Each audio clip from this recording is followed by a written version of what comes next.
And good evening, everybody. Hello and welcome. Let me know in the chat if you can hear me and see me okay and everything is working fine.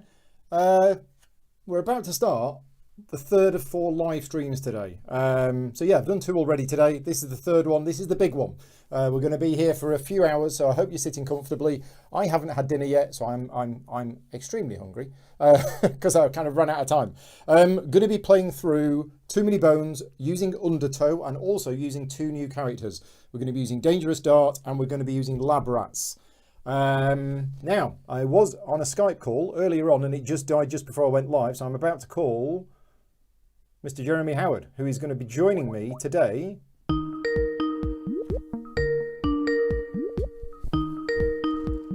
Let's see if it works. Hello again, Jeremy. Who is this? It's working fine. We're all good.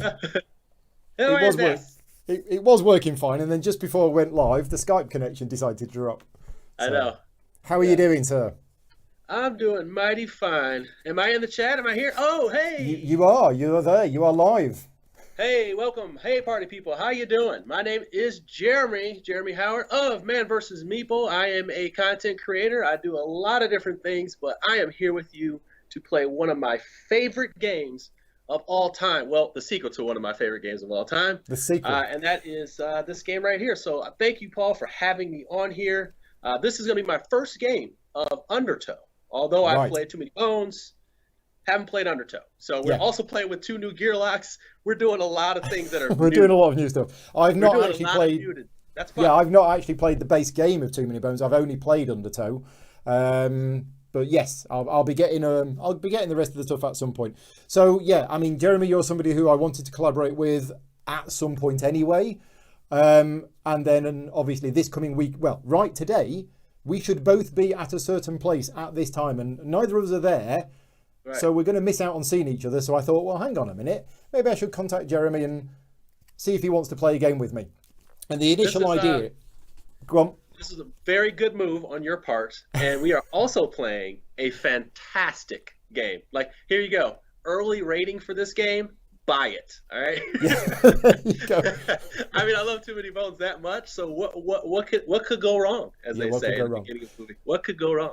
So when I reached out to Jeremy, I basically said, Jeremy, I'd like to have you on the show. Here's the idea. You pick a game that you want me to teach you how to play. And we started going through the collection and we started having a look at what you've got and what you wanted to play. And then you went, oh, I've just got some new gear locks for Too Many Bones. And I went, oh, Too Many Bones. I really want to play that again. And it turns out that Too Many Bones is like your favourite game. So the way this is going to be is not Paul teaches Jeremy how to play a game at all. This is Jeremy reminds Paul how to play Too Many Bones. Oh my gosh. So I will admit for the audience, I am very rusty. If you are expecting one of my honed and professional tutorials tonight, you're not going to have it. I tried to spend some time this afternoon refreshing my memory on how to play, and unfortunately things went a bit wrong. So I am very rusty on the rules of the game, but Jeremy's going to be good. We've got people in the chat helping us, and the only downside is, or the only thing that's going to trip us up, is we've got 2 new gear locks which play very differently. Yeah, so bear with us, everybody. It's okay if you come in and you correct us. It's fine. We're just trying to have fun here, and these 2 new gear locks are not easy. Okay, right. So I was up like reading the same sheet over and over and over again. And for people who say simple, straightforward, hey man, that's your journey. Yeah, I know. I've seen those people, and they say, "Oh yeah, Too Many Bones is dead easy. It's really simple." Right? No. All right. Yeah, so we're playing against Colossum tonight, which is a relatively short scenario, I believe. Yeah, it is one of the shortest, if not the shortest, from what I saw. 7 days. So let's explain our characters real quick before we kind of dive in. So I have Dart, and Dart is a ranged character, but she has some pretty interesting things going on. She's kind of a pick-away artist, as I explained to him. What the darts mean is that she's a ranged character that can pick away at characters by using 1 attack die. But to complement that, she can give up to 3 skill dice that like go on top of that. So she's a very, very status effect heavy character. Now that doesn't mean that she's a little pushover, because she has a bore die, and that bore is going to be her ride. It gives her 2 automatic movement when she's mounted with it, or you can start off with it unmounted, and it's just kind of a meat shield. But there are several different things that you can do to buff it. But here's the cool part, and please do this for us, Paul. Can you flip this over? You flip the mat over for us real quick. Yeah, I did the unboxing video earlier on today, and I was very confused by this because... So if you have one bone, at least one bone, you have an opportunity, and if you know bones and bones in the game, you have different things that can happen. You can recover. She has a recover move, but you can also choose to use this one called Dangerous. So Dangerous Dart. She flips over flips over the mat, and all the bones that are currently in there will be used to help her move around the board and displace everybody who's in her path. Right. Okay. So she's riding. I think we're back. I think we're back. Yes. So apologies, everybody. I'm having various software issues at the moment.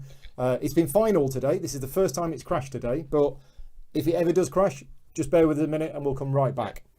Okay. So to finish off, she runs around the board and she can knock all the people that are in her path. Okay. She even has a die that makes this continue so that she can run around and just keep just causing ruckus. And then what she happens, this is the cool part where she gets a little melee. She can give 1 true damage to a character that's next to her. Now the coolest part about this is she can use every bone to keep continuing this path. So she can literally have 4 or 5 bones and just keep taking turns running around this mat, knocking things around. So it's a very strategic thing going on, and I'm really excited to see how this goes because I'm a wild player. I'm a very wild and risky player, so prepare for that. Cool. So Jeremy has been reading the rules on Dart and how to play Dart. I haven't looked at that at all, so Jeremy's going to be doing that. I've been learning how to play Lab Rats this afternoon. I've been struggling, I'll be honest, so I don't know it exactly. If anybody in the chat does know how to play these, please let us know when I need your help, but I will try. The thing with the Lab Rats is there's 4 of them, okay? So there's 4 little mini characters, and you start the game with 2 of them in play. And whenever you get 4 bones, you can activate your innate +1 ability that brings in one of the other ones. So, and you can only use that twice during the game until you get all 4 characters. Now, when you actually go to the combat, you choose which of the characters you want to be active at the start of combat, but then they're like a tag team. So at the end of your turn, you can choose to tag out, and then at the end of that round, that character is replaced by another one. But once one character is tagged out, it can't ever come back in for that battle. The bit that confused me is there are 4 skill dice for each of the characters, or 3 skill dice for each of the characters, but you only ever use one of the characters at a time, and you can use the skill dice from all of the different colours. That's the bit that confused me as I was going through it, but I'm sure we'll work it out. We'll suss that out. Don't worry about it. Yeah. Oh, David is saying that his internet went down for a Gaming Rules Too Many Bone playthrough. Yes. Yeah. That's how it goes. Now, what difficulty setting are we going to play on? Well, so I was just looking at that. Why don't we do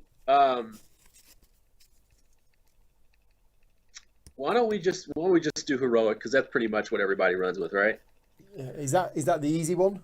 Yeah, so that's in the middle. That's heroic. You just start out with 1 extra hit point straight away, and then you have 1 training point straight away. Yeah, that's fine. So you've got 3 health. Yeah. I don't know how. This is my first question about these characters because I start with 2 of them in play. Do I set the health to both of them by +1? I guess because I think each one has its own health. So each of these both has. Yeah. So Paul, you have 1. You can tag in the other, but you're going to you basically that number is going to transfer to the other gear lock. Right. Okay. Yeah.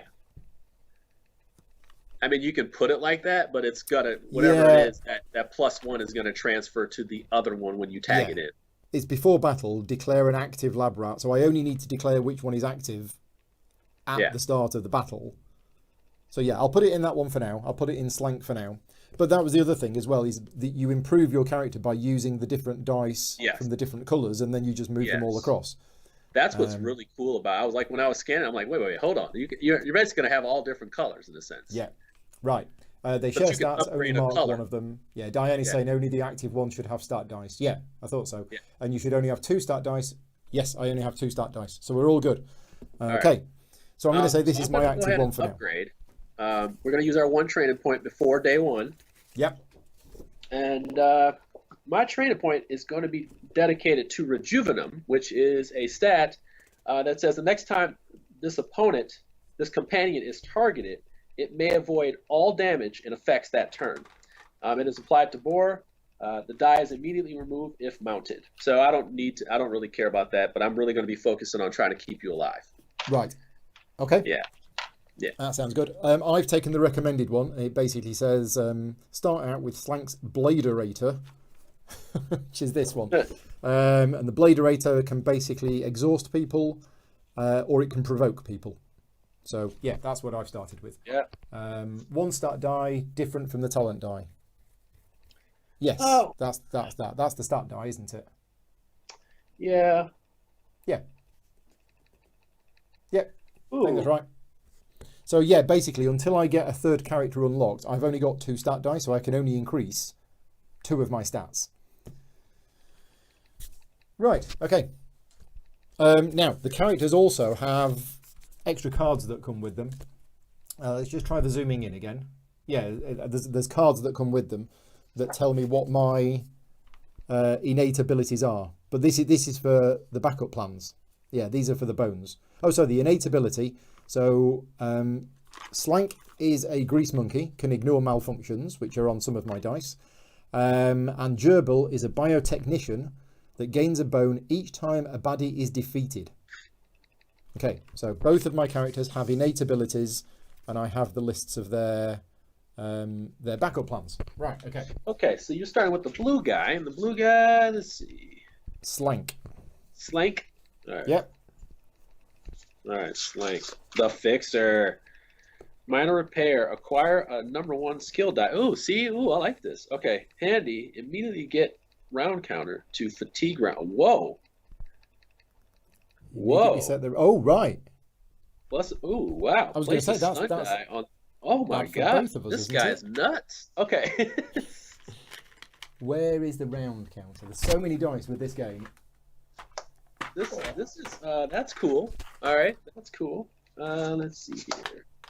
We need the monster. And then dice. you have the other one, the Gerbil or Gerbil. Gerbil, I think.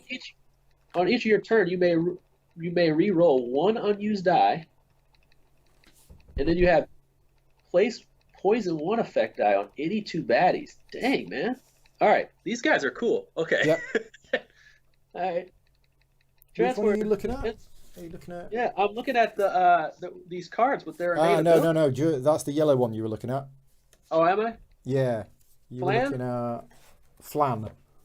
Oh, I'm looking at Flan. Okay. Gerbil is the one that gains bones each time a baddie is defeated. Just so you know, I'm excited about Flan. All right. We'll bring Flan in later on. Where is the round dice? There. But you get, this is cool. Gain 1 bone each time a baddie is defeated. Yep. Which combos into these things, dealing 1 true damage. So these guys really work off the bones. Yep. Once you get a lot of bones, they're super tough. Yeah, it's 1, 2, 3, and then the 4th one is the innate +1, which brings the extra things in. Oh my god. Okay. Now, I've not got my dice rolling tray handy, so we're going to be rolling the dice on the table, I think. Right. So tonight's session is more of a playthrough rather than a tutorial, whereas the last one we did a full tutorial first. So we're not going to do that. We're just going to jump in, start playing, and then work it out as we go along. So our tyrant that we're trying to defeat is Colossum. Like the Deepwood, the jungles of southern Daylor remain largely unmapped. The thick canopy and variety of creatures there make for difficult traversal. This means it's an ideal location for nefarious experiments and dark dealings. Colossum happens to be the result of such experiments. With a second brain attached to his back, it's uncertain who or what is controlling him. Or perhaps the extra grey matter has created a creature with intelligence off the charts. Okay, so we have 7 days to do it in, and we need 5 progress points. before we can take him on. We got this, right. brother. We got We it. have. We got it. All right. So we are going to go to day one, and day one and day two are like kind of layups. You're going to make very, very easy decisions, more than likely upgrade and get loot for the game. Yeah. It's kind of like your feeder. There are different packs in the lore that we have. Like if you buy all these expansions, there's one that gives you extra encounters and things like that. There's even campaign ones that are available as well. Yep. So just so you have an idea of what we're dealing with here. But the base game comes with, I believe, 7. And so does the other one. So, there you go. Yeah, we're playing, my computer's flashing up high CPU messages. I don't know why, because nothing else is running at all. So, apologies if the software crashes again. If it crashes again, what I'm going to do is I'm actually going to reboot the computer. So it'll be a couple of minutes before I come back. But yeah, as Jeremy touched on, there are various ways of playing this game. There's campaign modes and all sorts. We're just playing a standalone scenario today, and we'll see how we get on. So, where is the turn sequence? Okay, so we're basically going to start on our day. We'll start out with a special encounter for day one. Yeah. We just go with day one. This one is called, what you got? I've got Your Move. Okay. So, I'm going to read this out. So, there are 4 different day 1 cards that you choose from at random. And then there are 4 different day 2 cards. And then the rest of the days are random from a deck. Yep. Okay, day 1. You breathe. Chaos is everywhere. Guards, mechs, chaos, more guards. Deep breath. It's time to move, but nothing could be more dangerous. The nearby surroundings are unknown, but there's a guard just up ahead with his back turned. A quick move, and anything he's holding could probably be stolen and put to good use. Maybe a few minutes to get the lay of the land would be beneficial, but the opportunity for extra wares will be lost. Deep breath. Time to move. Okay, so we flip the card over. Let's see if we can zoom in. And the 2 options are find a lookout perch, which that icon I think means we get a training point. Yep. Yeah. Yep. Reveal the first baddie from each baddie stack and cycle any to the bottom of the stacks if desired. If cycled, reveal the next baddie in that stack. Okay, so we get to see what's coming and we get a training point. Yeah. Or got to pick a pocket or 2. The guard's pack is embroidered. Lionel Bart is an odd name for an Obenar guard, which basically means we're going to get 2 loot, but whichever option we choose, we also get this that's printed at the bottom as well, don't we? Another loot. So. Well, it seems optimal to like get a whole bunch of loot and we can suss that out later. Like, hey, we got all this stuff. What works best for our crew? Since we don't know our characters that well, it's always good to have just a backup plan, like a general backup plan. Okay. But if you want to just risk it and say, hey, let's get some, like your characters don't have defense. So you might want to do a defense training point. Yeah.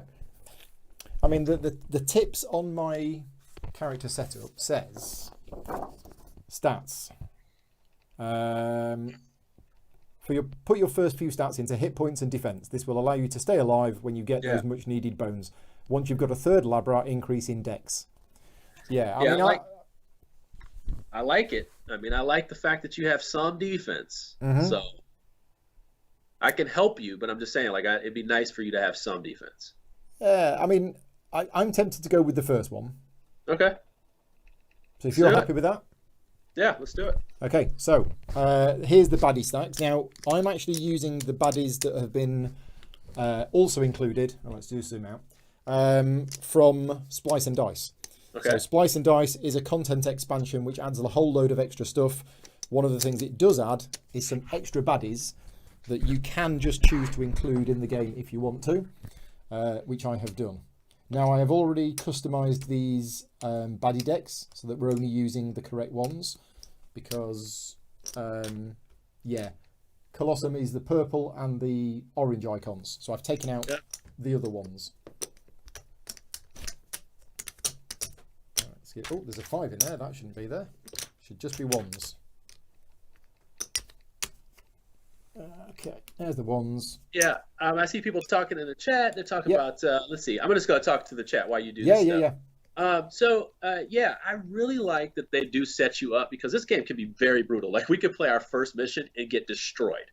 So it's very important that you do invest in training points, but sometimes, especially when you're solo, you really want to have a lot of loot because some of those can really get you out of some pinches and just basically, stop from bad rolls even mattering sometimes. Or if you get some trove loot, you can actually like get more opportunities to undo it. Or you can heal faster, so you don't have to take an action to heal. You can focus on loot, or focus on scouting. So there's a lot of different strategies in there, and that's why I really appreciate this game so much. It feels like a full adventure. So this wasn't an obvious decision then. This was a really it was a tough decision. Right. Okay. Three loot. That's 3. Right. Okay. So here's the things that we have on top. Let's see if I can zoom in again. Zoom in and scroll up. Overhead cam and scroll up. Right. Okay. So the one on top of the 1 stack was a Goblin Devastator. Okay. The one on the 5 stack was a Goblin Artificer. And the one on the 20 stack was one of the new ones. It's the Troll Talon Bearer. Now, again, if we were experienced with the game, or certainly if I was experienced with the game, we'd look at these and we'd go, oh no, that's a really bad one. Let's put that to the bottom. Detonate 2 is going away. I can tell you that. Oh, okay, right. So that's going to go to the bottom, which means we reveal the next one. We're good there. Detonate which 2 is it's a Goblin Devastator. Oh god. So we're having that one, but at least we're not having 2. All right. What about the one on the 5 stack? Do we want that, or are we going to get rid of that as well? What are his stat things? Equipment and Mischief 2.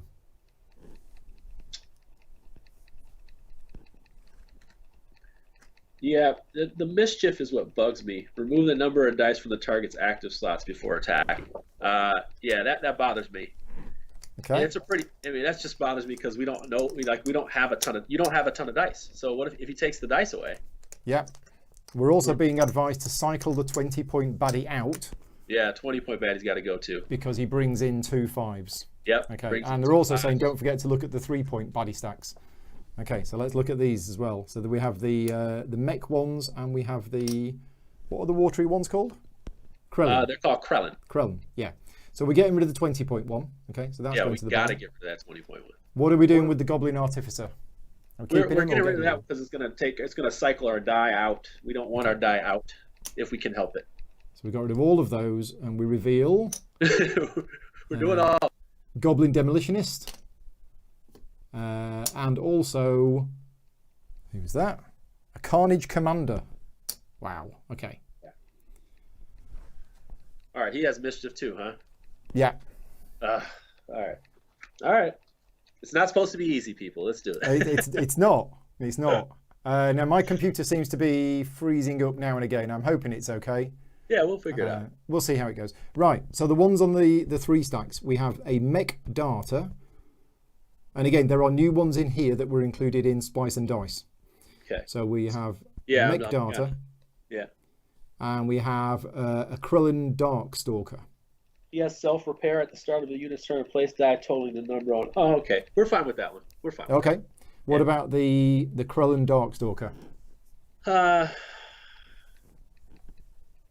We gotta let some stuff ride. Let's go ahead and try it.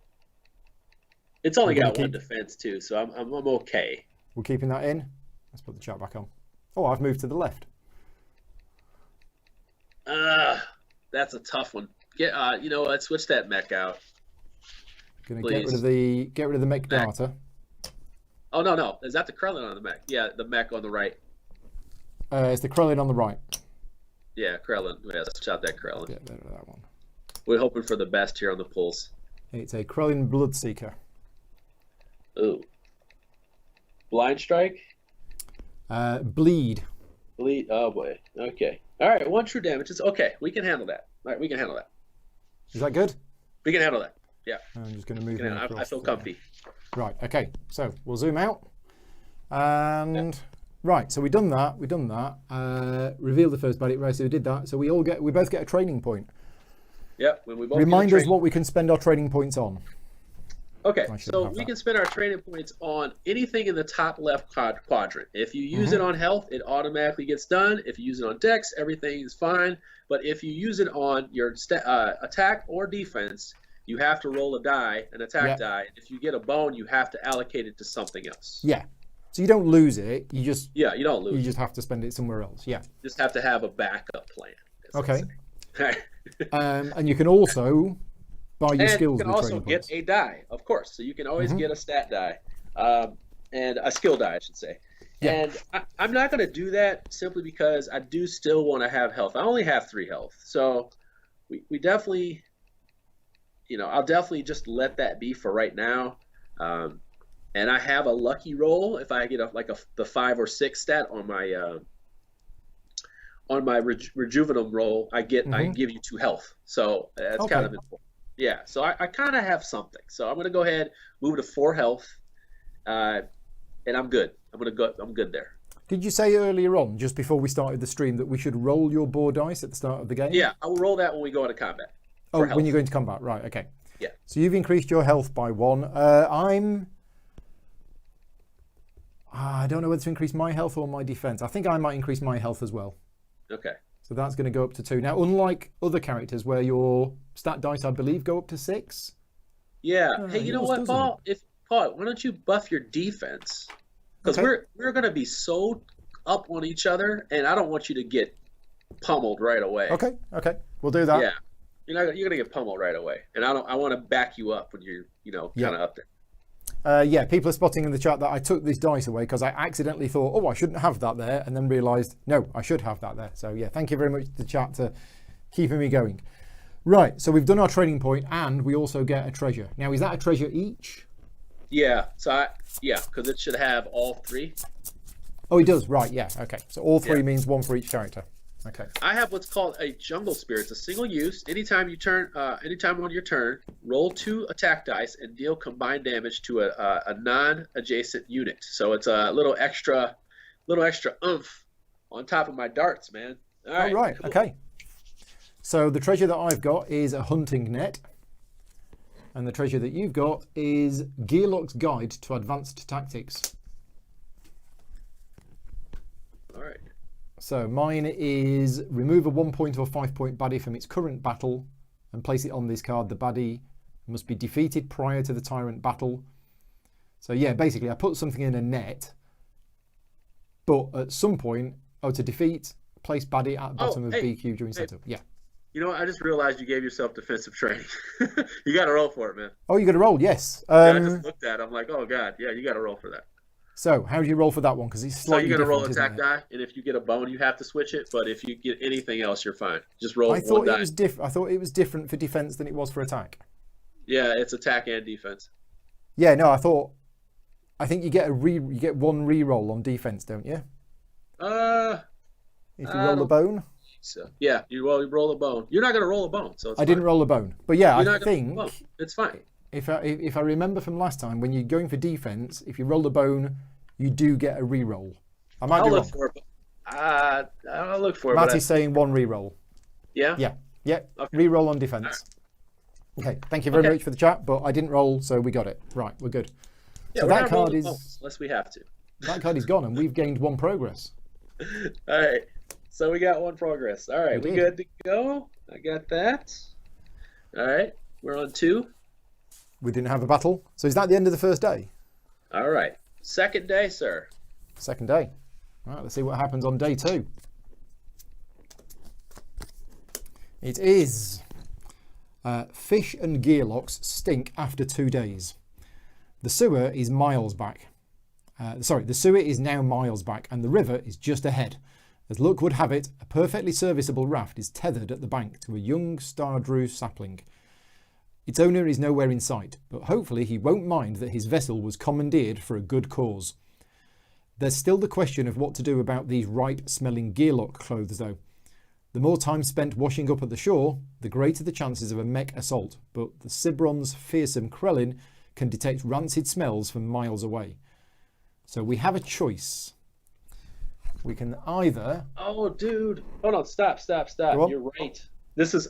you know, it's funny. Okay. So let's sidebar this real quick. I do this almost every time I come back to this game. Okay. I forget the steps, of the first 2 days, and this is why I usually get my butt kicked sometimes when I do longer quests. Right. So in our we're recovery doing phase, right? First of all, you do have to roll a defensive die. Somebody caught that, and I forgot that. You have to roll a defensive die for defense, and an offensive die for. Oh, that's why it's different. Right. Okay. So thank you very much. That's why defense I was like, die. yeah. All right, you're not rolling. We're all the right. bone, We got that. so we're fine. Yeah.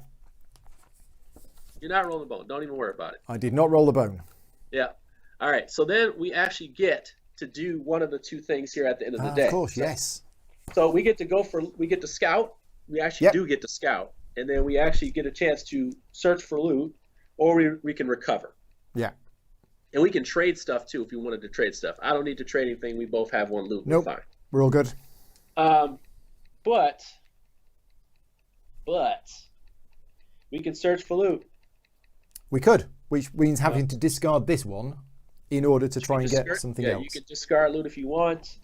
We can scout ahead. Why don't we just scout ahead? Well, we've already scouted ahead. We already know what the top thing is on each pile. So we're good. We're good. It's whether we want to search for better loot.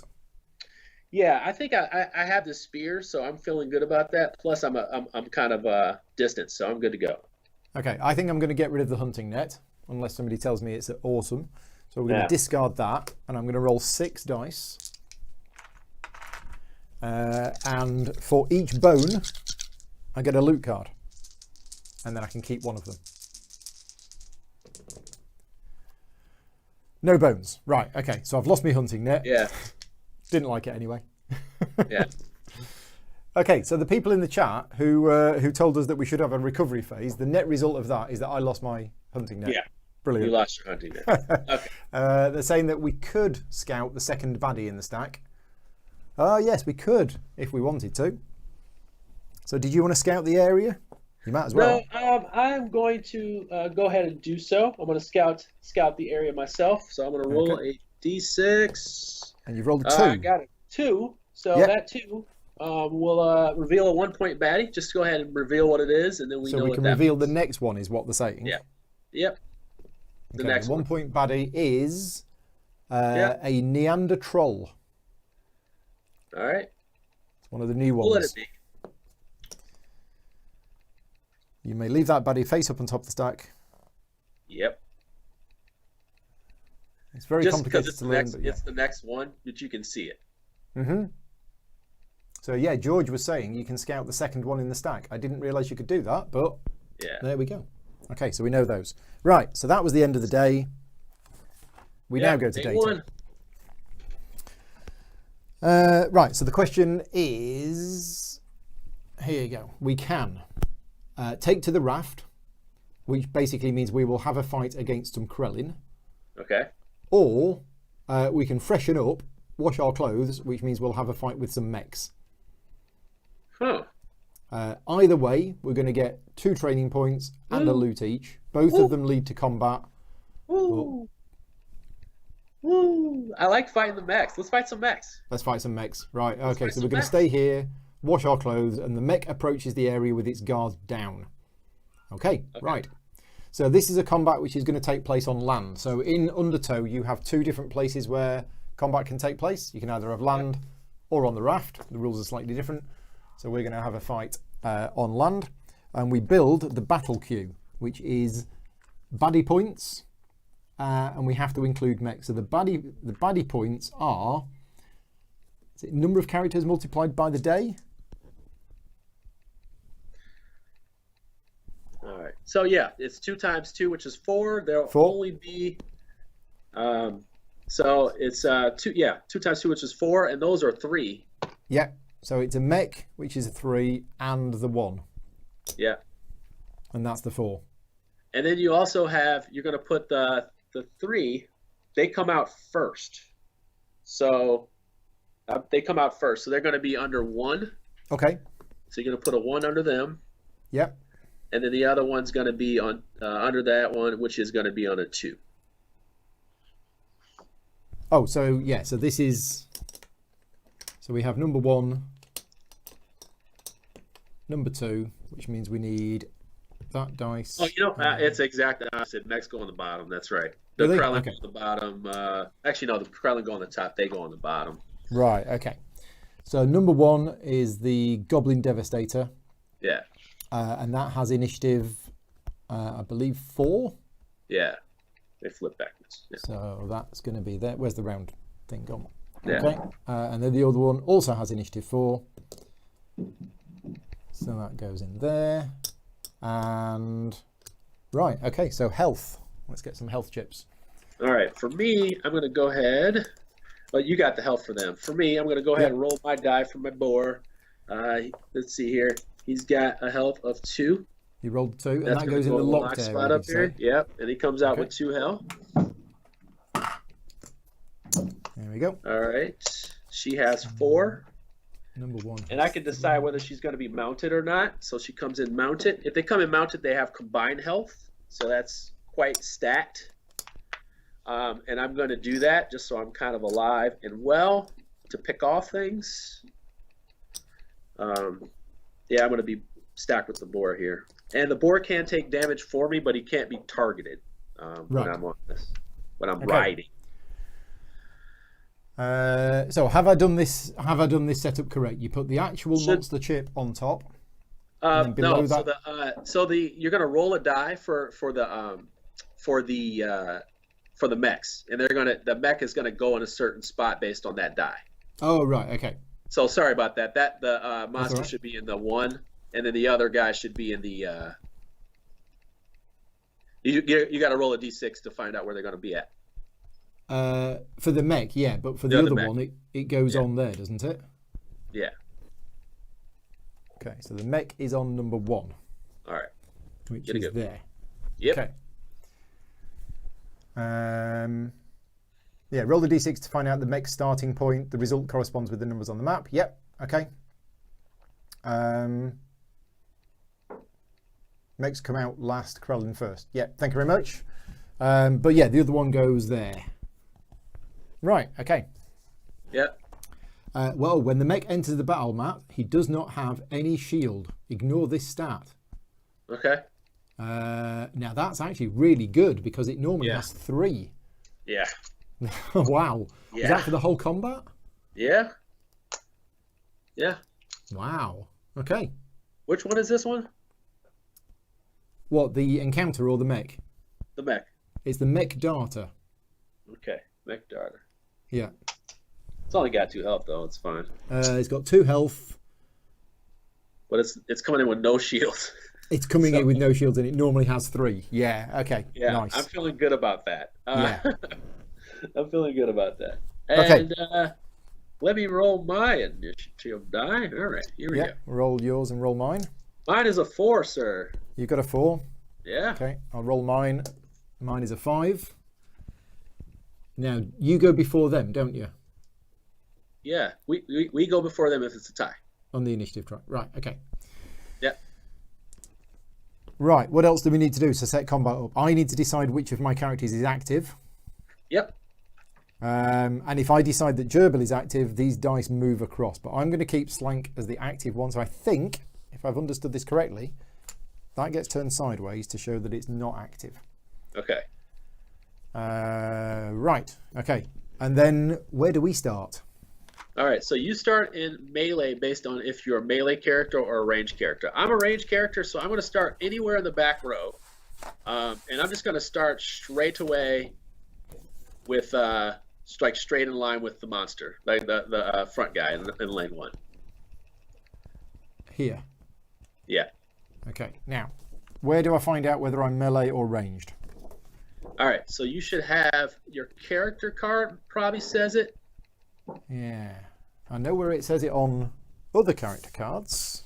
It says melee at the bottom of your stats. So the blue guy down there. melee. Right, gotcha. They're all melee except for Flan. Right, okay. So I start on any of these spots.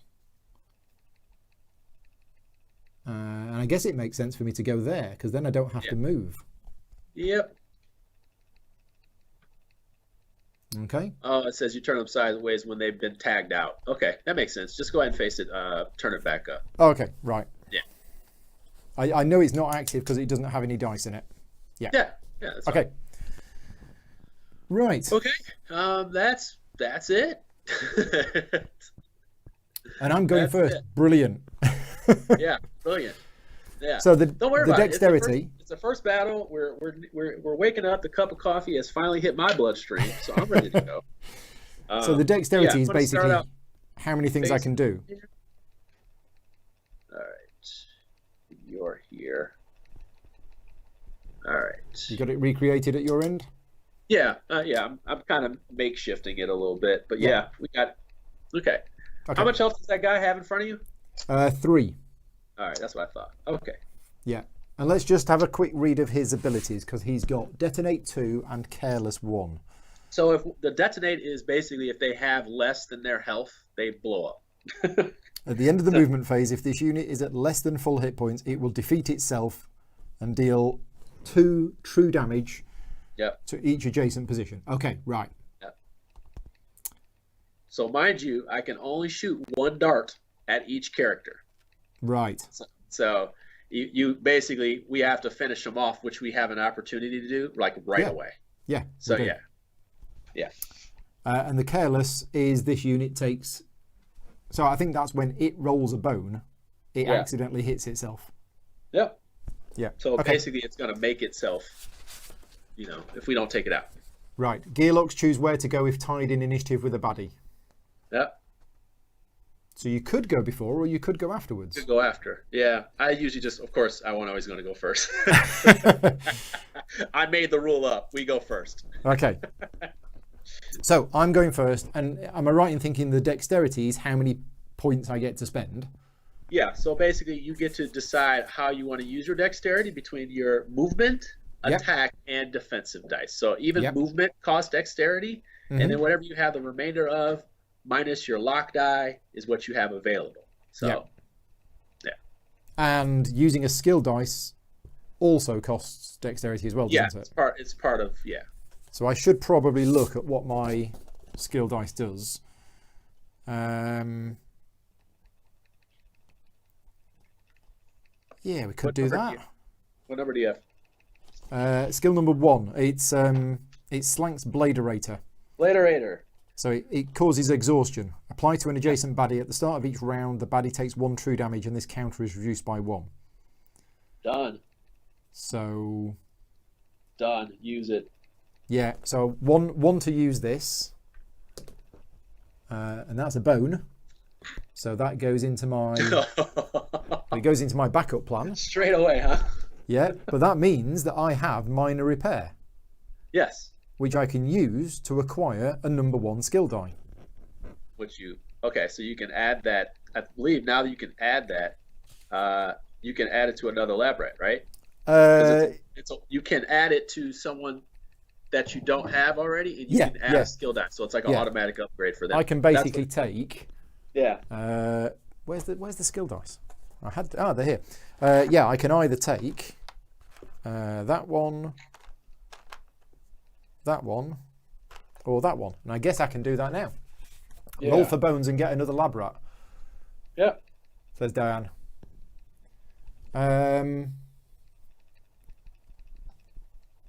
So my options are now is spend this bones or keep it and try and get the other lab. Yeah, I think I'm going to keep it. We'll try and get the 4. But if you don't get them in the if you don't get them in the battle, then they're wasted. Yeah. So I've now got 1 attack and I've got potentially 2 defense. I only have 2 dexterity left. Yeah. So did you roll everything together? You're supposed to roll everything together. I didn't realize you just roll 1 die.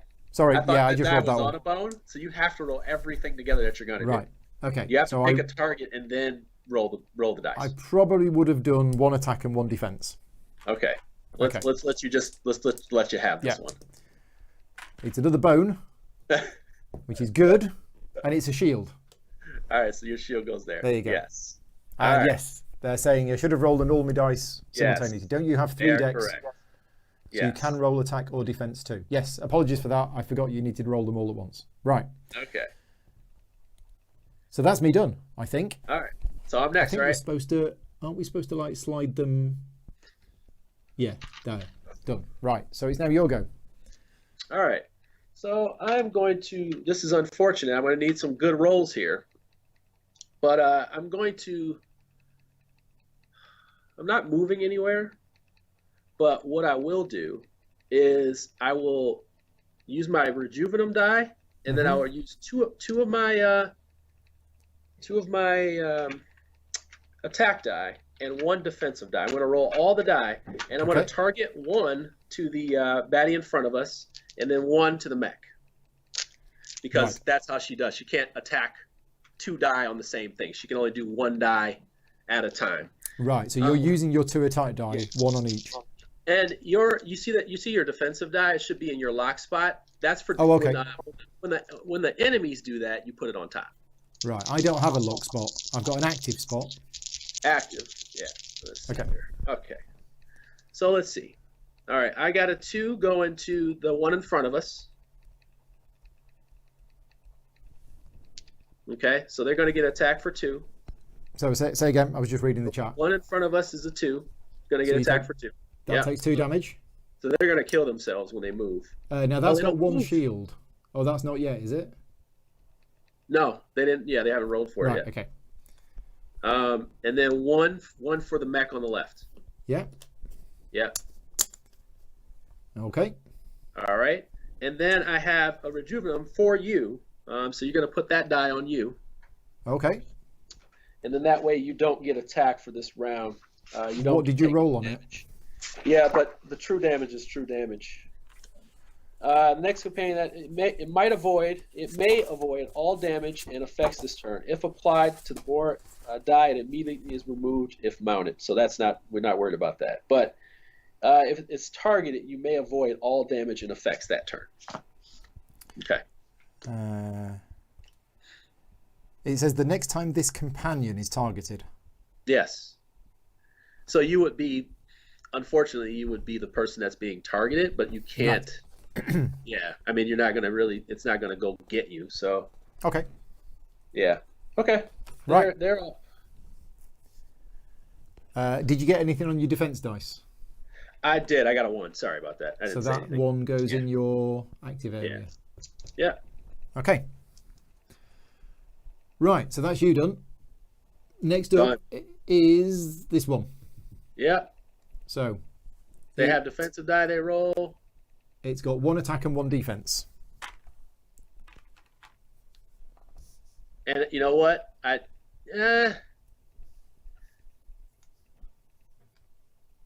are you thinking? Oh, you know what? I read that totally wrong. He is right.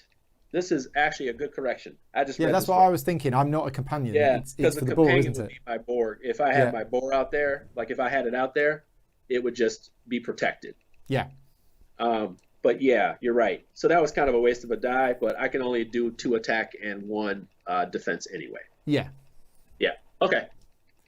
But you would have just put that dice back and not actually used it? I can't target myself, so yeah. I can't. I'm on him anyway, so I'm on him.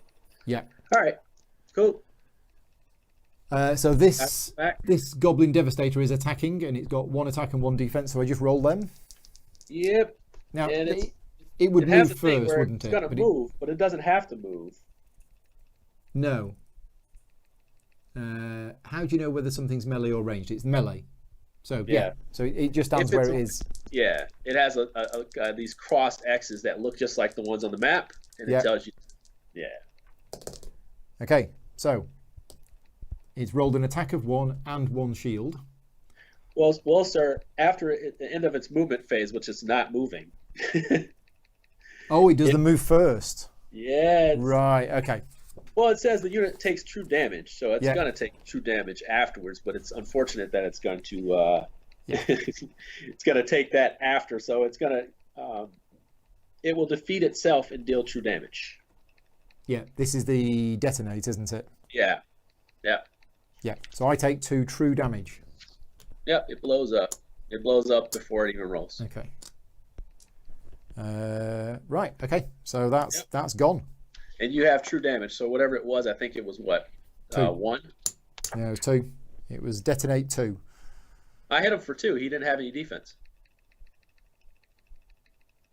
Yeah. No, sorry. So it had 3 health. I hit him for 2. You knocked it down to 1. Yeah. But then after the movement phase, He takes if this unit is at less than full hit points, yeah, it dies and deals X true damage to each adjacent position. So 1.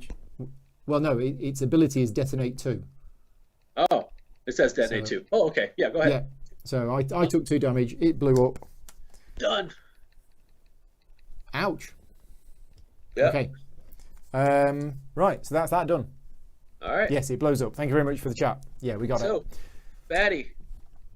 Yeah, so that's Other that guy. one done. That's gone. Now it's the mech. Now, Okay, so I haven't experienced the mechs yet, but I believe they just moved to the next one, to number 2. so how does it attack then? Or it says it functions like a regular baddie. This part right here, I'm like a little soft on, guys. Okay. So this one right here, I'm super soft on. It says like the mechs, they also on their own. By definition, they don't take any of the effects really. And let's see, in battle.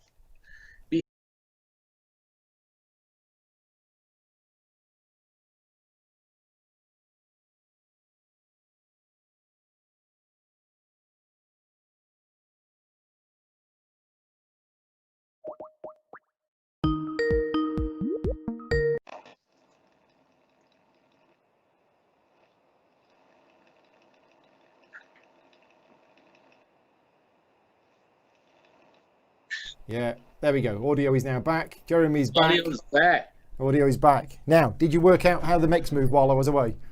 Oh, they just come on the battlefield. If they're ranged, they're ranged. If they're attacky, they're attacky. So Yeah. you just move that one over. 1, 2.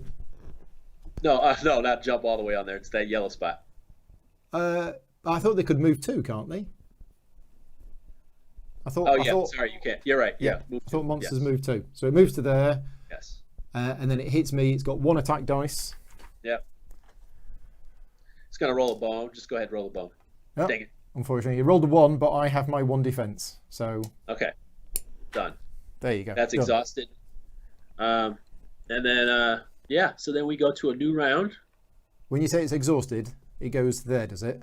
Exhausted. Yeah. Okay. Yeah. So we go to round 2, and it is me first. All right, sir. Well, yeah, yeah, interesting. Because I want the 4 bones, but I don't think I'm going to be able to get them. But we might. I've got 3 dexterity, Yep. so 1 attack, 2 defense. You got 1 attack, 2 defense. The other option is that I actually just spend these bones to get minor repairs, and is that not just effectively training points? That seems an easy way to get training points. Yeah. Yeah. It is. Yeah. Yeah. David's saying not exhausted, just return to the supply. Okay. Yeah. Oh, There you sorry. The attack ones are. Yeah, you're right. You're right. Yeah. Okay. Is the By the way, exhausted that's the another little solo thing that I do. right? Oh, let's look at the mech's ability. It's got self-repair. Where's that printed? That will be on self-repair. At the start of this unit's turn, place a defense dice totaling 1 on it. So we actually should have had 1 defense, which is the self-repair. Okay.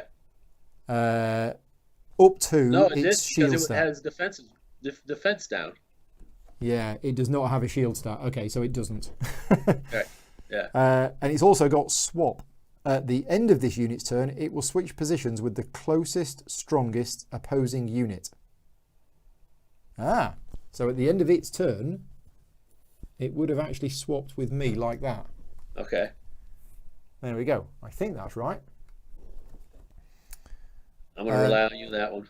Yeah. So here's the question for those people who know lab rats. It looks like I have this minor repair backup plan, which allows me to spend 1 bone to to acquire a number 1 skill dice.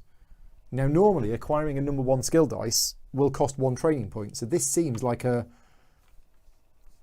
super easy way. Yeah, I think so. I think it's a feeder to unlock other things. Okay. Because I might do that rather than... I don't think I'm going to roll 2 bones on these dice. Yeah. So I think we might do that. So I'm going to activate my backup plan, which I think removes the leftmost dice and then everything slides down. But by the way, you can still do other stuff. It's not like... Okay. Yeah. So I'll do that. And then that acquires me a number 1 skill dice, and then I'll use it again. So I'll basically acquire... They want you to roll first, but I still think you...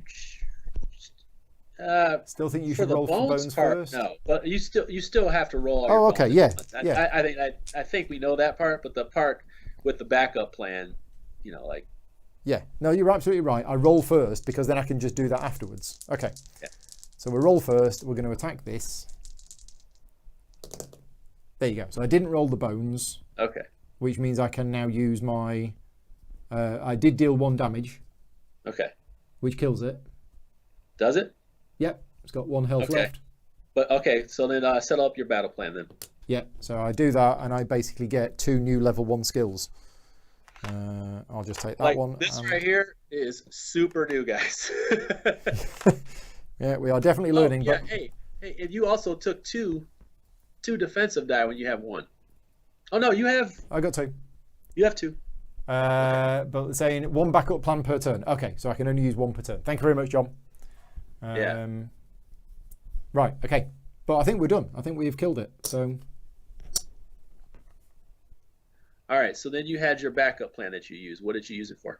I used it to do the minor repair to acquire a skill die.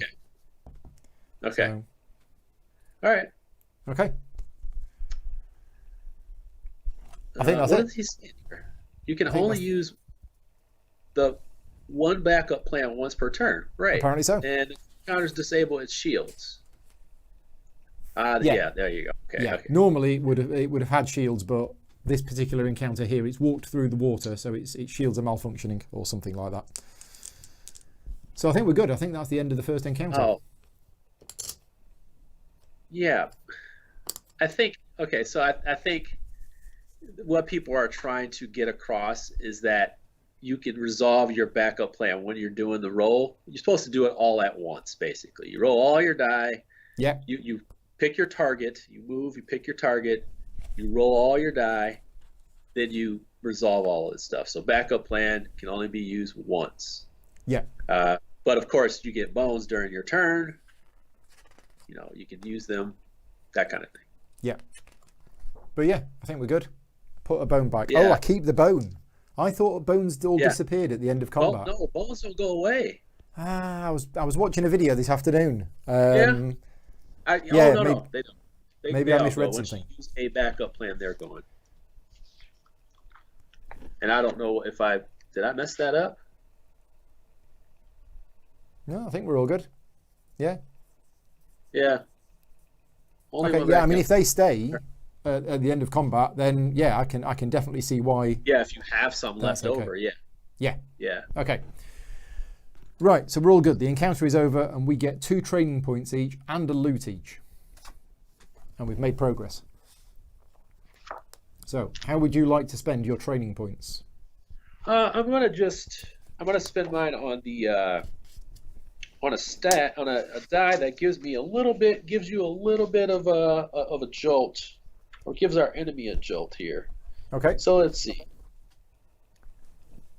They're saying they all go away because the battle is over. Yeah, that's what I thought. But somebody said. You should, if you don't, bones do go away, bones do go away, bones do go away. Okay. Yeah. Apologies, I must have misread the chat that said bones don't go away. So. No, they don't. Well, no, apparently they do. Everybody in the chat is saying bones go away at the end of. Yeah, they all go away because the battle is over. Yeah, I guess so. I mean, they say that. Obliterator is still there. Yeah. If you do another one, then you have to remove that one and then put that one in place. Yeah, we are back again. Apologies for that. There's not much I can do. My computer has been rebooted and it's Friday night. There's something about Friday nights and me doing live streaming. It doesn't work. But for those regular viewers, you will know how much live streaming I've done in the last week and it's been fine. And then today, 3 times crashed already. Okay, so thank you for bearing with us. But we're all good, yes. My will is strong. I'm not wavering here, okay? Not wavering. You know, some of you may have lost faith in us in the chat. Some of you are sticking around from all this crashing. First of all, thank you. Thank you. Second of all, thank you for the rules corrections. We are doing this together. Yeah. I love this dang on game. It will not stop me. I will continue to do this, and hopefully we get done in a proper time. Okay. We do, because you've got something important happening after this. So stick with me, Paul. Don't lose it. I'm going nowhere. I can feel it. Don't lose it. I'm going nowhere. Right. Anyway, we now go to the recovery phase. All right. Now I'm going to recover. I'm going to get my health back. That's what I'm going to do. But I have to get my. Well, yeah, go ahead. I have to get my my new ability here. Which unfortunately I haven't rolled a bone yet. Oh yeah, I get to spend 2 training points. That's what we were doing. We were spending training points, weren't we? Yeah. So the way that the lab rats work is really interesting because rather than a normal character where you buy the skills and each dice is a skill, the way that the lab rats work is that there is a dice per character and it starts off on the 1 and you can spend a training point to upgrade the 1 to a 2. And you put the 1 back and then you get the 2. The bit that I'm not clear on is when the dice stay and when they disappear, because the video I watched this afternoon said that if you use a dice that isn't your colour, it disappears. So yeah, we'll have to read that. But I think what I'm going to do is I'm going to upgrade the blue dice from number 1 to number 2. Yes, that's what happens. That's what happens in my scanning of what they do. Yeah, it's not that one. Here we go, lab rats. Yeah, so I've upgraded the Bladerator to Son of Bladerator. Yes. I love the humour. Which is basically, it's a better version. And then I could upgrade it further to Bladerator's Revenge. But the tips basically say, don't get too attached to your skills, they will come and go. Yeah. So that's one of the things that I was going to do. And the second thing I'm going to do is I am going to buy Flan's Restorator at level 1. There you go. So dice disappear when you get a malfunction, except if it's your own dice, says George. Thank you very much. Okay, so if you get a malfunction on a dice which isn't your own, it disappears. Right, okay. Except Slank is a fixer. His special innate ability is ignore malfunctions. So we're okay there. So there's my 2 training points spent. I'm going to get what's called Backet Hole, which is basically creating bones for me so that I can go into rage mode. Okay. So I can go into Dangerous Dart. That's going to give me 1s or 2s. And then I'm also, let's see. I am also going to gain, let's see. And then I'm going to gain Roids, which gives me, this unit deals true damage, damage equal to an adjacent unit of Dart's choice. So I would just basically shoot them. Can you have Roids without having the? Oh no! Yeah, you're right. You're sorry. I'm sorry about that. I would need the Nubricon. So what's Nubricon? Maybe I should just pay attention to that first, huh? Nubricon. Oh, hey. That's not necessarily too important right now, so I think I'm going to go with this Deliriant here. Let's see. What's the one with Deliriant? Yeah, I think I'm going to do a Deliriant, which will help me get around the board when I start knocking people around. So let's go ahead and do that. Okay, so this is skill 13. Yes. 13, there you go. Okay. So that's your 2 training points, that's my 2 training points. I've drawn the loot. I got a hearing sensor. Reveal the top 2 cards of the encounter deck, place them back on top of the deck in any order. Hey, shout out to Malmut for that one. It takes one of the couple crashes to I love that. I love that attitude, man. Stick with us. The Love good that thing is I attitude. can get back up and running within 30 seconds or so. But yeah, Yeah. it's not good that it is keep crashing. So Fortunately, yeah. I have drawn for you kelp powder. Kelp powder. Oh, we get Yeah. another loot? We get a Yeah, loot we got too? a loot. Oh, wow. Okay. It was 2 training and a loot. Kelp powder. So this is remove 1 effect die from yourself or any adjacent unit. 2 uses.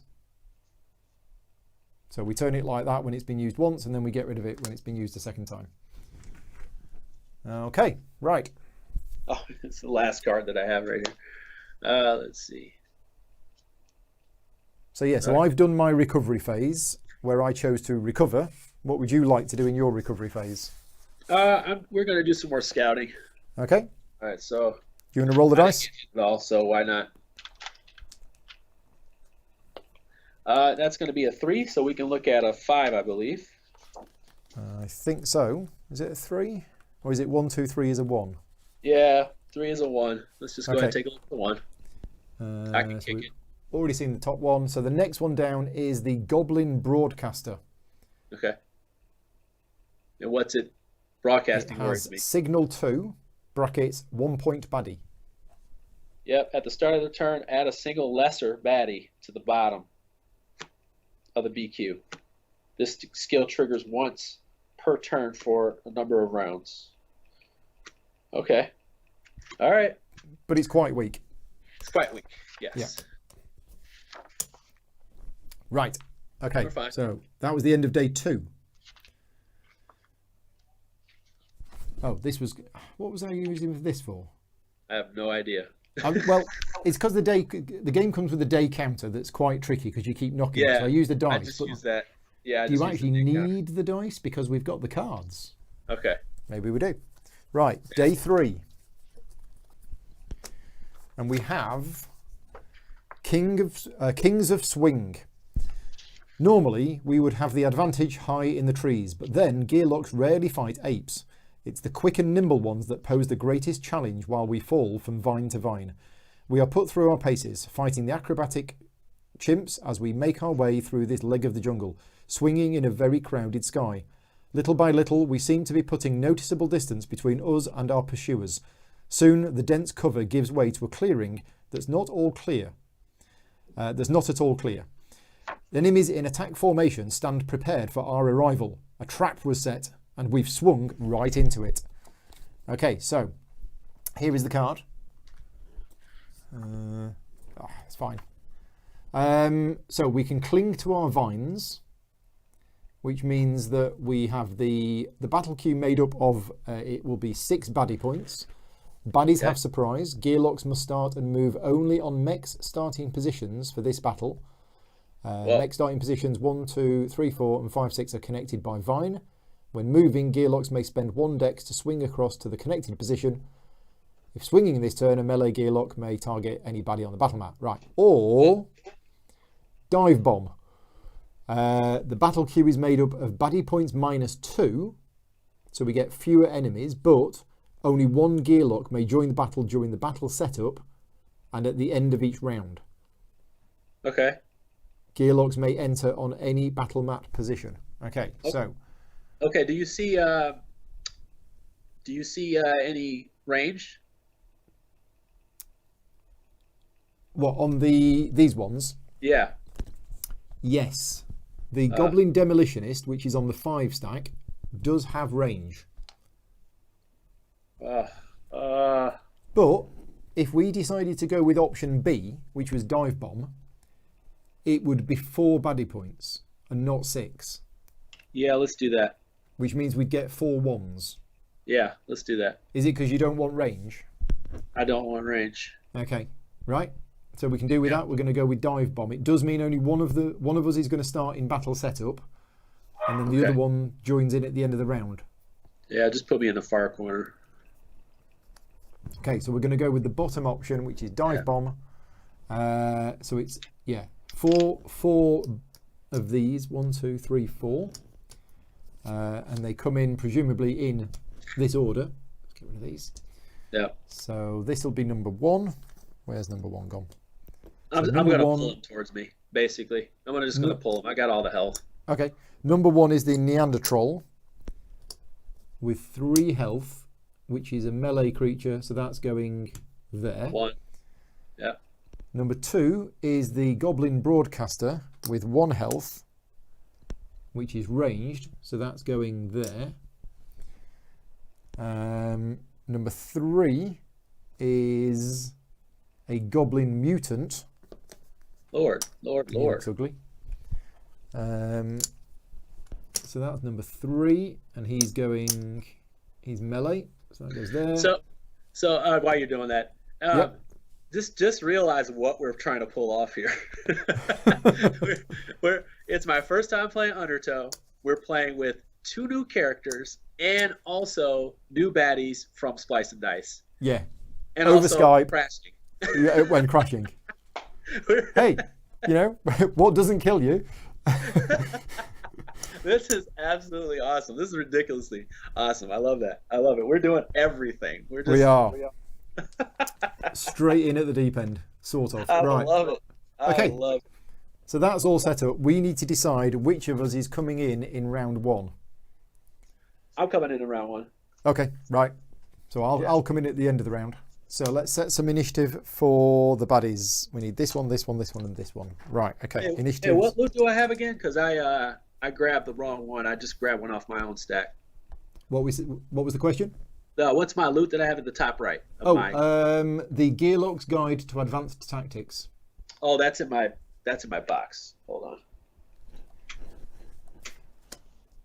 Right, let's get the initiative done. So initiative for the yellow one is 3. For the blue one is 2. For the purple one is 6. And for the green one is 4. Right, okay, so that's theirs. So we need the adventure map. Yes, there's a nice little add-on you can get, which is a nice adventure map, and you actually progress through it. I've got the little glass bead that goes on the adventure map, but not an adventure map.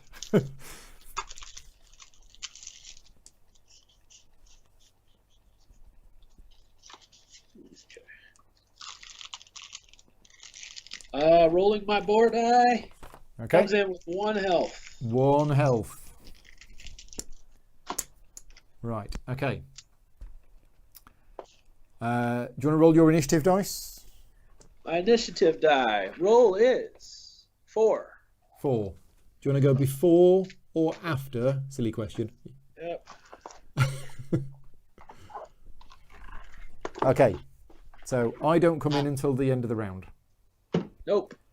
Gearlocks may enter on any battle mat position. Who's us? Who's 6? 6 is the Goblin Broadcaster. Oh boy. Okay. It's going to bring in another one. Yeah. That's fine. It's fine. It's fine. So where do you want to go? Bottom right corner. Yep, right there. Okay. Yep. The board, does that come in? Or is going to come in under me. Oh, it's actually part of the same stack as you, is it? Yep, that's what I'm doing. Because you're doing. riding it. Okay. That's what I'm doing. Gotcha. All right. So I'm going to start moving around the map this time. Right. Okay. All right. So we did the Goblin Broadcaster, which has Signal 2. Okay, so here we go. They're going to Signal 2. At the start of this unit's turn, a single lesser baddie from bottom of BQ. Oh, sorry, to the bottom of the BQ. Yep. This skill triggers 2 times, once per turn. Because it's got Signal 2. All right, yeah, it's going to happen 2 times. Okay, so we get 2 1-point baddies on the bottom of the stack. Okay, yes. So we definitely need to kill him. Yes. Yes. Because that's happening all the time. John's saying he takes a 1-point baddie. Yeah. A 1-point baddie, but it does have Signal 2. 2. Yeah, and it does say it triggers 2 times, once per turn. Yep. So I guess it's 2 1-point baddies. Only 1. Why is it only 1? It says add a single baddie, lesser baddie to. This triggers once per turn for a number of rounds. I think that means 2 rounds you do. Yeah, twice, once per turn. Or once. Yeah. So like it does. Oh, it it triggers once per 2 round, times and once it per does turn. it Right. Okay. I see. once for Thank another you. round. Yeah. I just had to turn it upside down and read it Okay. with my left foot in a bucket of water, and then I understood it. Oh, Paul. All right. All right. Let's go. English language is hard. Right. That's done. It's all right, man. All right. It's your go. It's my turn. All right. So Yeah. let's go ahead and pick out some people here. Yes. Okay. My turn. Let's do some damage, man. All right. So, with that being said, I'm going to go ahead and roll. I'm not even going to move. What I'm going to do is use my back hole, what is it called? Backaloot. Backitole. Backatole. Backitole, right. So I'm you also use going that. to use 2 attack dice. I'm going to attack the range guy straight, the range guy and the other guy straight ahead of me in the back lanes. Okay. And what about your 4th dexterity And then I'll point? do one defense die. Okay. Now I can move 2, but I don't want to move into those melee guys' range. Yeah. I want them to come to me. Okay, what have you got? We have 2 defense, which is absolutely amazing. Okay. We have. Oh wow! I rolled 2 2s. Oh, on the attack. Yeah. Wow. 2 2s. Yeah. Okay. So straight away, those both of them take 2. Yeah. So which one was it again? It was the signaler. Yeah, that one and the other one straight ahead of me. This one. Yeah. Now that's got decoy 2 and engulf. I don't know if they do anything. And then my back goal. Let's just have a look at decoy 2. When defeated, when defeated, place a decoy effect die on position with number of hit points, which is 2. Party treats decoy as opposing unit. While decoy is on battle mat, gearlocks may not attack baddies. Decoy does not prolong a battle if baddies are defeated. Right, okay, so we need a decoy effect die. I have no idea what one of those looks like. It's I believe it's his hand one. Let's see. Oh, found it. It's a snake. Yeah. Right, okay. So when defeated, place a decoy effect die on position with 2 hit points. What does it mean on position? I guess it means where it died. Yeah. People in the chat will tell me if this is wrong, but I think we're going to put a decoy there like that. And basically we cannot attack baddies while that's there. Right. We treat it as an opposing unit, but it doesn't prolong the battle if the baddies are defeated. So if somehow the baddies are defeated, that's not going to extend the battle. Where the baddie was, 2 health chips. Yeah, got that. Thank you. Right. And we also have the other baddie point, and that now arrives, I believe.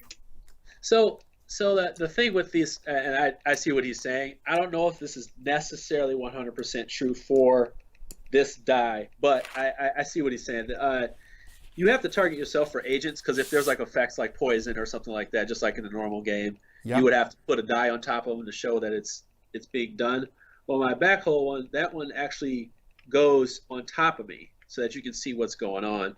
And then I would take one of the attack die or the number that it has and put it in my slots here as a bone. So it acts as a bone. Yeah. Unit places number of bones from available attack defense dice into backup plan. Yeah. And it was a 1, so I put 1. Okay, so you basically get a bone from here into your backup plan because you rolled that. Yes. Okay, yes. Right. Yep. Baddies in the queue show up at the end of the round. Okay, thank you, John. And that is that die done, so that's exhausted. And I think we're done. And somebody said that the guy arrives at the end of the round, by the way. Yeah. As along with me. Right, so that's you done. Yeah. Oh, the green We have a one's dead. playtester in here, by the way. Yeah, we do. Yeah, and Diane was here earlier. I don't know if Diane's still here, but Diane playtested it as well. Kari is saying that is completely wrong. Okay. I guess they're arguing with each other, which is fine. Okay, so this is the way I see it. Okay, guys, I don't know what that's all about, but no. I assume that I'm supposed to have it on me or that agent goes up into the active slot because I used it, and that will be.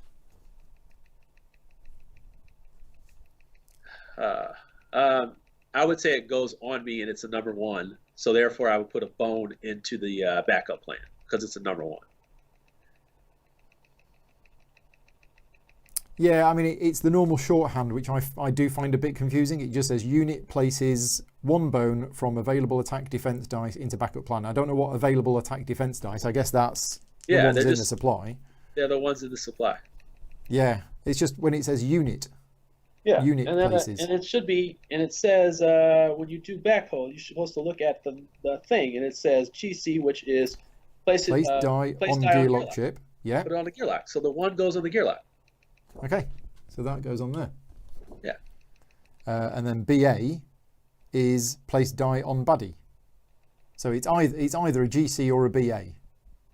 Yeah, but it's in this dead. case it's a GC. Yeah. Dead. Okay. Right. Yeah, it's dead. So let's have a look. Are they talking to us or are they talking within the chat to each other? You signal buddy but didn't attack with the signal buddy pool. Oh, yeah, okay. We rolled all that together. We rolled all. You can't see. I think what the guy's saying. He doesn't know that I'm playing on my own thing. Right. Yeah. So yeah, no. Yeah, Centerila said we did this Goblin broadcaster and he did his signal, but then he didn't actually do his attack. So he should have actually attacked you. Yeah, he should have attacked. Yeah, oh, he didn't. Completely forgot that. Right. So you're right. You're right. So let's rewind a bit and do his attack. Okay, so he got 1 damage, which would have gone on you. So then I take that down to 1. Yeah.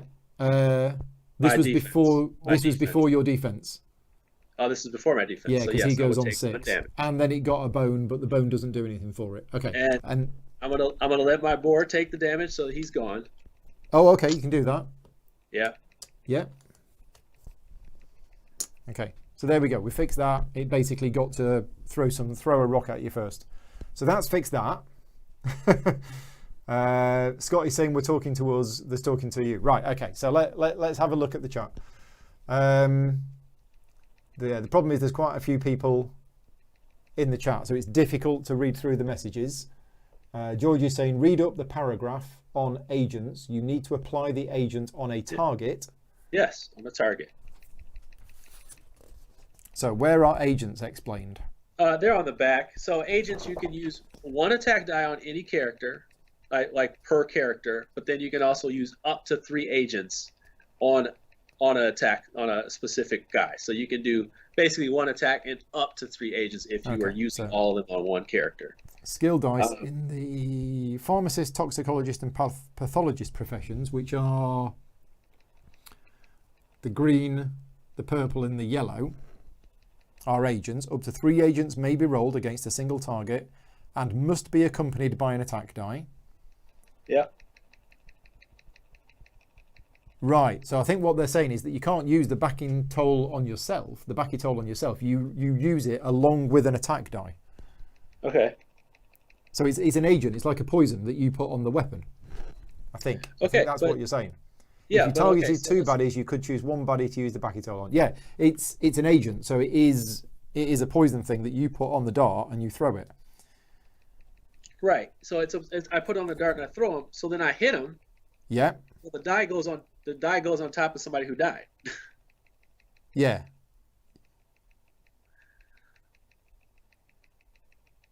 Yeah, I don't understand why with the backy toll, because it says unit places bones from available attack stroke defense dice into backup plan. I guess you could shoot me with it. No, that doesn't make sense. So basically the backy toll is there as long as the agent is on the character. It is treated like a poison, so it would tick down. Okay, I got it. Okay, I got it. So this backy toll should have gone. Yeah, it's gone. It's not there, and I don't have. It's gone now. I got it. Okay. We're good. All right, as long as you know what's happening. Yes, I know what's going on now. I got it. Yeah, I got it. We're all good. George is offering help, but I think, yeah, I mean, George, if you want to, if you don't mind, that would be awesome.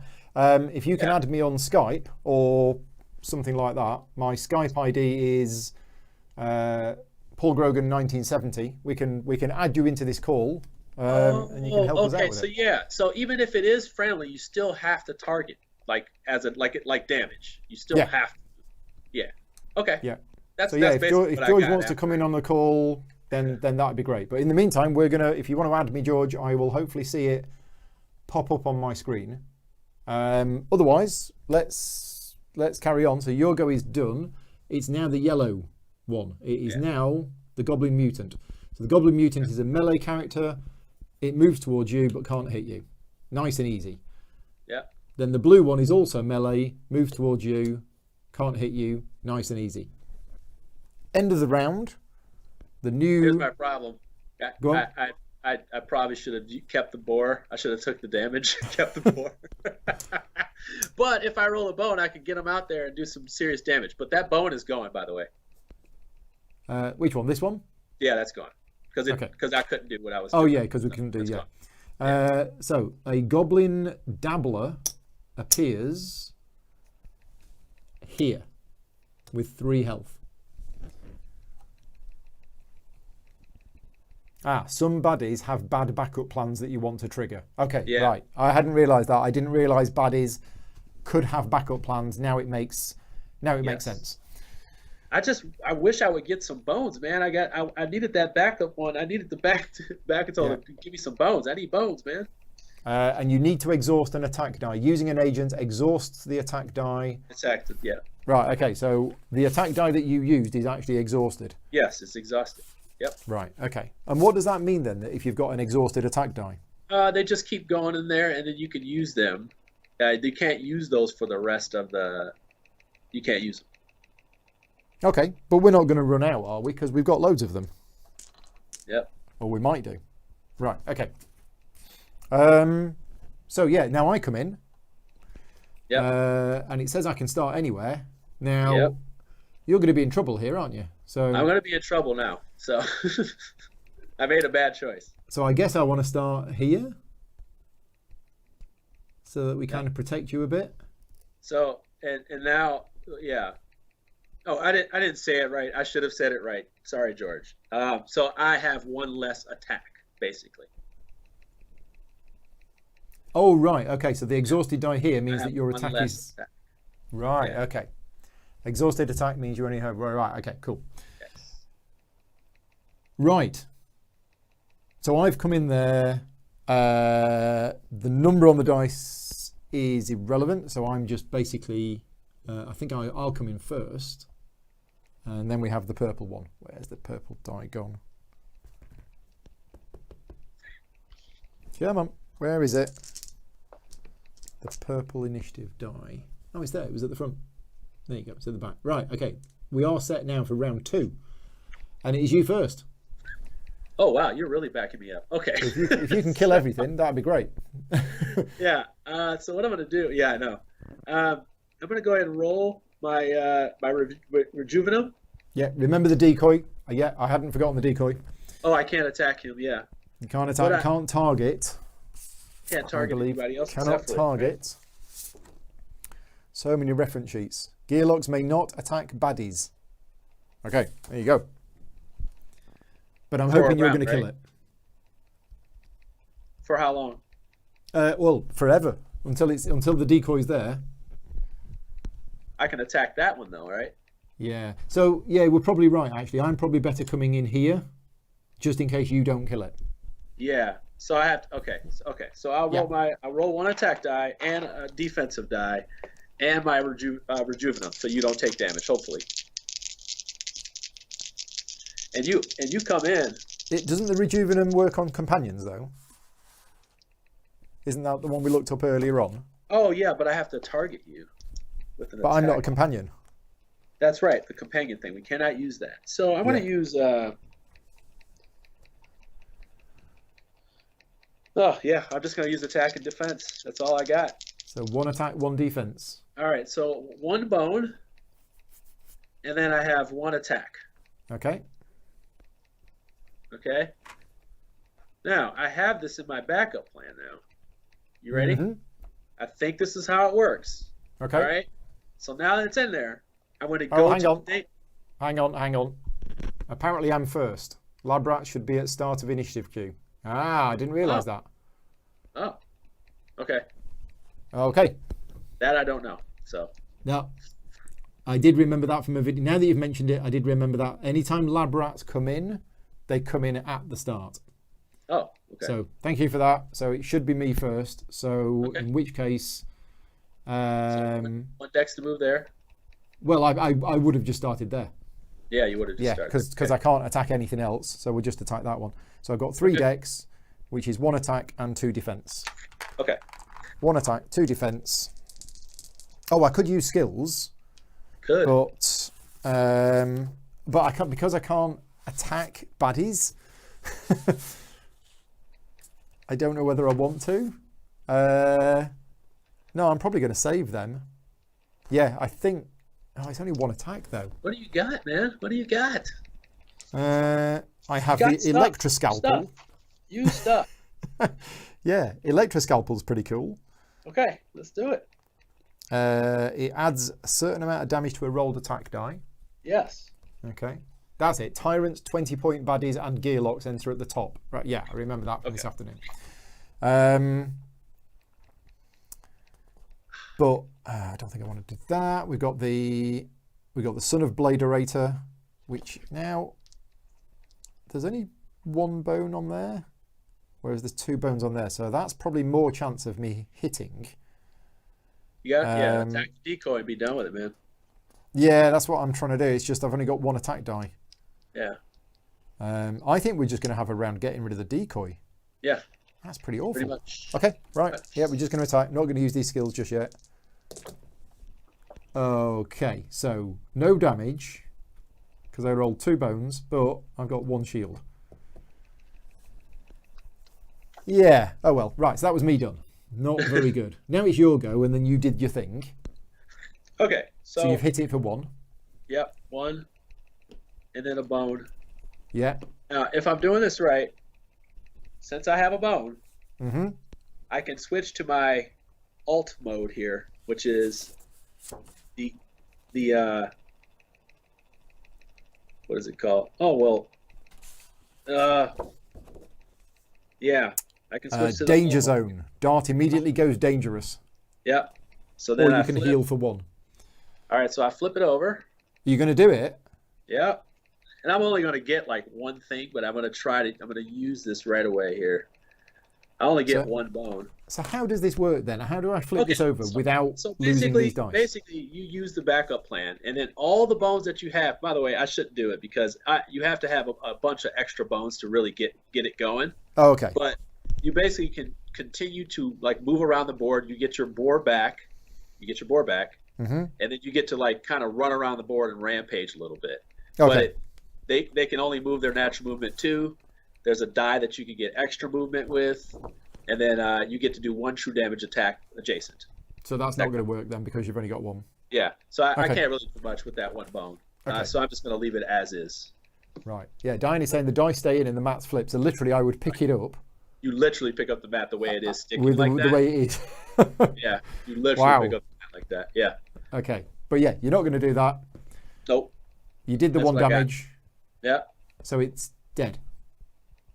No, Done. That's the 1 damage. Yeah, because I didn't hit it, did I? Done. No, we're rubbish. Okay, so that is you done. It is now this Goblin Mutant.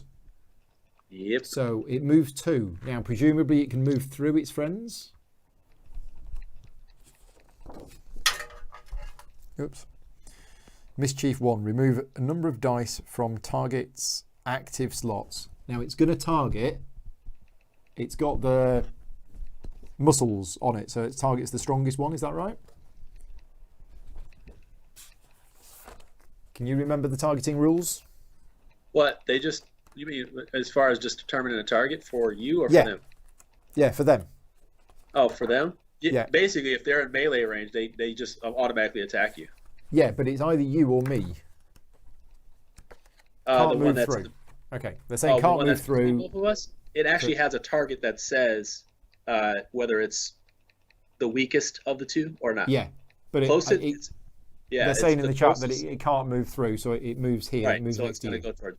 Yes. Yeah. Okay. So it has the ability of Mischief 1, which is you remove 1 dice from target's active slots. Well, there you go. That's now, gone. when does that happen? Is that before That or happens. after its attack? So it's always it's movement. You got to move. Yep. And then when they move, then they do the other parts there. So that's basically the run of it. They move. They do their abilities. Yeah. And then yeah. And now it's going to attack you. Yeah. Okay. And then they rolled a bone. And they roll a bone. Yeah. Nice. Okay. Right. All right. That's the yellow one done. The blue one is here. So this.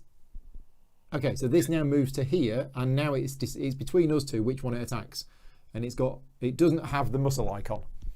Right. Okay. So it's weakest. And how do we determine the weakest? Health. We've both got the same health. Our choice. Okay, well, let's have it on me because I've got 1 defense. Okay, so it's attacking. Well, he's got the confuse ability. Confuse ability, put the confuse effect die on target. If this effect is already there, remove it.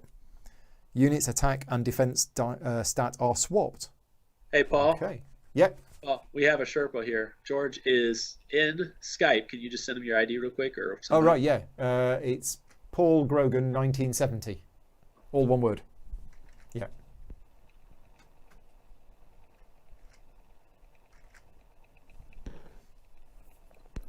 So yeah, if we get it to attack me, it's got 1 attack, 1 defense. Okay. Okay, so it's rolled 1 attack, but that comes off my 1 defense, and it's got 2 defense itself. Okay. Dang it. Dang it. There we go. So answering this call will place your current call on hold. So I'm getting a call in from George, or you can merge calls. Let's merge calls. There we go. So I think George is here. Is George here? He's showing us in the call.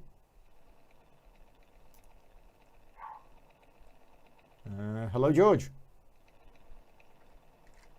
No, well, he's showing us in the call, but I'm not sure if he can hear us. It says 2 of 3 in the call.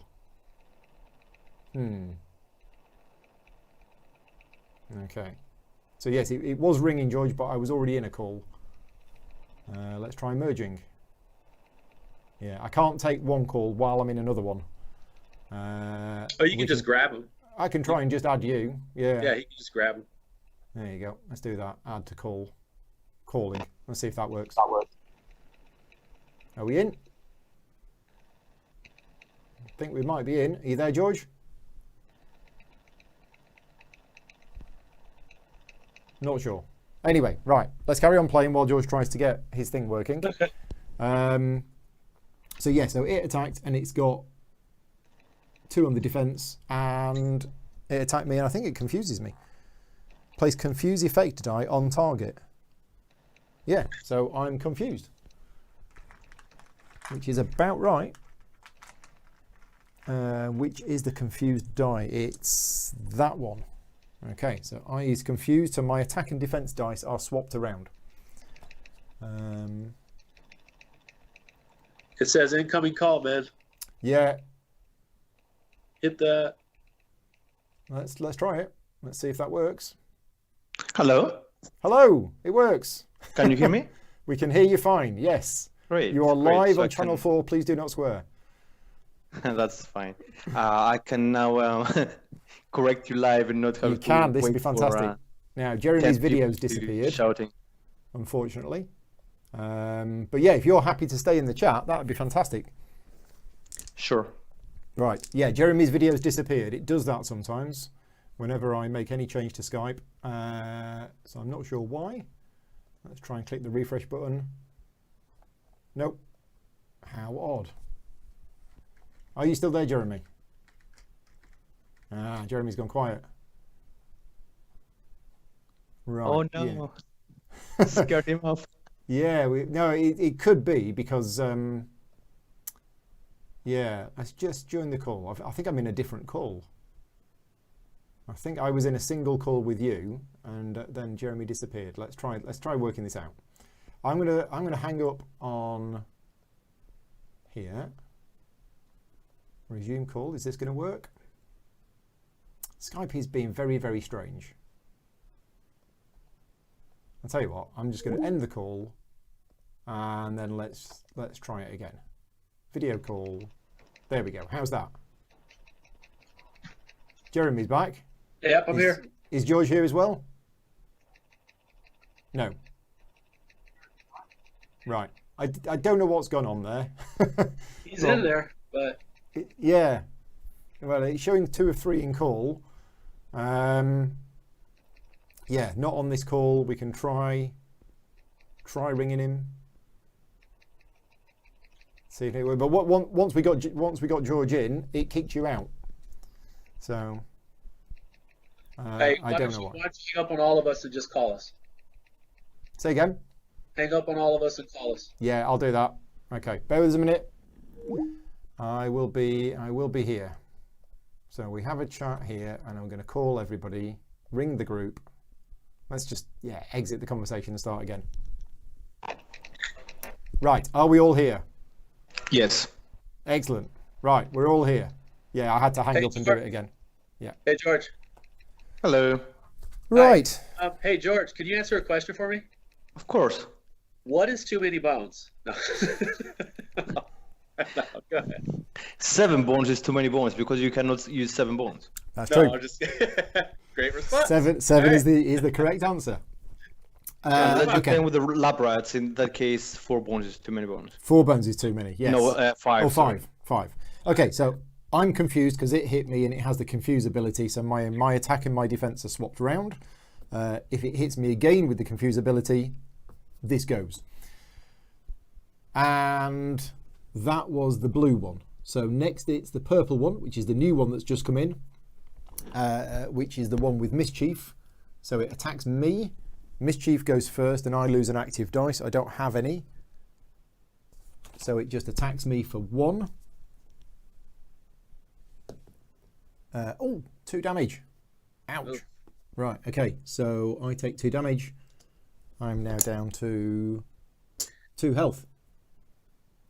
Okay. This is an unlucky one here, man. This is unlucky. Yeah. Yeah, this is unlucky. I'm pinned in the corner. I probably should have taken that hit for myself, so I Rather can than the actually ball. get around. Yeah, Yeah. I kind of played it too safe. Okay. Well, that's the end of the round. Yeah. So there's a couple of things here. I have an ability, and I'm not saying we should use this, but I have this ability of Handy, which costs these 2 bones, which immediately sets the round counter to the fatigue round. I think that might be our move. Now, I'm only on 1 health. I have. Sorry, I'm on 2. That would put me down to 1. I have but it- 1, 2, 3, 4. I still have. You've 4. got 4, but it would get rid of the decoy. Yeah. Now, the other thing, I've not used these characters properly yet. I could tag out. I could tag out at the end of my round and tag another one in, which I've not done yet. Okay. Let's do it. Okay, so the thing, right, I don't think I can now. George will correct me on this. Yeah, I think we should tag out. No, you need if you want to use your backup plan, you need to do it during your turn. Exactly. So you cannot do it right now. No, I can't do it right now. And but- also you can tag out during your turn, not any time.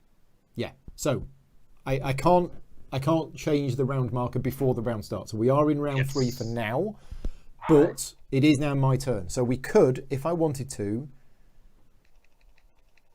use this battle plan to set the fatigue die and knock it down by 1. Right, on your turn. Do we want to do that? Yes, we do. Okay, right. So we're going to do that. Also, you can roll your dice, see what happens, and then you can decide to use your backup plan. True. Thank you. Depending on what happens. Now, thankfully, I'm confused. So my attack and my defense have been swapped around. So that's actually a good thing right now. I've actually got 2 attack dice and 1 defense dice. I do have these abilities though, but these abilities I believe are going to transfer with me when I tag in this other character. Yeah. And all we're bothered about right now is getting rid of this decoy. Dude, what do you have for your abilities? Let's see them. Well, they're all good against the other things, but I don't think they're going to be very good against the decoy. Okay. I have something that generates a force field. It removes all negative effect dice when applied, and potentially heals. Okay.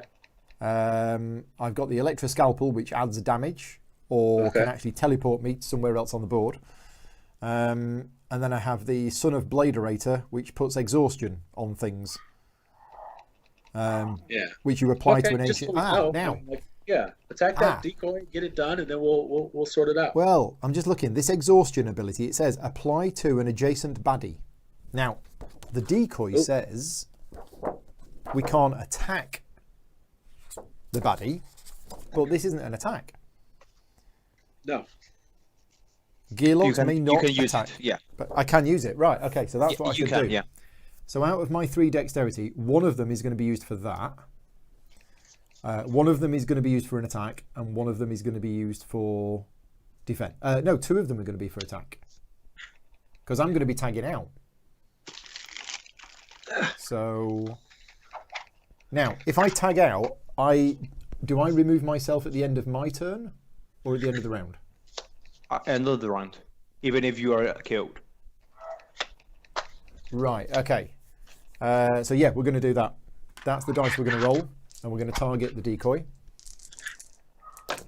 Right, so total overkill on the decoy. Yeah. So, yeah.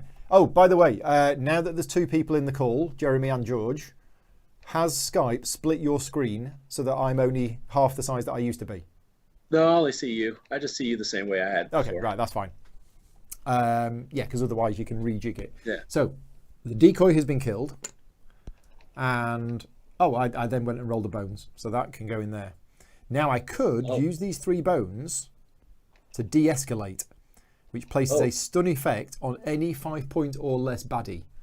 Huh. But I'm tempted to save them up. Save it. Save it? Okay. Save it. So then I'm gonna tag out. Yeah. Yeah. So tagging out, you may declare a tag out at the end of your turn by flipping the chip of the active lab rat. Okay, so flip that over.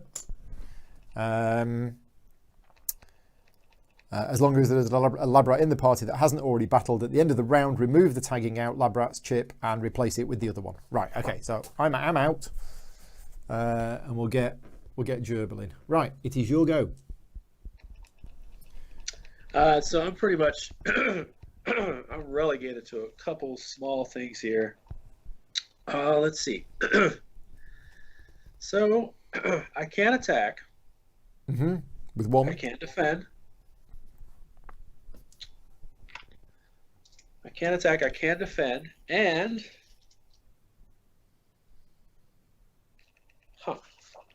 Yeah, you're trapped in. I You think it's can't going to move. be the.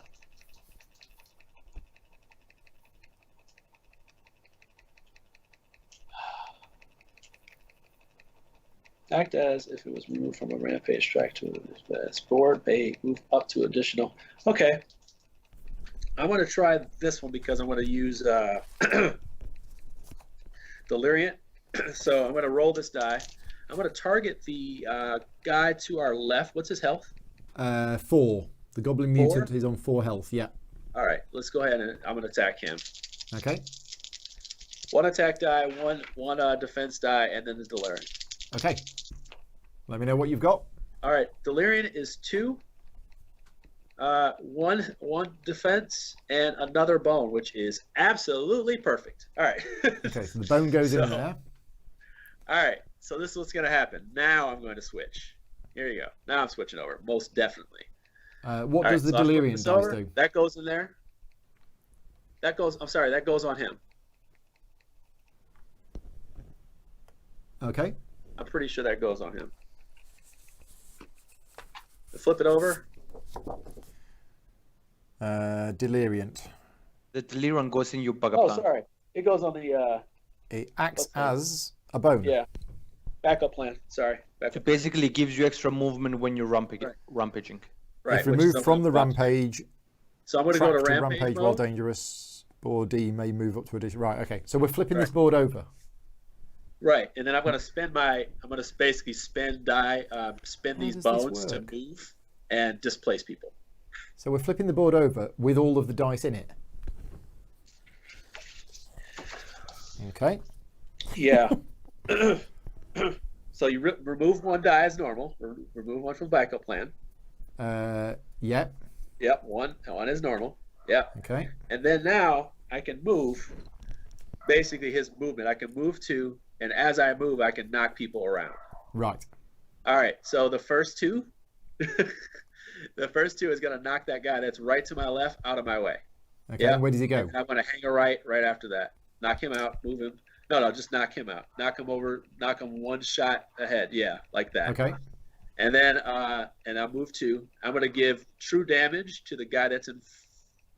What's the health of that guy that's next to you, to your left? So where do you move to now? You move to there, or? And I'm moving one forward. Yep. Okay. No, I'm sorry. Moving next to the baddie. Yeah, using that the defense. What's the health of that guy that's kind of in front of me? This one is 3. 3. Okay. Yeah. So I'm gonna go ahead and put true damage on that one of 1. Okay, so that's 1 damage. Yes. Yeah. All right. Then I'm going to. At this point, you can choose to unexhaust the die. You can unexhaust your attack die.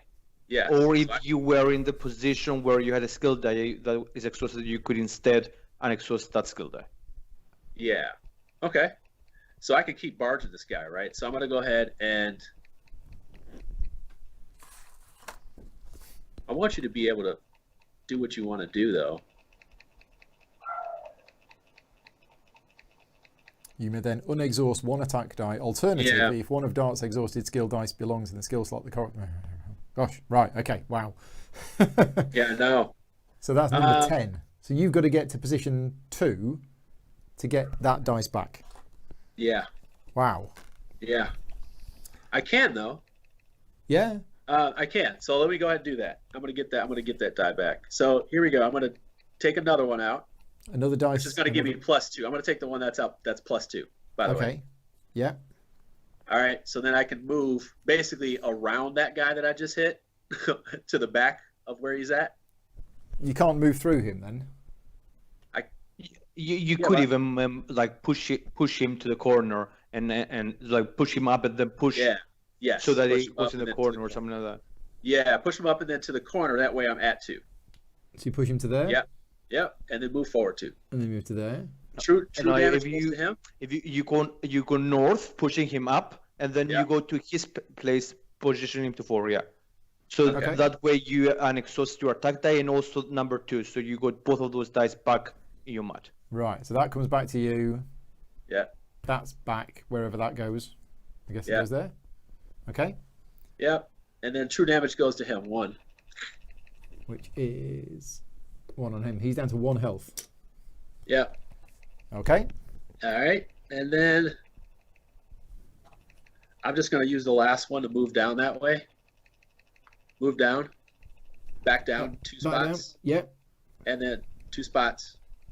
1 more spot. You had, Jeremy, you had 3 bones, but you used 1 to flip. So you only had That's right. you only have 2 rampage. Move me back, please. Oh, okay. Right? You're right.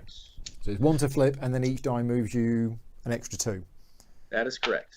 Okay. Yeah, so you should be on number 2, because that's where you ended up the second rampage, and that's your turn. All right, so then I go back to normal, and that's it. And then this board flips over again? Yep. Just really nervous about flipping it over with dice in it, but it seems to work. I love how snug it fits. That's what I like about it. Snug. Right, okay. So you're done. So now it's the yellow one, which is this one. And I don't believe this can attack anybody. No, it can't. So move it to there. Then the blue one is this one. This does. This attacks me. So it's got 1 attack and 1 defense, but the defense, it doesn't roll. Is that right? Because its defense is already on there.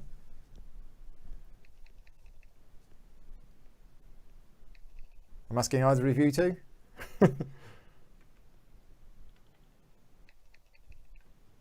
You still there? Anybody there? I'm just trying to maximize the Skype screen because right, okay. sort of like phone. I'm just looking through YouTube. Right. So can you repeat your question? Yes. this baddie normally rolls 1 attack and 1 defense. Yeah. But am I right in thinking it doesn't roll the defense because its defense is still on there? Correct. Right, okay. That is a 1. That deals 1 damage to me. Close. It's got confused, which means that comes off.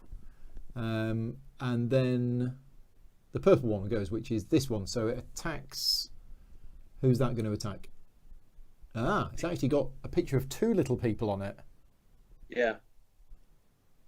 Could be. So does that mean it's attacking both of us? Yeah, if we're adjacent, I think it's both, man. Hold on a second. That one, I don't know. I don't remember. So let's see here. Targets. Here we go. Or is that a special one? No. Number 9 targets.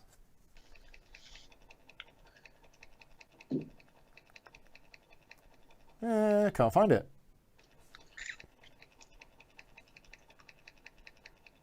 No.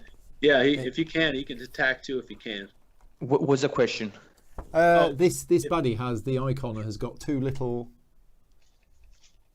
people symbols on it, but I can't find that. Okay, so if he's adjacent to 2 of you, he can target and attack both of you. Yeah, that's what I thought. Yeah. It's just not in the rules under the targeting bit, unless it's from an expansion. Yeah, maybe it's from it should be somewhere. I'm just not sure exactly where. That's all right. I've got version 1.0 of the rulebook, and I know they've definitely made a lot of improvements on it. So it's attacking both of us. So is it 1 dice that it rolls that applies to both of us, or is it 1 dice each? 1 die each. 1 die each. So the attack on me is, what's that? That's a 2. Okay, so that's me dead. Or knocked out. And on Jeremy, it's a Berold of Bone. Okay. Oh, beautiful. Just beautiful. I'm good. I'm good. So on the latest version of the rulebook, it's on page 15 under targets. Yeah, I'm looking for it. So it says, but I think you played it right. Yeah, I definitely need to get version 2 of the rulebook. Hopefully it's online, because my rulebook is the first one that came out when the game came out. So, right, so I've been knocked out, and that is the end of the round. So I come back in. Round. I have the version 2 here because it says number within the number of cool of characters within the icon. So yeah. Right. So Gerbil arrives.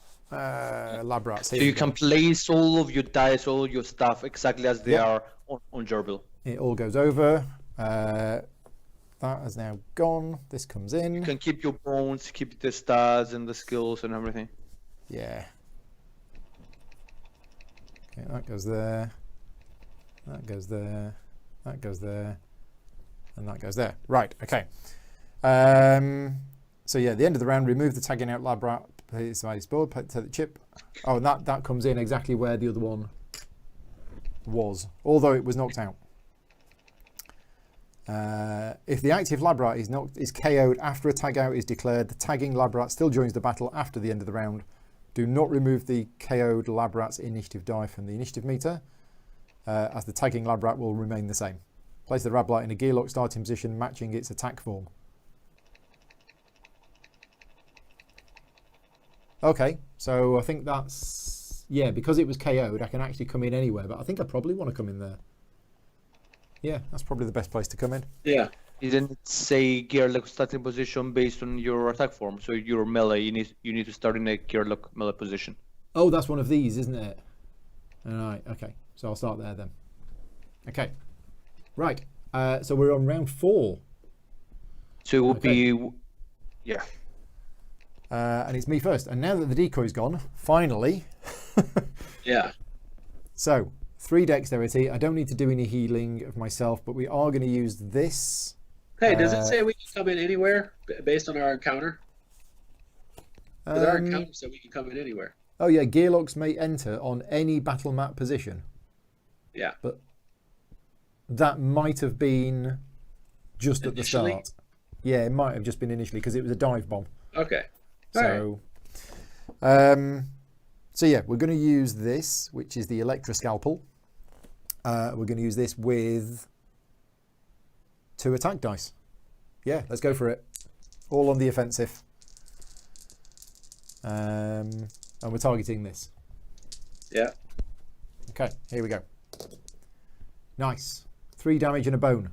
Yeah. Now that bone is get a 3rd lab rat. So I can actually do that on my turn. So I spend 4 bones. Now that dice presumably goes back there, and this one goes back there. Or are they exhausted? Yeah. Okay. If it's the die of your current gearlock, so your Goebbels die, the purple one, that should go back. The other one would be exhausted. Okay, so that's exhausted, but I don't lose it, but that one goes back. Okay. Correct. Yeah, so by spending 4, we get another lab rat. Choose one lab rat, not in play, place its chip beside the play area, etc., etc. It's now available to be tagged in. Right, so we got another one. Excellent. Let's have Flan.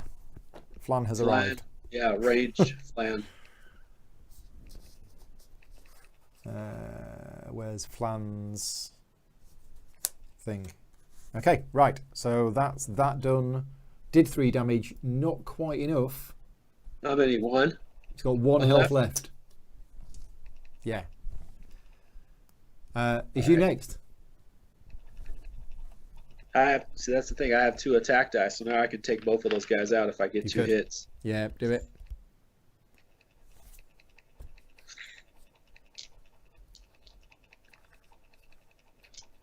All right, my turn? Yep. And you could also move back so that you won't be targeted by the guy that has got a defense on him. Oh, yeah. So if you step back and attack, it means that... Is that guy ranged or not? He's not ranged? They're all melee. Yeah, they're all melee. Yeah. All right. So if you go here... Yeah, but if I stay where I'm at and I hit both of these guys, 1 dart each, they're dead. The one that's next to you. And then there's a 3rd one that's going to come to you, but if you step one step back, then so we'll step back 1 spot so that the other one can't get to me. So just 1 spot. Okay. And actually, because you got bored, because you're riding board, you could actually move back 2 for free without costing dex. He's not riding the boar. Isn't that how board works when you're riding him? He gets the boar died though. No matter what. No dex. And then Yep. All right, so 1 in a bone. So it's going to be that guy that I was in front of already. This one? Yeah. Okay. 1 in a bone. Yep, so that's gone. It. Okay. That's it. I'll pop your bone in there. Right. So yellow is next. It's attacking me. It's got 1 attack dice and mischief. Mischief doesn't do anything because I don't have any active dice. And it hits me for 2 damage. What's going on? Seriously getting beaten up tonight. Unlucky, man. Unlucky. You're getting pummeled. And then this one moves 1-2 but doesn't attack. So we're good. We're now on round 5. We are going to start taking fatigue damage after this. We're fine. We're fine. Yeah. It's me first. So hey, John, I was considering rampaging, but I was like, I was kind of in between on that one. I want more bones to do that. But yeah, I probably should have. Right, I'm going to use 2 attack dice, and I'm going to use my revitalizing, my restorator. I'm going to target this. Oh yeah, I could have. Yeah, I could have done basically 2 attacks. Nice. I got 2 bones, and I got force field. So place in active slot. Remove all negative effect dice from unit when applied.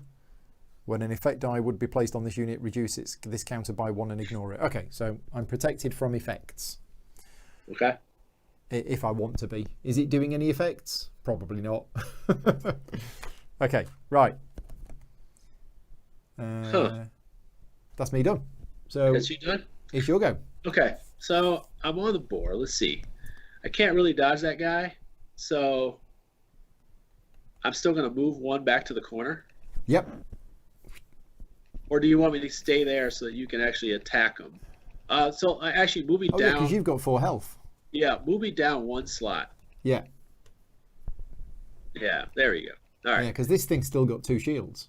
Yeah. Okay.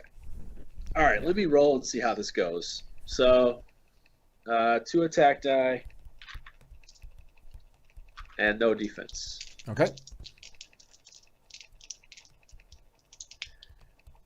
And yeah, let's do it. All right, well I got 3, so that So that's that'll over. be 1 on this one. No, and 2 on this yeah, one. Yeah. Okay. Now, just so you know, for people that did that, like we were kind of loose with that. It should be declared what targets and stuff like that. Should whatever. it? Right. Okay. So you should you say know. this die is on this one and this die is This on this guy one. on this one on that. I got you. Okay. But you totally did All that, right. didn't you? Yeah, I totally did. And then I'm going to use my backup plan because I can actually get away with something here. Okay. I don't have anything that I could use that. I'm going to flip it over. I use the die that I have. Yeah. It's used just like normal. To flip it over. You can only go dangerous once per fight, there we go. actually. Oh, once per fight. That's it. Yes. Oh. But you could use it to heal or something, if you want. Yeah. Because you could recover like a plan. Yeah, you're right. So I could do that to heal. I'm going to go ahead and do that so I don't have to spend any time dealing with that Okay. during the off sign. So I'm just going to heal 1, and that would give me up my full health again. So You're 4. already on full health. No, I got attacked the first turn. Oh, the Oh, board right. took You, it. you The took it board on took you it. into the boar. The board took it, so I'm going to keep this. All right, so I'm done. Okay. Finish Were you him still off. able? We got to finish him off, but I'm right there. I'll take it. Yeah. You're good. Were you still able to go dangerous and rampage No. around, even No. though the boar died? No, I just keep my bone there. No. I mean, earlier on, were you able Yes. to do what you did? Yes. Yes. Yes. Right. Yes, okay. and it also brings the board back. Yeah. The board comes back to me. I get to rampage once per whole battle. So Right. So this boar that, He's that back. took, he's No. back underneath you. 1 health. Okay. Yeah. Right. Yep. Okay. So now it's the thing, which is attacking for 1 attack and 1 defense with confusion. So it rolled a bone, which doesn't do anything. It's done 1 Dang. damage, and you've got 1 shield, according to this. So there you go. Yep. Take the shield off. Okay. Right, round 6, which is now fatigue. And So now both- he would be confused, so he gets the Oh, yes. confused effect. you are and confused. switches his attack and defense around. Which Yep. goes in the active area, I guess. I guess so. Right, so we all It goes take a on top damage. of your gear lock chip, Oh, it goes like there. the black effect dies, like poison Yeah. and Like poison and stuff like that. Yeah. Okay, so we're all taking a damage because it's a fatigue round. But is that 1 damage on the boar and on you, or just on you? Just shoot it. Yeah, there you go. That's it. Just Boar's on you. gone. Oh, the boar is gone. So there's 1 damage on both. Right. Okay. Die comes off. or is immune to fatigue, I believe. But the boar is immune to fatigue, is it? Okay. Yeah. Yes, correct. Okay. Right. So it's just 1 damage on dart. Okay. Okay. My go. I think at some point in the playtesting it did take fatigue, but I think Yeah. it was changed. Yeah. Because Okay. it's meant to be like a mech sort of mechanical. Oh, Exactly. right. Yeah. Yeah. Okay. Makes Okay. sense. Well, I'm going to assume that we're going to survive this round. So Yeah, we are. I'm going to move to there, and we're just going to attack it. For these 2, I've had to spend 1 to move, so Yeah. I've just got 2 attack dice. Finish it off. No bones. Do I want to use 2 Or attack? Yeah, it'd I'll be use cool. 2 attack dice. Yeah, just use 2. Maybe you get 2 bones. Who knows? Well, I've got my special die. I might actually use that instead. More chance of getting a bone. So let's do this. Okay, so it's a malfunction, but I'm using gerbil and it is a purple die, so it isn't a malfunction. And instead it is Spatial Disruptor. Place active lab rat on any available position on the battle mat. It may select a new target. Okay, so instead of doing what I did, I could teleport somewhere else and hit something else. But wow. I'm just going to deal lab damage to that because that's the only one I've got.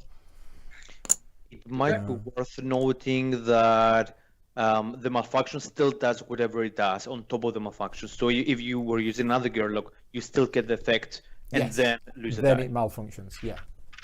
Okay. Forgot to get the boar back, yes, and boar is immune to fatigue. Thank you, John. In fact, no, I won't bother doing that because that doesn't do anything. You can just put it back there, can't you? You can say, I don't want to use that die. Right, go on then, Jeremy. Finish it off. Okay. Remember, you're confused. Two attacks. So you only have one attack. Oh, it's one. It's one now. Yeah, because you're confused. One. All right, here we go. I got a 2, so we're good. Okay, dead.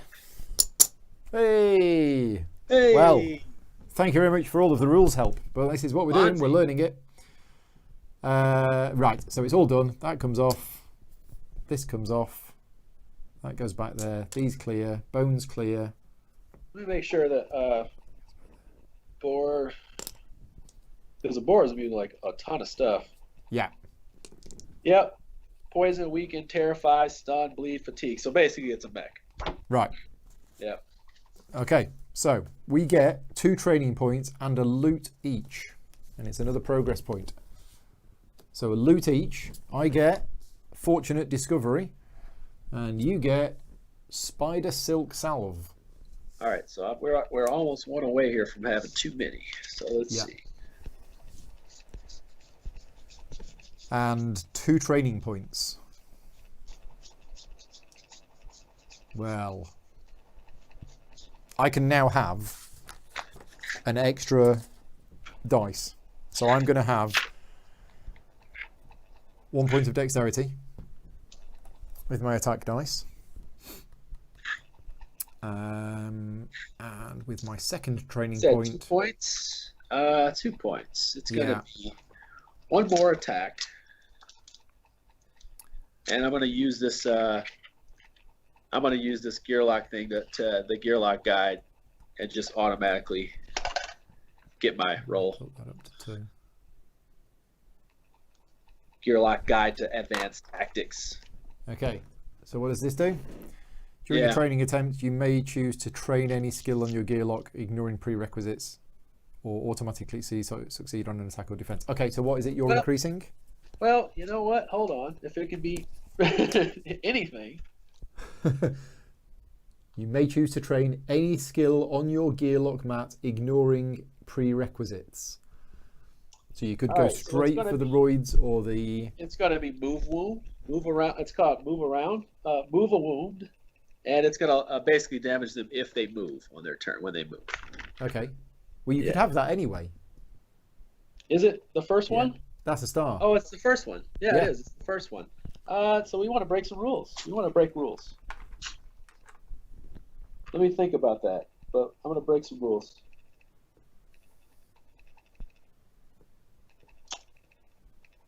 I kind of like you having your die too. Stolen tech might be good. Stolen tech might be good because you get your die back. Okay. You could get an attack die back, or you could get a die of any type back.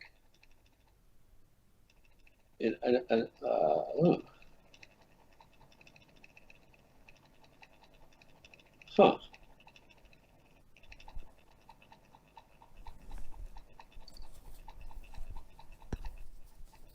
I need to do some health, don't I? Voids is pretty good. Can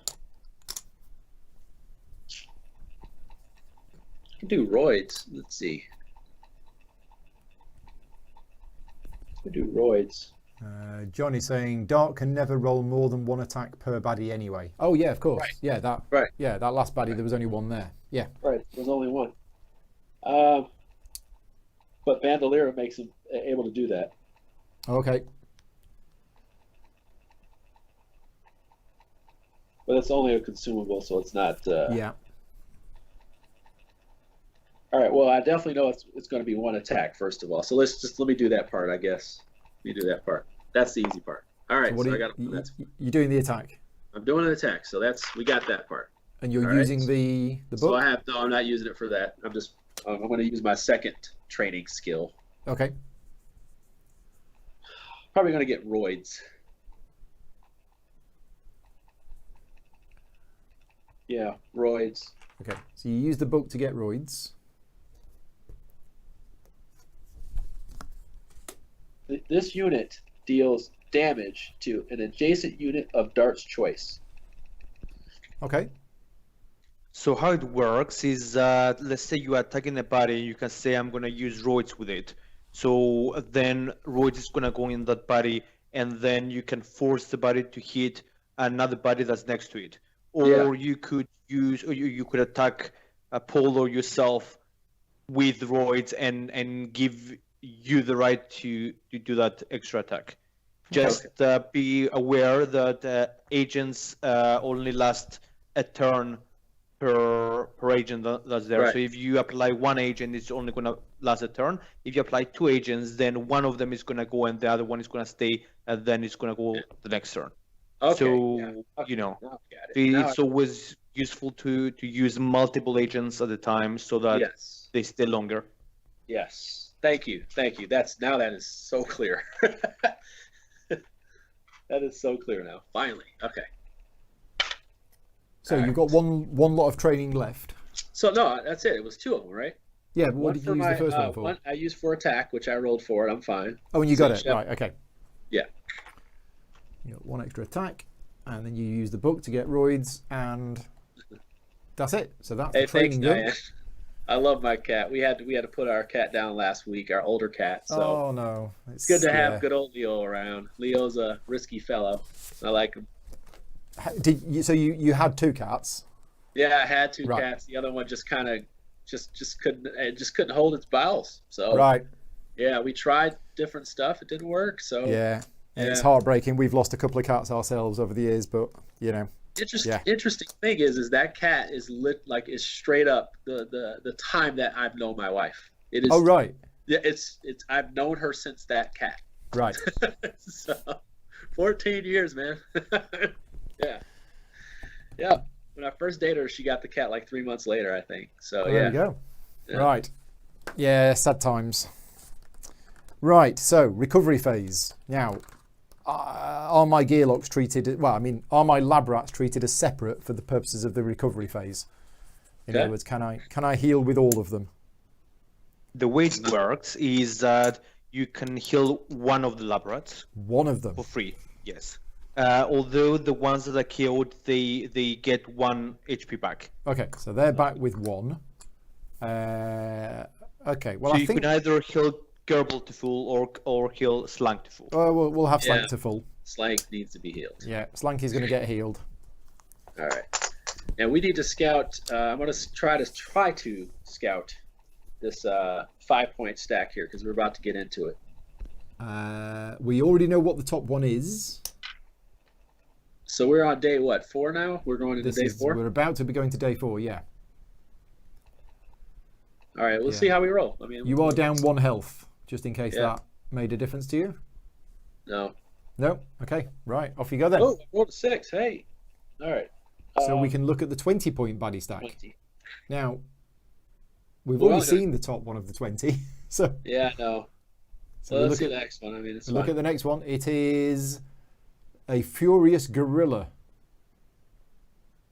Note that you could always choose to see a lower point if you want. For example, we are likely to see a 20 point because we're playing only a 7-day adventure. In which case, you want to see the next 5 instead?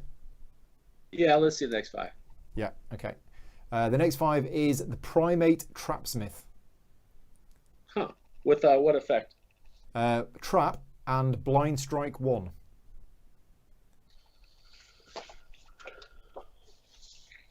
At the start of turn, this unit deals damage to the strongest adjacent unit. Trap is land, encounters only, gear lock of party's choice, rolls a d6, entering the battle mat. Gas trap, it's got a gas trap, it's got electric trap, it's got barb trap. So yeah, get rid of that guy. Oh, okay, he's going. Right, okay. There we go. Right. That is the end of day 3. Yeah, we don't need any of that funny stuff. All right. Day 4. I mean, we're making good headway. We're not losing, so we're fine. No. Yeah, we almost did. What the mech? Get it open now. We haven't slept. The mechs have been chasing us for most of the night. We find a hiding spot, hold our breath, wait for the mechs to patrol the area, get discovered, rinse and repeat. We've eluded a few, smashing them against trees and kicking them into the Cibron, but a couple of dogged pursuers continue to give chase. At last, we've spotted a building with a door strong enough to hold them back. There's a fairly simple mechanism controlling the door. We just need to get inside and we'll be rid of these things. Of course, who knows what's inside? Okay, so we have no choice, but we have, it says, allow me to introduce you to today's panel. Okay, so the battle queue is made up of baddie points, which is 8. It must include 2 mechs. Okay, so we take 2 mechs. 2 mechs and 2 ones. And 2 ones. Use an obstacle chip as the access panel. Right, so this is the obstacle chip. Any gear locks adjacent to this access panel. Oh, and the access panel is there. Okay. Any gear locks adjacent to this access panel may spend a dex to make a lockpick attempt on this 3T3F panel. An opened lock will remain open for the next attempt. Only 1 attempt is allowed per gear lock per turn. Once the panel is unlocked, gear locks may move adjacent to it and spend 1 dex to enter the lab. Party may also auto-unlock and enter after defeating all baddies. So, right, we can escape, basically. So we can defeat them or run. Encounter success is achieved if baddies are defeated or all conscious gear locks enter the lab. If the lab is entered, we find special encounter, council labs, research and development, and place on top of the encounter deck. Okay, so there's something good if we get in there. Well. Okay. Now, I've not done lock picking attempts before, so when we get to that point, you can explain how it works. Okay. Okay. Right. Okay, so let's move to round 1. Do you want to roll your initiative dice? I'll roll mine. All right. 5. So 1. 5 for me. 5 for you. Okay, right. Now let's have a look at these. So baddie number 1, which is the blue one, is an abomination prototype with self-repair 2 and disruption, coming in on initiative 3 with 3 health. Okay. No defense. That is melee. It has 1 attack and 2 defense. So that's there. Number 2 is a mech hound with swap disruption, 3 health, 3 initiative, which is also melee. You gotta roll. You gotta roll for the mechs. Oh yeah, they don't come in there, do they? Yeah. Thank you. That comes in on number 1. Okay. Baddie number 3. Mechs, right? Say again. Okay, oh, that was a mech as well. Yeah, yeah, you're right. Sorry. Yeah, they come in. Remember, they come in last, right? Do they? Yeah. Krellin come in first. Mechs come in last. Yeah, so they're gonna get lane 3 and lane 4, and then lane 1 and 2 are gonna be the normal buddies. Okay, so I thought the mechs came in on a numbered point around the outside. They come on the outside. Correct. But when you set the buddy queue, you're gonna put the ones first, and then you're gonna put them 1 and 2, and then in the stack, 3 and 4 they're gonna be. Right. Okay. Sorry. So that should have been number 3. That should have been number 4. I see what you mean. Right. Yes. Okay. So they're both 3s. Okay. So the first baddie to come out was a timid geophage. Okay. Oh dear. It's got 6 health. Oh jeez. It can't be that tough. It's got 6 health. It must be quite weak. Yes, it is. I'm got pretty treasure. decent right now, though. I'm feeling pretty good right now, though. It doesn't attack; it just runs away. Yeah. So that's a melee creature number 1 that goes there, and melee creature number 2 is a ranged. It is another goblin broadcaster. Oh, we don't like them. That comes in on initiative 6, and that goes there. So initiative 6 and initiative 2. Right. Okay. Broadcaster has a health of what? 3 or 2? Broadcaster is a health of 1. 1. Okay. Yeah. All Make right, these the last not first. Yep, got that. Thank you very much. When you cycled into the bottom, they are face down. Yes, it should have been face down. I did put it face up, but yeah, right. It should have been face down. Well spotted. You should put the defense on the mechs. Then check for the defense on the guys, because the mechs you said has defense. Yeah. Oh, right. It's actually different. It's not defense dice. It's actual. Right. Okay. So mechs work in a different way then. Right. It's like fixed armor rather than defense dice. We should see what they have. They don't roll it. They come in with it. Yep. They have like a shield that looks different. Yeah, I mean it's the same icon. It's just it's a yellow shield rather than a black a black shield. Yeah. Okay. So I think that's good. I think we're all good. Think we're all good. Yeah. I'm coming in. I don't feel the need to be off my guy. I just don't feel the need to be off him. Oh, by the way, he only has 1 health. By the way. Yeah. Oh, you've rolled for Yeah. Okay. 1 health. So the ball comes in. You guys rolled initiative? Yep, and I rolled my initiative. We're 5. I'm 5. Yep, we're both on 5. Yeah.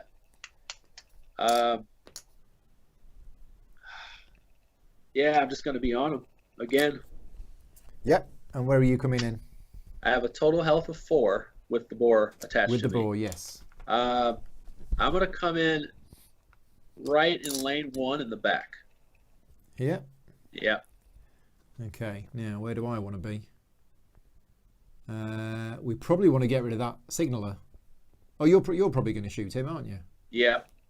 Maybe move me 1 left. Maybe. Where should I start? Okay. What does this one that's got treasure and flee do? Let's have a look at that. They basically take your. The thing is, they take your loot if you don't get. You take them out. If you don't take them out. It's when defeated, you place a loot die on its position. Right, but if you don't defeat it, it goes away, right? Yeah, it's got flee, but we don't lose anything. It's just got treasure. When it flees, it does take away your loot. Oh, okay. Remove this unit from the battle mat at the end of rounds 2 and 5 and place in the defeated stack. If this happens, closest opposing unit with loot must discard 1 loot. Okay, so it does. Now, this guy doesn't have attack either. He just is like a treasure test, a baddie. So anybody played Golden Axe is like that little thing that you hit to get potions and stuff. Right. You kick okay. The guy. You kick. Yeah. So we've basically got a round to kill it. Yeah. Remove this unit from battle mat at the end of rounds 2 and 5. Got 2 rounds to kill it. 2 rounds to kill it. Otherwise, but that we lose means something. not killing everybody else. Well, exactly. He's going to be hitting you. Yeah, I mean, I'm not that bothered about losing some of this loot, so. Yeah, let's not chase that too much. Fine. Let's go leave ahead and knock these guys out. The guy you said, what's the health of the guy on the bottom right? As far as 3. 3. Okay. 3. Yeah, man. I think we should just kind of whittle away at these guys and.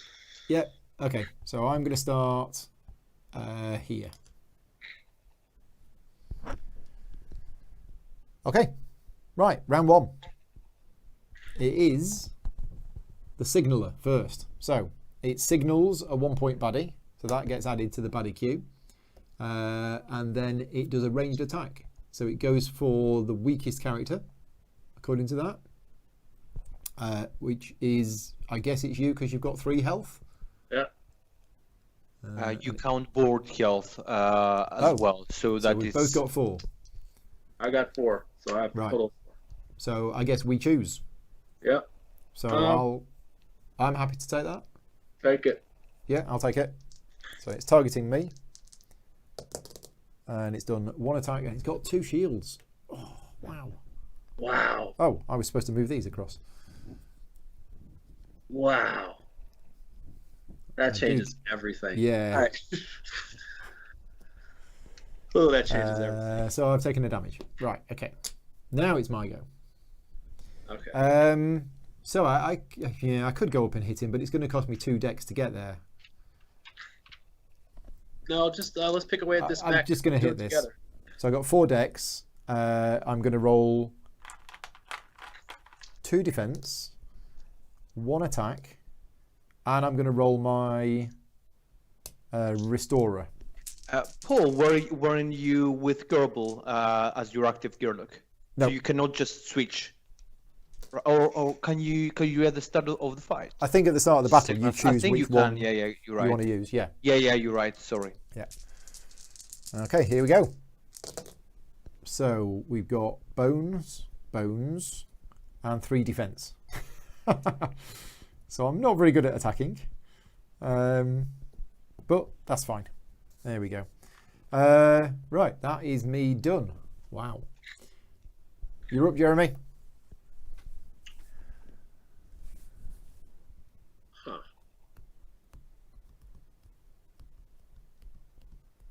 You know, I have a die that's almost useless because if I had that, if I had the Rejuvenum for, let's say, like if Shadow was in the game, it'd be ridiculous. But this die was kind of a waste. I realize that now.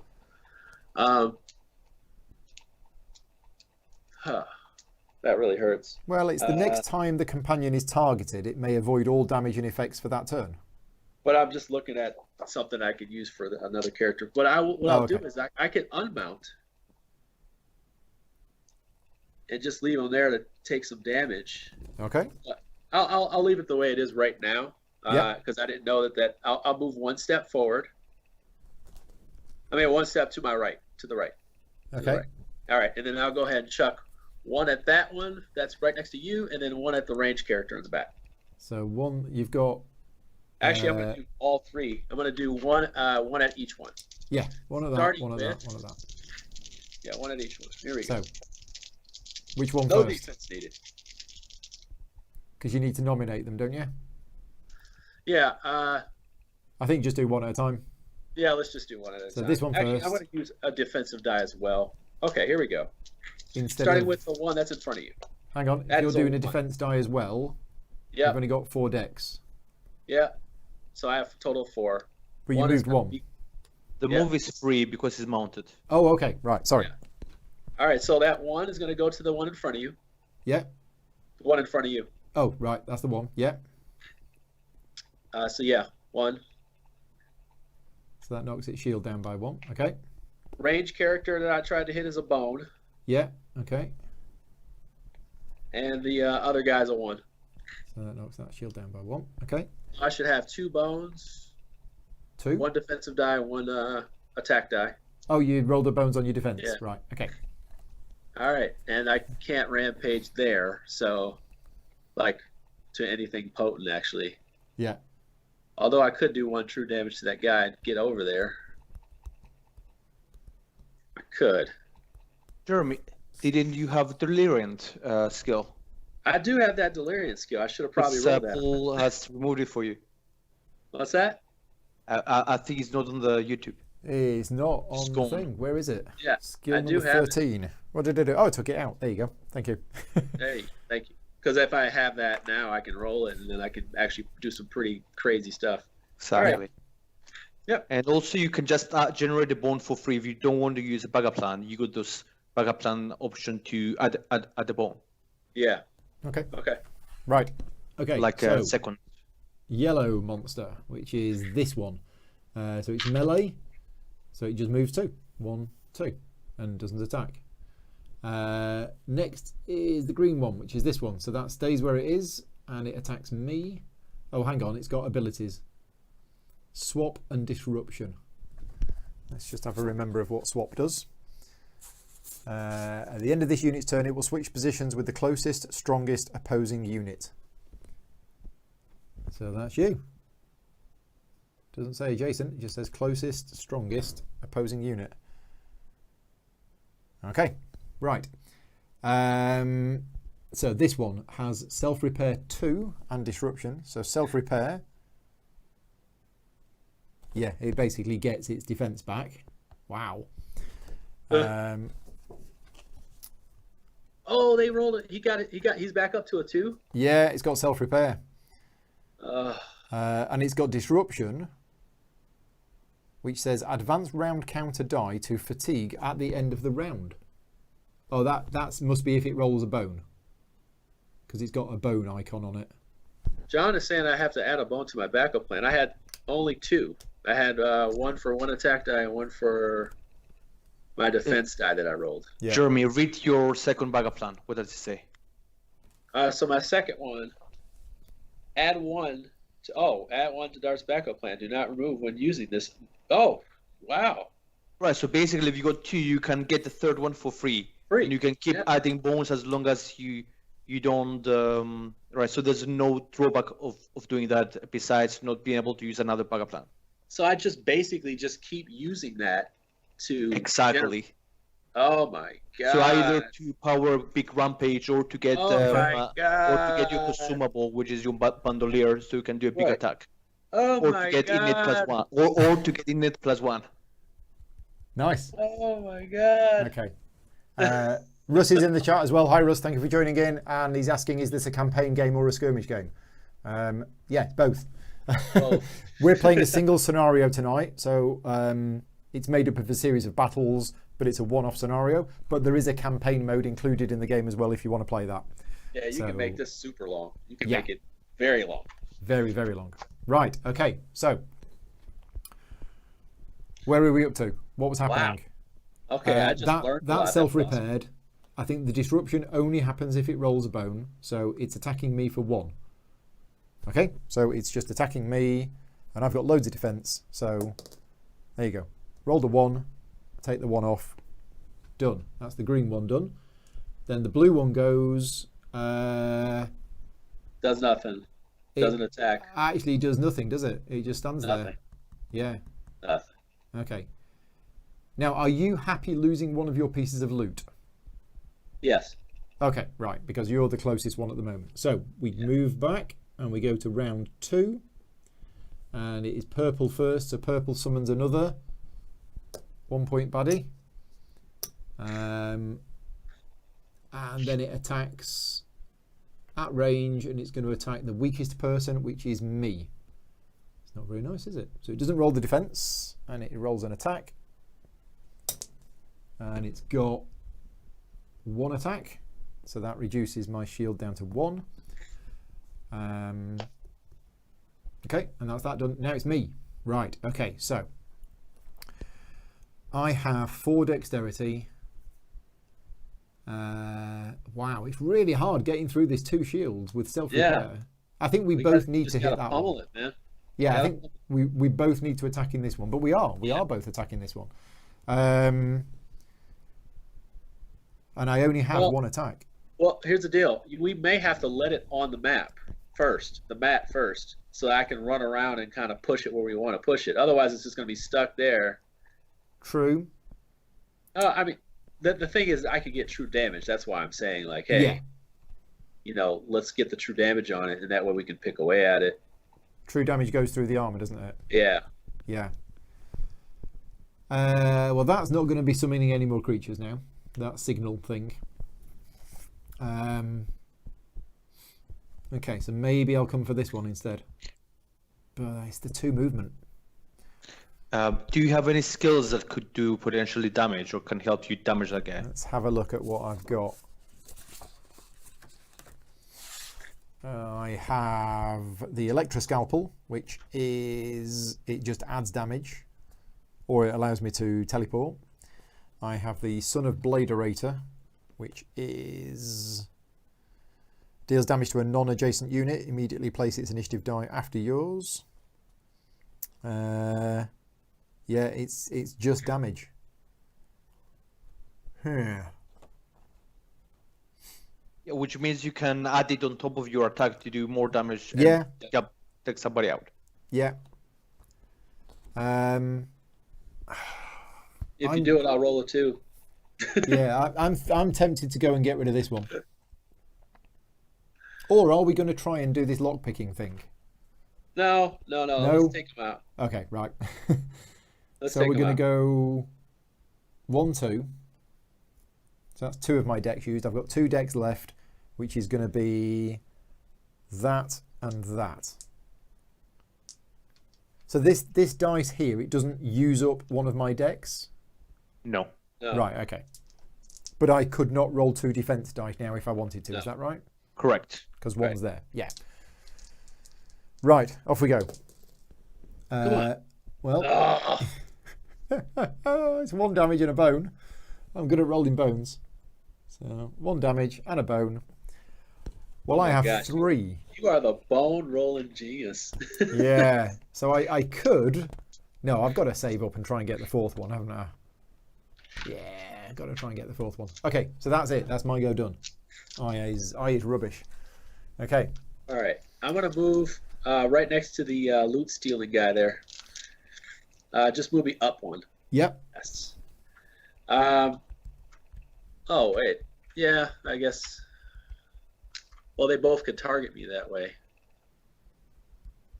Well, the other one's ranged, so it doesn't matter. No. Huh. Doesn't matter. Okay, so 1 dart for everybody, first of all. And then if you moved 1 more, this wouldn't be able to attack. Yeah, and I'm also going to use... It would just go to you, Paul. No, actually, yeah. Hey, so George, can I use roids on Paul, and then he can attack that guy? You could, but then you'd have to attack Paul. No. And he'd take the damage. Oh. Okay. And you'd lose that attack die. So it's a bit of a risk. Is Right. like if he's got a lot of health and defense, then he might say, okay, sure, I don't mind taking a 1 point of damage so that I can do a few extra points of. But also keep in mind that you might want to use it together with Bagitol to give him 3 bones and to keep Broids active for longer, if you choose to do that. Oh, okay. So I'm going to go ahead and use all 3 of my attack die, 1 for everybody in the party to have some fun. Yep. And then I'm also going to use my Deliriant, because I'm going to probably rampage right now. Okay. Right. Start wrecking some shop here. So first attack on. Oh, first one. This one. That's a bone. Beautiful. Okay. Second one. Attack on this one. To the range character. Yep, to that one. Okay, the range character. Yep. A 1. Okay, that's the shield gone. And third attack on the mech off the board. A 1. Okay. No, that's the one at the bottom. It was a 1 on both, so that's fine. Yeah, they're both 1. They were both. Oh, okay. Oh no, that right. was that was So that now- was there. Right. Okay. So now I'm going to roll this dip. I got a 2 for that one for my skill. Okay. And where does that go again? That goes in your There. backup Yeah. plan, doesn't it? So it's about to get serious. Let's go ahead and flip that mat, sir. Okay. Here we go. Charge. Okay. Okay. Paul, before you flip, you Yeah. remove one of the bones. So basically, Yes. you take the first bone out, Oh yeah. Take the and then first move one. everything 1 to the left, Okay. And then. and then you flip. Okay. Okay. And flip. I'm getting less nervous about flipping it. I It know. seems to work It's so fine. tight. I like it. Okay. Yeah. That's just a fun experience. Okay. Anyway. All right. It's so small. Such small things, right? So we're going to get to moving. So moving 1, 2. So that up next to the baddie with no defense now. There. Yep. Yep. Then I'm going to use that's going to give him true damage. So we're going to give him 1 true damage. So that's dead. Then I'm going to use it again. Basically, go ahead and take 1 damage off of him. He's gone. He only had 1 health. Oh, he's gone. Yeah. Oh, crap. Okay. And Well- also note that you cannot use the same the rampage to hit the same body twice in a row. So Right. you need to alternate if you're gonna do it. Makes You sense can because you're just charging displace around, knocking Yeah, you into can knock people. him around. Okay. Yeah. So you know what? I'm just going to run back over there. So let's go ahead. I can move 2. So I'm going to take 1 die out. So we're taking that one out. Yep, take the die out. And then I'm going to move 2 and then use my other one, the Delariant, to move 2 more. So I'm just going to basically wrap around and knock that guy out of the way there at the bottom. So where are you going? You're going 1, 2, so that's 3. 1, 2, 3, 4. Yep, 4. Yep. The way that it would work is that you would take the bones from the left to the right. So the delirium would be the one that you take first, and that's the one that is going to give you extra movement. Oh, so okay. like you took that first move, and then you be the second one. Oh. Right. So the second one will be only 2 movements. So but you could. So that's there. Yeah, you could probably You can still get there. Yeah, I can still get there, but you're saying it's from left to right. Okay. It would be because you flipped it. Okay. Okay. All right. Yeah, I was going with the numbers because the numbers are from right to left. Oh, I didn't see that. Okay. Sorry. Okay, so let's go ahead and then attack that guy for 1 true damage. Yep. And then I will run through him. So we're removing another dice. Yeah. Okay, so you push him forward. somewhere. So just move me 2 forward and then move him next to you. Bump him, move him next to you. Yep. And then I'll use my final die to get next to that mech, I guess. And deal true damage to that. Yeah. Okay. Right. And then it flips back over. Yeah. Okay, cool. All right. Right, all done. Done. It is yellow. So yellow is melee. It is here. I'm the closest. So it attacks me. It's got swap and it's got disruption. Okay, so after this, it's going to swap. It's hit me for 3 damage. Oh, wow. So 1 of those and 2 of those. Almost dead.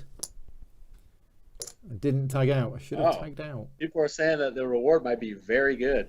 Might be very good. That's very interesting to say that. It's very good. Right, so that's that done, and then the swap ability kicks in.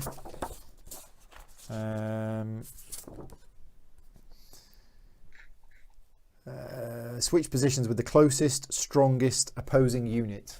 Well, is it closest first or strongest first? The closest, strongest. Closest. So out of the strongest units, you are the closest, so it's you. So that switch is there. That's the yellow one done. So then we have the green one, which is this one. So that attacks you with 1 attack dice. He's coming in now. Does it? Can it not just attack from here? It's out of range. Well, I thought it was next to you. I think they're... I don't think it needs to move. I was next to him previously, so now he's like free to walk in. He hasn't ever been freely to walk in. But it doesn't need to, does it? I think it can stay where it is. To attack us? Yeah, I think so. Is it ranged? No. So if it's not ranged, it comes in just like a regular baddie. Yeah, it can move like normal. Yeah. Ah, right, because I had it attacking me from this position. Yeah, we had it blocked the whole time, so... But should it have been able to attack when it was off board? Yeah. Yeah. Okay. Right. Yeah. But now that it can come in, it does. Yes. Yeah. Okay. Right. So it's attacking for 1. Oh, sorry. I thought this was you then. Sorry, I'm being an idiot. No, that's okay. I'd forgotten that the swap has just happened and my eyesight's going. So it's 1 damage. Are you taking it on you or the boar? Okay, on me. Okay. Right, that's that. Actually, I'm going to go ahead and take that right back and say the boar because I don't think we need to move that much anymore. Okay. There we go. Boar is gone. Next, that was green. Next is blue. Blue doesn't do anything, although it does have 1 shield die, so it should have actually been rolling its shield dice. That's what it should have done. But never mind, it doesn't matter because it's the end of round 2, so this disappears. It's gone. And it steals some of my loot. What was it again? It was flee. Is it a random one? Must discard one. So I'm just going to discard this. Okay, gone. Right. Okay, so end of the round, we have 2 more baddies coming in. So we have, first of all, baddie number 1 is a chimp half-wit. Whoa, man! If we maybe we do need to get in that thing. Okay. Maybe. So this comes in at the end, and it arrives on position number 1 melee. And then number 2 appears, which is a minikin monkey. 3 health. Number 2 melee. Ranged purple. So that goes there. That needs to go at the end. Okay, so we still have 4 on there, and we now move to round 3, and it's me first, and I am severely wounded. Are you? Yes. So I'm going to tag out at the end of this one. Okay. So I'm not going to move. I've got 4 dexterity, so I'm going to use 1 attack, 2 defense, and this. And we're going to target. Let's target the chimp half-wit. Yeah. Although, yeah, it's got blind strike and 1 mind, so it doesn't actually attack itself, but it does have this blind strike 1 ability. It lashes out at the start of its turn. Or do I go for the mini monkey? Yeah, no, we'll go for the chimp half-wit. Yeah, guys. Hey, man, thank you so much for sticking around, and also just everybody helping each other out in the chat. One thing I'll tell you, as a fan of Too Many Bones, and like I said, it's been a while since I played it. I always say, man, we have such a strong community because everybody cares about this game a lot, and they play it a lot. And even though we have these guys, we're testing them out. I mean, we have George here helping us out. I mean, you're very, very fortunate to be playing the right game. So I always say, if you're investing a lot of money into a game, you've got support. You've got more than enough support. Yeah, and the rule so support. Not lost in the sauce because this is not an easy game. So no, not at all. The rule support from the lost, community and from Chip Theory Games is exceptional as well. So yeah, a huge thank you, obviously, to everybody helping out in the chat. So I've rolled lots of bones, and I've rolled some defense, and I've rolled. What have I rolled? That's not me. That's me. Oh, you got another gear lock. I've rolled a pulse emitter, which adds damage to a successfully rolled attack dice, which does nothing. So yes, we've got another one. So I spend all of my bones. I go back there, and we'll bring in Helix. There you go. So you had 5 bones. So in theory, you can keep 1 of the bones. Oh, you can keep 1 of them, can you? Yes. Okay. Well, that'll be. Yeah. Okay. Right, and then I'm tagging out. So that's me out. I will bring in one of the other characters. So the 2 skill dice with bones that you used, they will be exhausted. Oh, they're exhausted. Thank you. Yeah. Except the one, actually the blue one would go back because it's your own one, but the yellow one would be exhausted. It's exhausted for now. Right, okay. That's me done. Jeremy, you're up.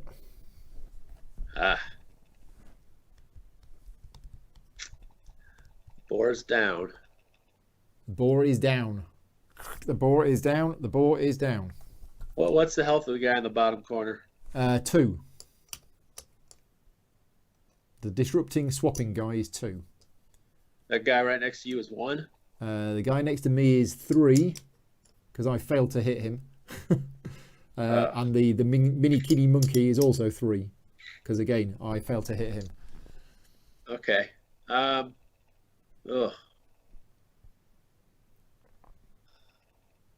Okay, so I'll move left 1, down 1. Now this isn't free movement because you don't have the boar, is it? Yeah, it's just movement. So that's 2 of your decks used. You got 2 left.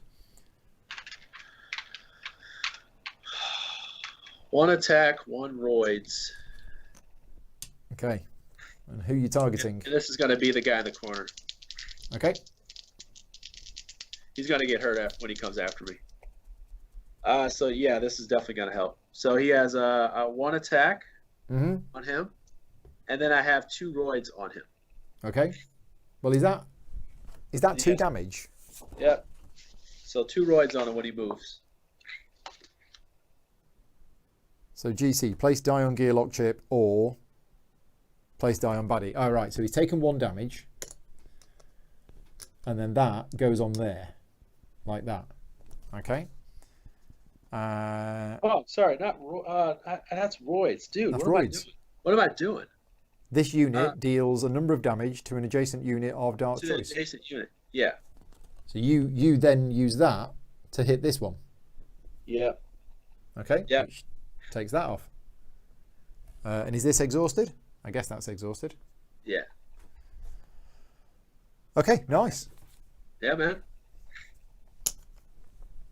All done? I think you're all done. Okay, yellow. That's this one. So it moves to here and attacks with 2 attack dice. And also remember, Jeremy exhausts 1 attack that he used to apply the agent. Yes. Oh, okay. Thank you. Yeah. Right. I got it. So you're getting hit, Jeremy. Yeah. It's 3 damage. That's not good. No, that's not good. Have we? Unless I've missed something, you only have 3 health left. Whoa, he had 2 attack die? He had 2 attack die, and you know what I'm like for rolling. I would have moved 2 away. No. Unlucky, man. Unlucky. Done. So KO'd. Oh dear. Right. Well, we did need to be finished by 10 o'clock. That's the good news. Unlucky, man. Right. Green is this one. So it self-repairs. Ouch. And then yeah, we should have opened the locks, man. Yeah. Open the box. Open the box. Take the money.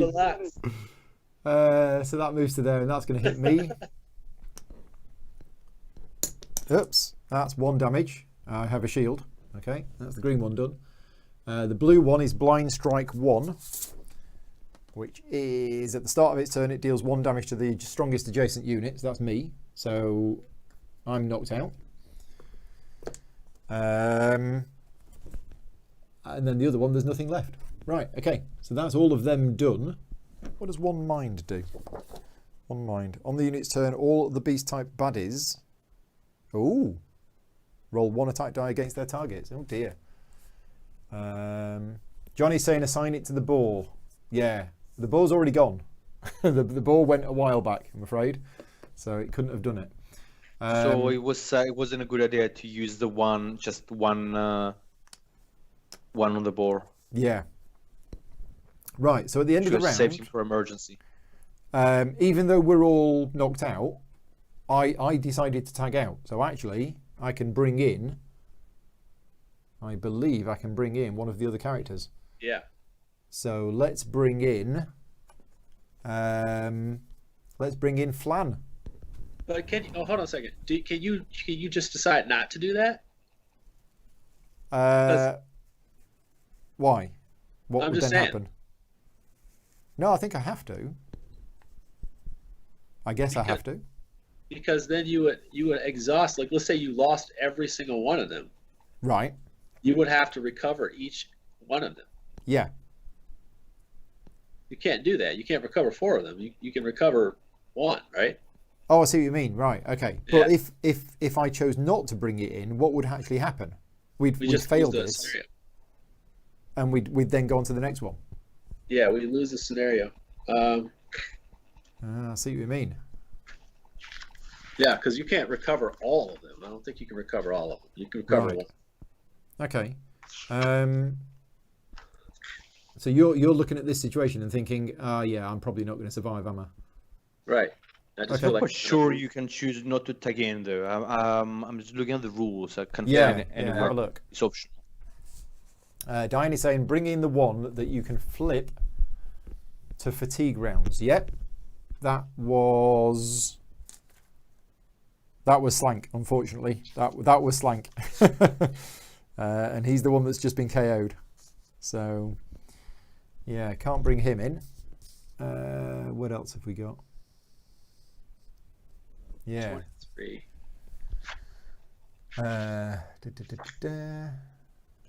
Unsuccessful. Remove all dice. Place all exhausted dice. KO. Place any undefeated baddies face down on the bottom. Let's see. Full party wipe. If your entire party runs into bad luck, gearlocks, or KO, the battle ends immediately, but the adventure continues. It says skip the reward phase and move directly to the recovery phase. And then it says unless you have loot that grants HP each one, each gearlock will likely choose rest to recover. And then we just keep it moving. Yeah. Yeah. Paul, you could just go and do the unlocking thing and just see how to unlock and just gamble it for I don't know. I mean, how difficult is the lock there? It's a 3T 3F, whatever that means. That's quite doable. Yeah, Okay. that's doable. With which I mean, character? it's a lot easier than killing everybody by yourself. Okay. Yeah. Have I got a character which would be better suited to the lock picking? I don't think so. Do you need to spend dex to lock pick? What's the Okay. rules on that? Yeah, you don't have anything for lockpicking. Yeah, you may spend a dex to make a lock picking attempt. It's just a dex. It doesn't say Right. one dex. It says a dex, but I guess it's one. Yeah, I mean, you can spend your dex doing that. You can come in anywhere, right? Or you have to come in right where. Right where No, they so were. if you tag out and tag back in normally, you've got to come back in where you left out. But if somebody gets KO'd, I think you can come in anywhere. So it's one dex, then plus one more to get to actually. Okay, so you have how many dex? 3? Well, it depends who I bring in. But if I bring Flan, I in, would I've got- recommend Flan because she has a thing that with 2 bones you can steal the defense of an enemy and put it on you, so you can hopefully survive enough to maybe unlock it. Let's do that then. So Flan's coming in. Flan's coming in there. And we go to round 4. And it's me first. So. One dex. Yeah, okay. So tell me how to make lock picking attempts because I've never done so this take before. there's 4 dice, right? So it's three lock picking dice plus what's called the intuition die. Okay, are these ones with chests on? Like brown, it brown, would tan, say- gray, and yellow. Yeah. Should have 3L, 3T, etc. Yeah, no, they're brown, tan, gray, and yellow. So they would look like they'd be in the base box stuff. Brown. With all the effect die and stuff. Oh, okay. Yeah, Think they're I've just got 'em. not black. They're the ones that are not black. Brown, tan. And you're missing like kind of cream color one. This one? Yep. Okay, right. So these are lock picking dice. Yes, Yep. correct. Okay, right. And I roll them. Roll or follow them, yes. Okay, see what we get. Come on. Oh, not bad. Okay, let's see. So what's the first Oh, one that you need? I didn't see that. It says I need 3T, 3F. Okay. So you got the reroll effect. So I did. you can choose to reroll you reroll that die plus one of the other dice. And I'd Okay. recommend the green the yellow one because that has more T's. Okay, And roll it again. there we go. Okay. So now this is the convert effect. So that convert effect on the right, you can Yeah. convert any the 3L to 3T, for example. So that even though it doesn't have it says it's 3L Oh, and you okay. can make it 3T. Okay, So that's a that 3T. successfully that goes away and you unlock the one of the locks. So the second lock is what? 3F. Okay, so you roll the remaining 3 dice, trying to get 3F. And I can do all of this on one go. Hey Tom, thanks for joining us today, man. Thanks for bearing with us too. Tom is Tom is a G, man. He was here the whole time. Okay, so I've got lots of L's. Oh, please get a change. Okay, so this is a fail because the intuition die lets you add 1 to the result of one of your Right. dice. So if you had a 2F, you could add 1 to it and make it 3F. But because Right. you got 12s and a +1, then this is not a success. So you Okay. probably need to wait for the next You need to survive another round. Yeah, I mean, it does say an opened lock will remain open for the next attempt. Exactly. So, right. You need to survive the round somehow. Okay. So you spend a dex to roll. You could do. I'm guessing you could also roll stuff with the remaining 2 decks that you have. Right. Oh, I could have rolled the defense, couldn't I? Right. Roll defense, man. Yeah. Hey. Oh, where's your 2? Where's your 2s? It's the 2 when I need it. Right. Okay. So the yellow one, it does go 1. It does go 2. It's then going to swap with me, moving me away from the. Yeah. And then it's going to attack me for 2. Come on, Bones. 2. So that's 1 of them and 1 damage. Okay. How much health does he have on him? He's 1? He's got 1. Yeah. All right. Next is green, which self-heals, then stays where it is and attacks me for 1, which is another 1 damage. Whose idea was this? Next is blue, blind strike, so that doesn't do anything, and then it tries to get to me but can't, and then this one tries to get to me but can't. Yeah, it's ranged. Ranged. It's ranged. And also 1 mind would make the monkey attack you again. So you get 2 attacks from the range. 2 attacks. So the 1 mind even triggers off Ranged. rolls Hey, 1 attack die against the attack. Matthias, he did take a turn after he did the lockpick. He took a defensive die and rolled it. Yeah, because it was 1 dex to move, 1 dex to do the defense, and 1 dex to pick the lock. Yeah.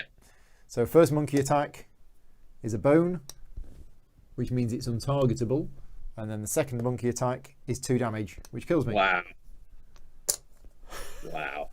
The inevitable conclusion. It was worth the shot. I think you had a decent chance to do it. We did. Yeah. And if I'd have actually tagged out then, like I should have done, Helix could have come in and finished picking the lock. Probably. Potentially. Although it's blocked, isn't it? Oh, it's blocked. Yeah. Yep. Yeah. Oh, well, right. So when an encounter fails, you basically just get rid of the card. Yeah, you lose it. Yeah. And then we tidy up. Yep, tidy up. So knocked out characters come back with 1 health. Ugh. Yeah. Wow. Dog it, man. Dog it. Monsters go. Dog it. Dog it.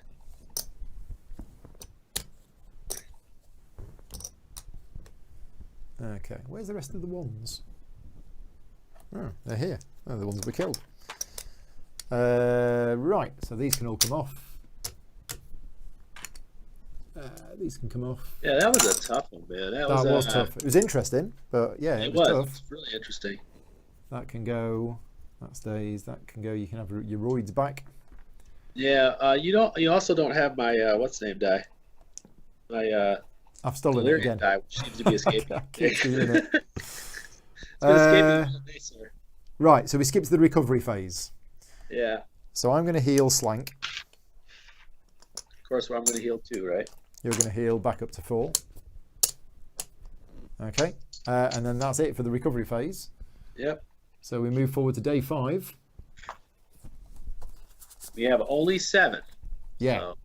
And we need to get 5 progress in 7, but we are also on a time limit as well. How much progress do we have? 3.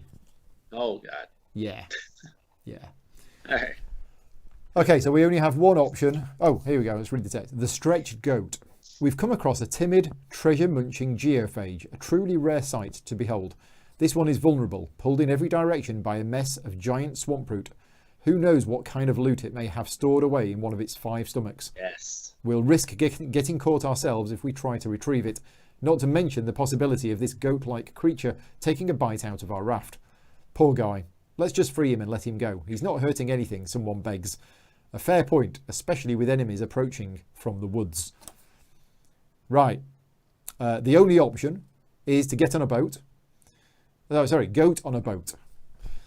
My eyesight. Right, so the BQ is baddie points, which is day 5, 2 characters, 10 baddie points. which is 2 5s. Place timid geophage 1 point on Krellin start. Thing to you right now, but it means everything to me. We are back again. My secret lab chair is coming. Hey! That means everything to me. I definitely need a better chair. I'm on an old IKEA fold-out chair. It's a bit rubbish. Anyway, we're back. We should be back. I decided I'm worth the investment. So yes. Yeah, considering how many hours I sit in this chair all day, I really should have something better. Okay, so very old chair. I'm tired of it. Timid geophage on Krellin starting position number 3 with no lane marker. Okay, right. And then we got these. So we have obstacles. Oh, I need 2 obstacles. Do I have 2 obstacles? I mean, the game comes with 4 of them. I just don't know where the other ones are. They're brown. Yeah, I've got 1. Obstacles. Oh, the obstacles. They're shuffled into the chips for the baddies, so you might have to look for them. Are you sure? No. Like when you initially get them. Yeah, those are. Oh yeah, no, but I've been through them. I thought I'd sorted them out. Okay. So I'm just going to have to use health chips as obstacles. Okay. For now. So that's an obstacle. That's an obstacle. Okay, so our objective is to defeat both obstacles before the end of round 1 to save timid geophage. Remove it from play. Its skills do not trigger. It cannot be displaced using skills. Okay. So we just have to defeat the 2 obstacles. What's their health? Has hit points equal to party size. Okay, so I can actually I'll just put 2 health chips on. There you go. Right. I think you still do get body points, right? Oh yeah, we do. We've still got these 2 baddie points. So baddie number 1 is a goblin demolitionist. Okay. Who has 6 health. Ooh, Dave, man, has 2 of these. These chairs are popular, guys. Wow. I have a friend. He said he has like 5 of them. I'm like, is it really that serious? But I do need a good chair. I don't care. I want to find out myself. Send me the details later on, and I need to look into one. As I say, sitting on a £15 IKEA chair, he's not doing me any favors. You should own one of these chairs. It's absolutely there's no question that. 6, 7. Right. The other one is a new baddie from Splice and Dice, which is the Feathered Dragon. That is baddie number 2. Okay, so is that the one? Or is that the 1 or the 5? They're both 5s. Oh Lord! Because we're 10 baddie points. Oh Lord! Yes. Right. So this is coming in on there, and this is coming in on there. Okay. So initiatives. All right, I have 5, and then my boar comes in with 2.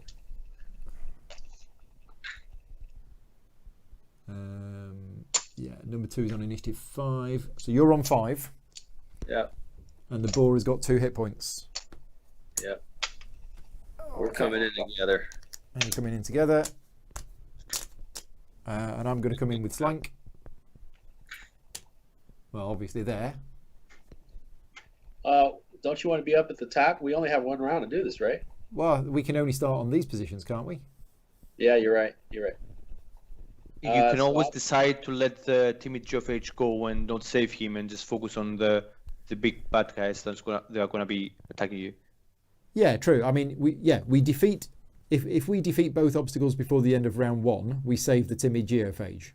Okay, we don't have to do that. That's not the I read that first as that's the objective of the actual encounter, but it's not. It's just like a side task. Okay, so put me in the far right corner then. Okay. Yeah. But are we going to try and save him? Well, I can shoot him still. Because if we do, we gain the Good Shepherd title among the herds of Daylor, whatever that means. When facing a future timid geophage, it will not flee.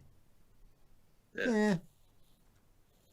No. Okay. So I'll use an attack on it. So I have 3. Yeah, but the chance of your attack working on it is 1 in 6. Hey. Have faith. I got 2s in my pocket, man. I got 2s in my pocket. You go before me. I got 2s in my pocket. Yeah. Let's do it. Yeah. If you go before me. Okay. 3 attack die.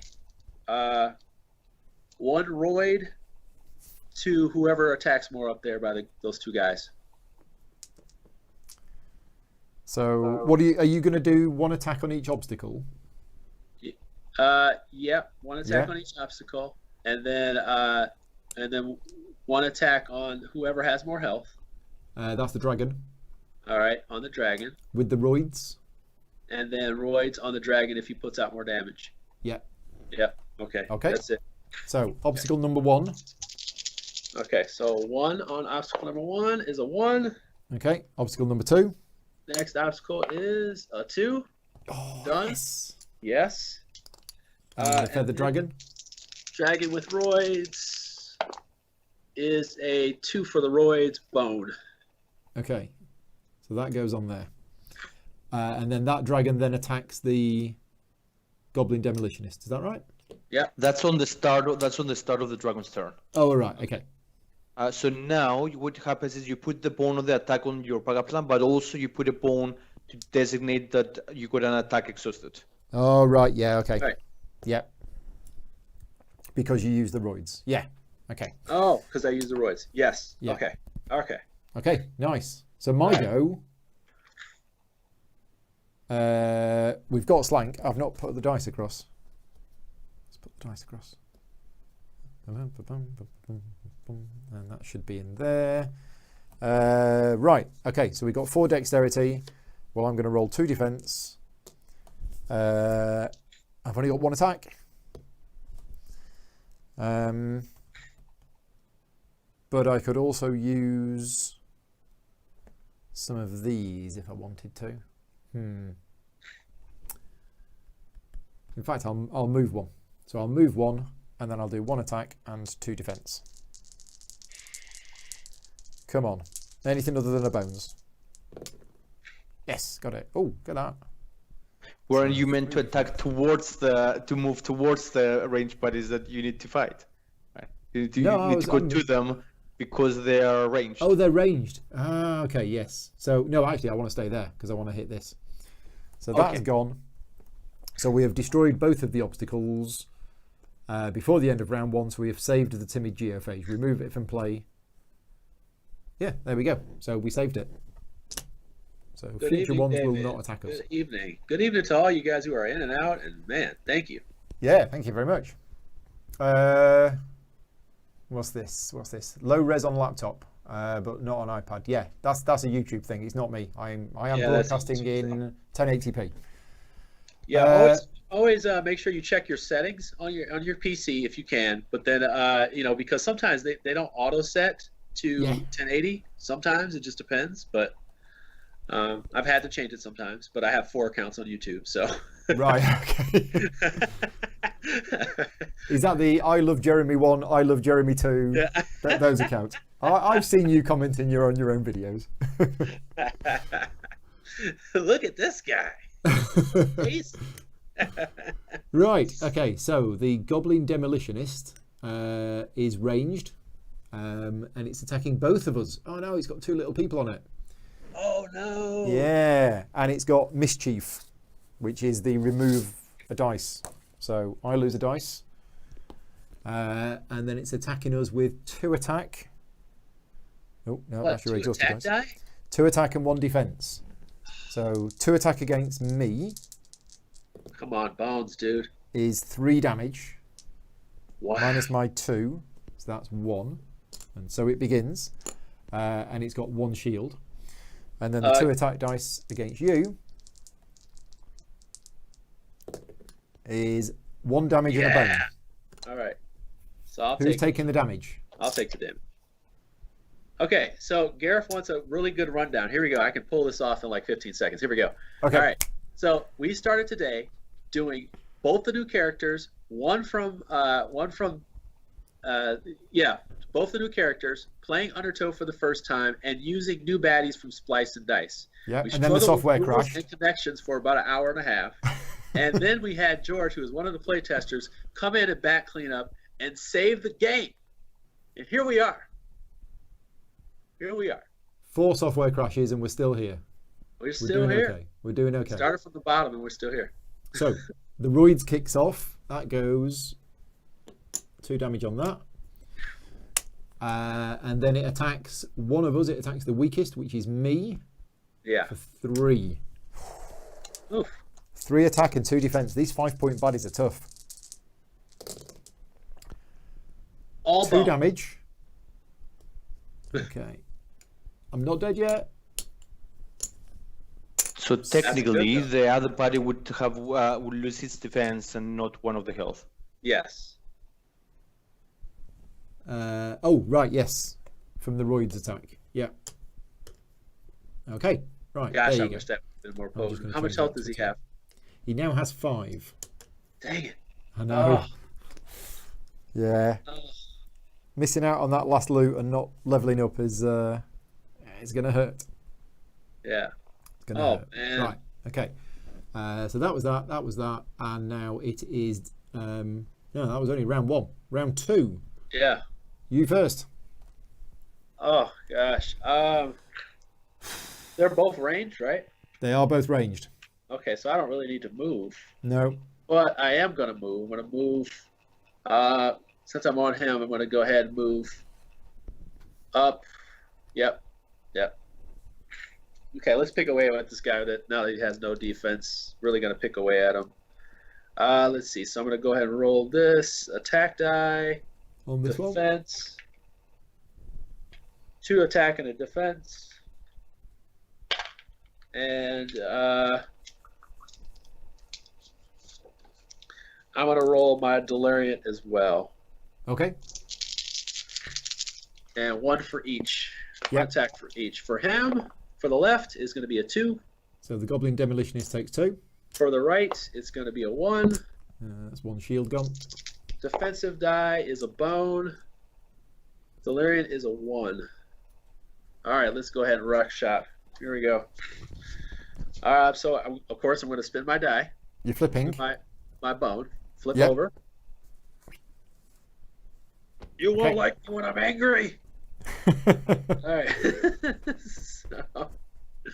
All right. So then we move her die over, right? He said, move him over. Yeah, I think so. Yeah. It's alright, actually. I think right. you to can right. take them out in any order. So you basically you got 2 dice. You can rampage twice. Okay. Okay. So this is what I'm going to do. Again. So I'm going to go forward 2.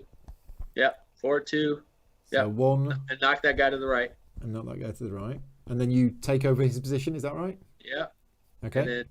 And then true damage to the right. Yeah. Then I'll use another die to go and knock that guy. Basically, going to knock him to you. I'm going to run through him twice. Okay. And then knock him to you. Yeah. No, knock him into in front of you Oh, on the yeah. next to the 3 spot. And then Yeah. I'll be in the corner. I'll be in the corner. What, down here? No, in the corner up. Oh, there. Sorry. top of the 3. Okay. Yep. Yeah. Okay. And then I'll do true damage to him. You do damage to him. Okay. That's really all I can do. Right. So 1 die stays in there.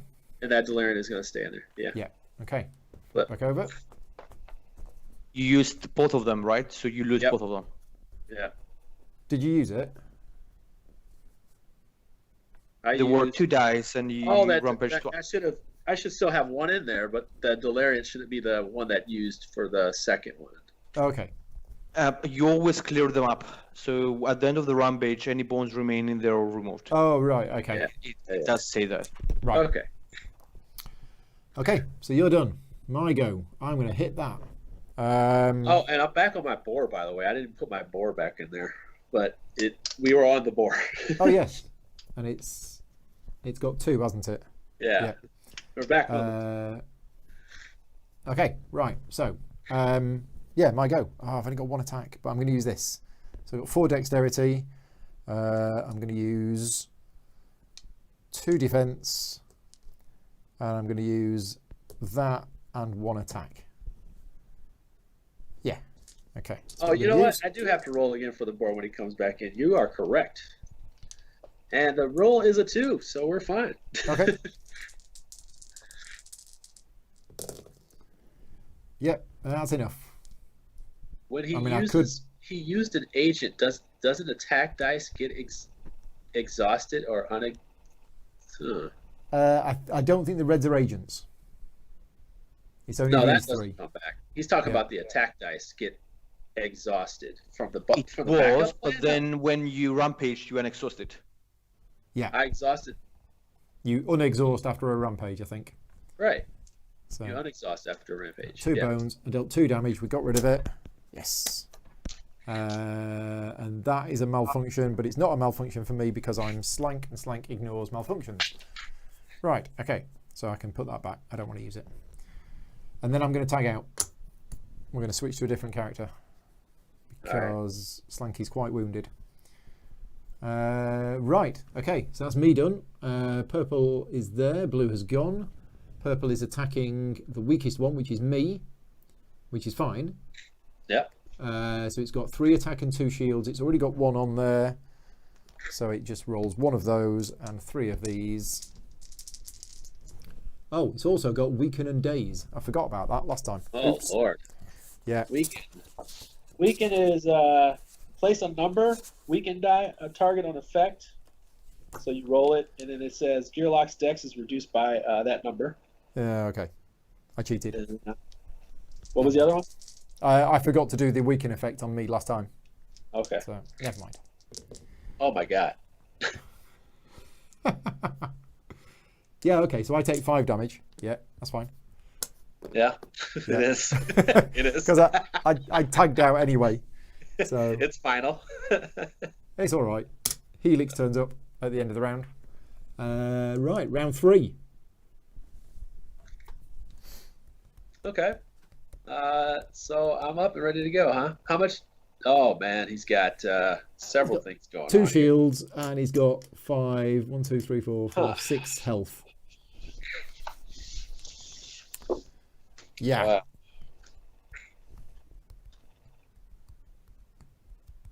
Do you have what's his name available that we can go to the? Oh man, I should have got more damage on him. If I got like maybe 2 more damage on him, he'd be hurt pretty bad. Yeah. Because we can fatigue it take it to the fatigue round and we could last it out. We're stuck. So We let's are. see. Yeah. We're just gonna have to shoot it out. So I have 1 die that I could shoot at him. Yep. I have 1 defense that I could use, and we'll just go ahead and do that. I don't have anything else that really does much. No. Yeah. I mean, I could. You got some healing loot, don't you? What's that? Your loot can help heal you.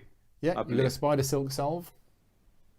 No, it could cure me. Yeah, it could cure me. So I have 2 on there right now. So, So it's possible. it's possible. It yeah, is I would possible. say we could fatigue it out, man. No, because Slank's gone. Slank is the character that could do that. Okay, so Unless how far you're are able you? to survive another How few far are you? rounds. Beautiful. 1 guy away, huh? All right. You're 1 move away. Here, I'm gonna go ahead and just roll this out. We'll see what's up. Okay, I have an attack and a bone. 1 attack and a bone. Okay. And then I want to immediately use that bone to recover my 1 health. Yeah. All right. I'm going And to the call one that attack. turn. Takes that off. Okay. All right. All right, cool. That's it for me. And then me. Yeah, we're going to stall. We might have to stall this out. Yeah. So we have Helix, who has all sorts of new abilities. Gareth, this is the shortest, but it is. We're also learning 2 characters that just came out on Tuesday. So we're playing these for the first time. I'm also learning Too Many Bones Undertow, and we're also using some new baddies as well that are in another expansion that's in the game. So we are here a while. Yeah. It's very it's very intense. 3 dexterity. I'm going to spend 1 to move there. I have 2 dexterity left. We're going to use that. So Helix has a special ability that skill dice do not cost dice to roll. Yes. Oh, yes. Yes. Oh, right. Okay. Well, I'm going to roll all these then. Yeah. So with my 3 dexterity, that's that. And I'm going to do 1 attack and 1 defense. Right. Come on, dragon. Come on. Come on, big rolls. I also have improvise. Spend 1 bone to gain 2 bones. Oh. That's pretty good. Yeah. And the second backup plan can make you choose any 2 of the dice that you're rolling to set whatever side you want after rolling them. Change the results of any 2 unused Don't dice. roll them yet. Don't roll them yet. Don't roll them yet. Don't roll them yet. Okay. I want you to take the ball. I want you to take the dice. Yeah. Hold them in your fist. In your fist. Shake them, blow on them. I want you to blow on the dice. Blow on the dice. Okay. Roll some 2s. Let's go. And if it fails, you use the backup plan to set them in whatever phase you want. So we can do some stuff here because this backup plan equipment mod. Spend 2 bones to change the results of any 2 unused dice rolled this turn. Now what the heck's this one? Well, it's a malfunction. It's going to go wrong, but it's the big powerful effect, and that's the wrong sheet. Yes. Too many sheets. Not too many bones, too many sheets. It is the Son of Bladerator. It's Provoke. Bladerator Revenge? It's going to deal 3 damage. Yes. To a target non-adjacent unit. Oh. You could change this to the exhaust effect with the 2. I could. Right. I could. So I could change that to the exhaust effect. Give him true damage. Yeah. And I can also change... what the heck's this? The Restorator. Yeah. Heal any unit or inactive lab rat for 3 hit points. Ooh! So I could actually use this to heal somebody off screen. Although then you're going to lose it because of malfunction. Yeah. That is true. You could use Electroscalpel to increase one of your dice, or you could even increase your attack dice to a 2. Yeah. If you want. So this purple one is the Electroscalpel. So you would basically, it's currently on a malfunction. So yeah, I'll put that on there. You'd be putting 3 damage on the guy, right? So you would take It's 2. Yeah. Okay. That's 2 plus the 2 true damage from the well, is Bladerator exhaustion. Apply to an adjacent baddie at the start of each round. It takes 1 true damage, and this counter is reduced by 1. So that goes on there. Yes. I deal 2 damage. Yes. That's that off. That's that off. Yes. So it's going to take a bit of damage. That's exhausted. Yes. I believe. And I get 1 All right, shield. we're gonna do this. We're gonna do this. I have feelings. I have beliefs. Let's do it. Okay. I have feelings as well, but that's because I missed dinner 3 hours ago. So different kind of feelings. Right. Well, unfortunately, it's now attacking us. So at the start of its turn, it takes the damage, and that ticks down by 1. Okay. How many does it have? 2 or 3? It's got 4 health. Oh Lord. Yeah, and it's then attacking me. 1, 2, 3, plus 2. Yeah, it's attacking me. Okay, so bone, bone. Nice. Bone. 1 shield, 2 damage. Minus my 1 shield is just the 1. Nice. Got away with that. Yeah. Round 4. You'll go. All right. So don't forget his skills. Right. Oh, so yeah, sorry. Days. Right. So it did get days because it rolled bones. So days. Place daze effect on target until end of next turn. John's got a good one there. Hunger is a feeling and a state of mind. Yeah. All right. Unit cannot move on its turn. That's fine because I wasn't planning on that. I was in the Marine Corps, man, and to not eat for almost a day and a half was rough. Oh, it was rough. I grew up with a place of time where there wasn't a lot of food all the time, but at least I got to eat a hot dog. That's tough, man. Oh, not to eat for a day and a half was tough. Well, I ate this morning. It's but I've got a high metabolism and there's no fat to me at all. So if I go for a few hours without eating, I start to feel faint, get headaches and everything else. So yeah, right. Okay, so I've been dazed. Also weaken. Place a weaken effect on target unit. So I'm also weakened. So I've got my dex is reduced by 1 next turn. Okay, we're good. Okay. All right, so I'm up. I'm going to throw one attack, Yep. one defense, and then I have absolutely nothing else that I really could use, but I'm going to roll. I think I might be able to put this guy. I put my boar out. Oh, he's right next to you. It doesn't matter. Huh. All right, I'll just roll these two. No, he's ranged, so that he's just gonna attack the boar if you put it out. That's what I'm saying. So okay, he's gonna just attack him. Okay, so I'm gonna go ahead and leave the boar right there, and then I'll move. Oh, so you actually get off the boar. Yeah. Okay. And then I'll move one. Yep. Doesn't matter what direction. Oh, because it's now the weakest target. Yeah. Yeah. All right. Two shield and one attack. Which the one attack gets rid of that. Yeah. Okay. All right. On my go, I have 3 dexterity minus 1. I can't move, so that's 2 dexterity, which is enough for 1 attack and 1 defense. Oh, Jeremy, boy. did you also want to roll your Rejuvium? It's a good opportunity now that he's out. Because you only moved that's one right. and used 2 dice. Oh, if you hold on. Rejuvium, Yeah. you might be able to protect your guy. 4. Yeah. So I have 2 on. I have. I just rolled it. I rolled a regular rejuvenum, so he can't be hurt for this round. But he So you can't got be attacked. one. It buys you one more turn. Sorry Yeah. for giving you sort of like advice. I'm just No, want you to please roll. don't. No, actually, no. You know why that's good advice? Because I've been waiting to use it all day. Yeah. Okay, so the start of the dragon's turn. 1 health Yeah. comes off because of that, so that's that gone. Yeah, I've been waiting to use it all day, and this is the proper time to use it. So now it attacks the bull. Yep. Which doesn't do anything, but it must attack it. It's unfortunately got 3 shields. Oh my gosh!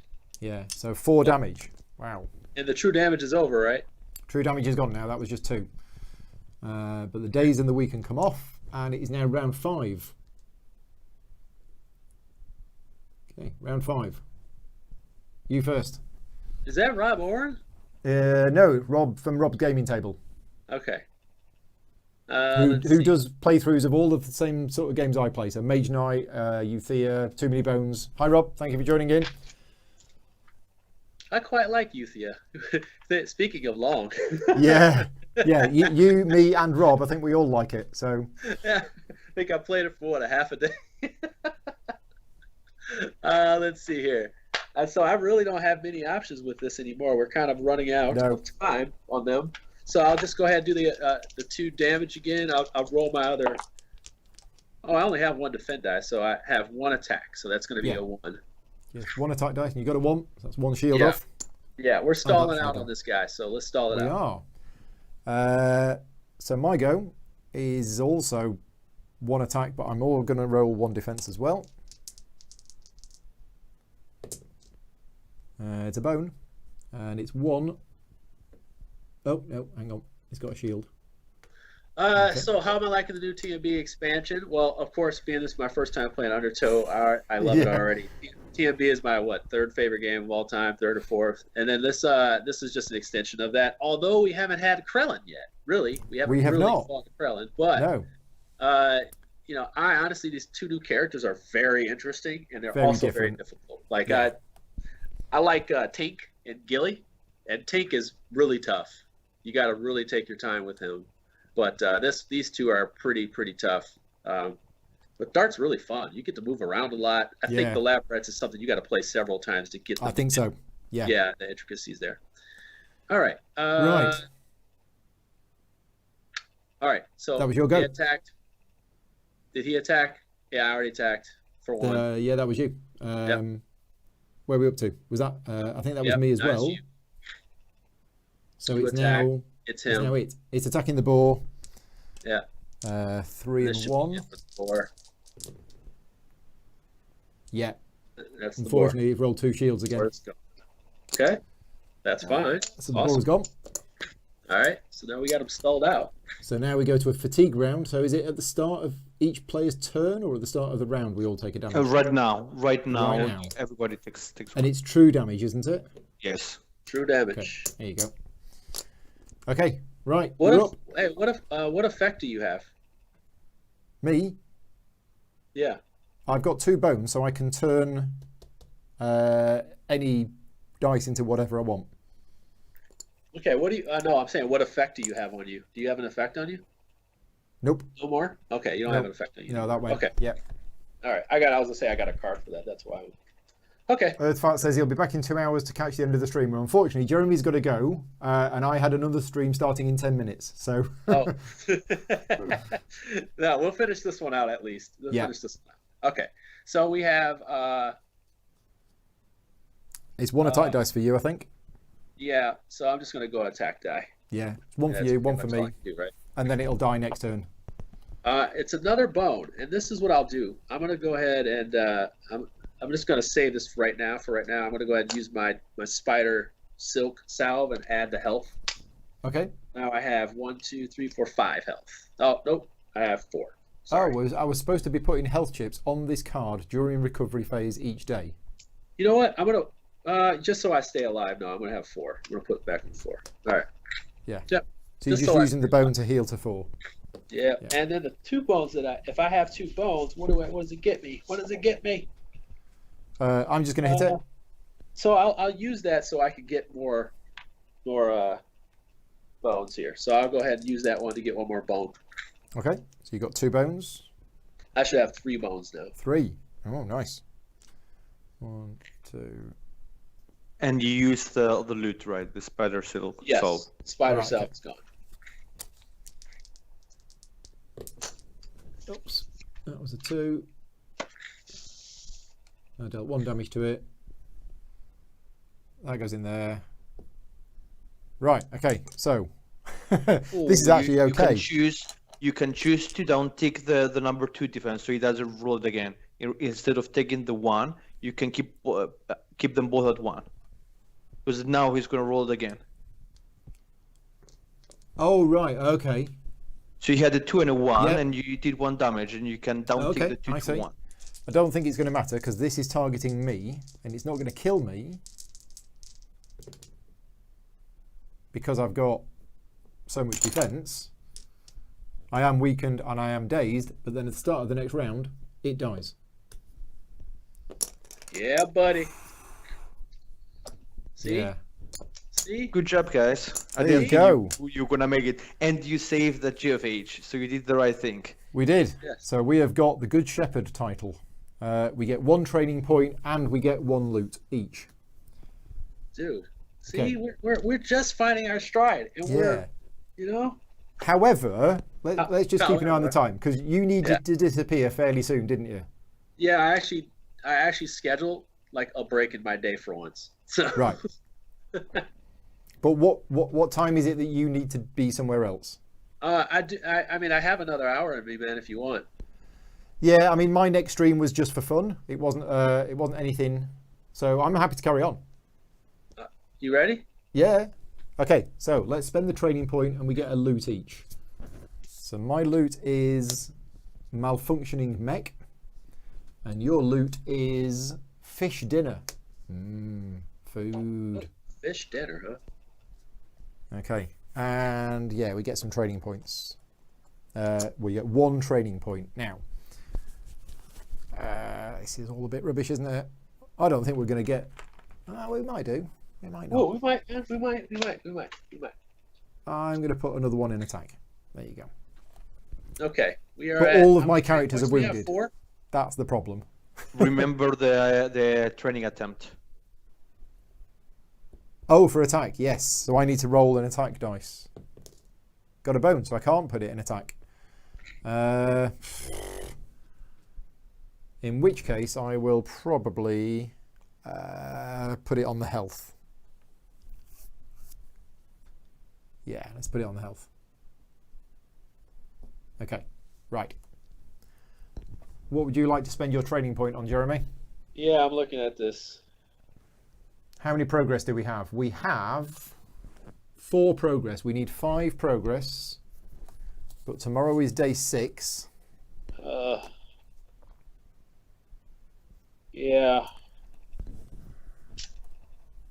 Okay. Philip has just arrived. He says it's nice of them to extend. Yes. So for anybody who is tuning in, every Lab Rats gets a health chip. I thought they did. Yeah, for anybody who is wanting to tune in at 10 o'clock to see me play Tainted Grail, then unfortunately, I'm busy playing this instead. Okay. We don't care about movement. Starting may move baddie up to so-and-so position. So- Baddie attack die is reduced by... I could do this Confuse Atoll, which will reduce their attack stat. You need the other skill first, right? I need the other skill. Oh, I need that Okay. number con again. Oh, Maybe move a wound seems good if you Yeah. fighting melee guys. That seems like yeah, that's what I was going. Actually, that's what I was going for. So boom, boom is probably going to be the move. Yeah, sounds good to me. Paul. Mhm. Your laboratories don't actually get health chip. You can only recover one of them. It's only when you're KO'd you get one. Right. Yeah, John was saying that every lab rat gets a health chip because I have That's improved not my correct. health stat. Is that not correct? Yes. For improvement, yes. It's not for recovery. Okay, but then I get to heal one of them, and I'm gonna heal. You quite like Slank, but actually no, Helix is pretty good. So we're gonna heal Helix. Heal Helix. There you go. Right. What have I got here? Increase your dex penalty for this turn. You're not a big fan of Flan, then? Yeah, Flan is my favorite. I don't. Well, this is the first time playing the character, so I don't really know what they do. Oh, there's lots of attack there, and ranged. Oh, It's and because you have a mana turn. shot to improve your attack. Maybe going for one of the Gerbil or Flan that start with 2 attack might be helpful. Otherwise, Yeah. you just got to be stuck rolling 1 attack. That is true. And dart rolling 1 attack. Okay, that is true. Okay, so we won't heal Helix. We'll heal Gerbil instead. So that's going to be 5. So 1, 2, 3, 4, 5. Right, okay. And I think I'm going to move these across. I'm going to make Gerbil my active character. So that goes. These 3 go across.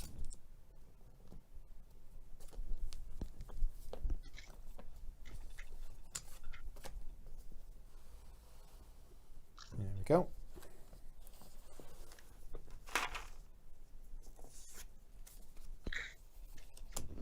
All right. Right.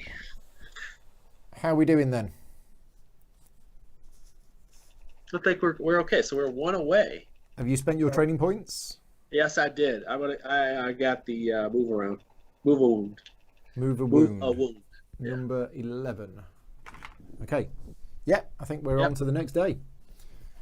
All right, come on, give us like another free encounter. So this is day 6. Day 6. A bomb heist.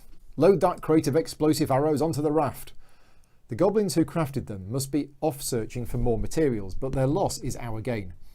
Their loss is our gain. In no time, we are floating back down the river, a cache of valuable ammo in our possession. Don't get them wet, or they're useless. As soon as the words are spoken, however, the familiar hisses of a school of Krellin and war cries from the shoreline surround us. Protecting the arrows might ease a future battle, but dumping them now would make dispatching these aggressors a whole lot easier. So, the only option is protect the arrows or don't. Okay? So the battle queue is baddie points, which is 12, and we have to include 2 Krellin. And Krellin go first, I believe people They said. get rolled in and they're first, so Yeah. they get rolled. So that's 6. We then need a 5, followed Yeah. by a 1. Is that the Rust battle? It is a raft battle, yes, so we need to switch this over. There you go. So we're having a fight on the raft. Finally. Yeah, we're the first time we've had this. Do you want to roll your initiative? Oh, roll mine. I got a 4. 4. 4. Okay. And the ball? 4. 3. Ooh. Yeah, baby. So the ball comes into play with 3 health. I'm staying on the board. Right, okay. So we have, before battle, place a D6 on a gearlock starting position. Cannot be moved from this position. Anytime a gearlock starts its turn on this position, its dex is limited to 2. If position with D6 is not occupied by Gearlock or ally at the end of any round, remove D6 from the battle. Okay, so the D6 is representing the arrows that we're trying to protect. Okay. If Well, D6 still remains at the end of battle, treat this card as loot. Right, okay. And explosive arrows deal 2 damage. So it's loot if we manage to protect it. Okay. Okay. So, but we do need to roll for the first Krellin. So the first Krellin is on position 3. So this will be number 1. It's got 4 health. So it is the Krellin Bloodseeker from Splice and Dice. And that's on number 3. And then the second Krellin is on position number 6. And this is... On a scale of 1 being component quality and 10 being low price of a game, where do you stand? That's a hilarious question. That's an oddly worded question. Like, what does that mean? I love chat questions, by the way. I just really do. But I do. It's like sometimes you don't realize what you're typing when you're typing it. It's funny. Okay, so the second Krellin is a Krellin Nibbler, and that's on position 6 with 3 health. Then we have a stout, thick-skinned Sonar Troll, which is enemy number 3, which is a ranged, so that goes there. Followed by a Chimp Acrobat, which has got 2 health, is enemy number 4, and that is a melee character, which goes there. Okay, right, so where do we want to start? Oh boy. It's basically we start in any of these 8 spaces here, but also one of them has the arrows on. So I think, and we have to, yeah. If a position with the D6 is not occupied by us at the end of a round, we remove it from the battle. Gosh. Okay, so let me do, I'm going to go in the 3 lane. Yeah. Write that one down. Yeah. There.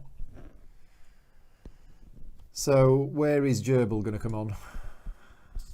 I mean, we need to be protecting the arrows, don't we? Where is the die? It's up to us. Where's the? Before battle, place a D6 on a Gearlock starting position. It cannot be moved. So it's up to us where we put the arrows. Huh. Behind us? Behind me? Yeah. Or? But then I'd have to start there because we've got to be there. No. Huh. I need to be in front of the other guy on the left. We could start it there, but then you're limited to 2 decks per turn. Yeah.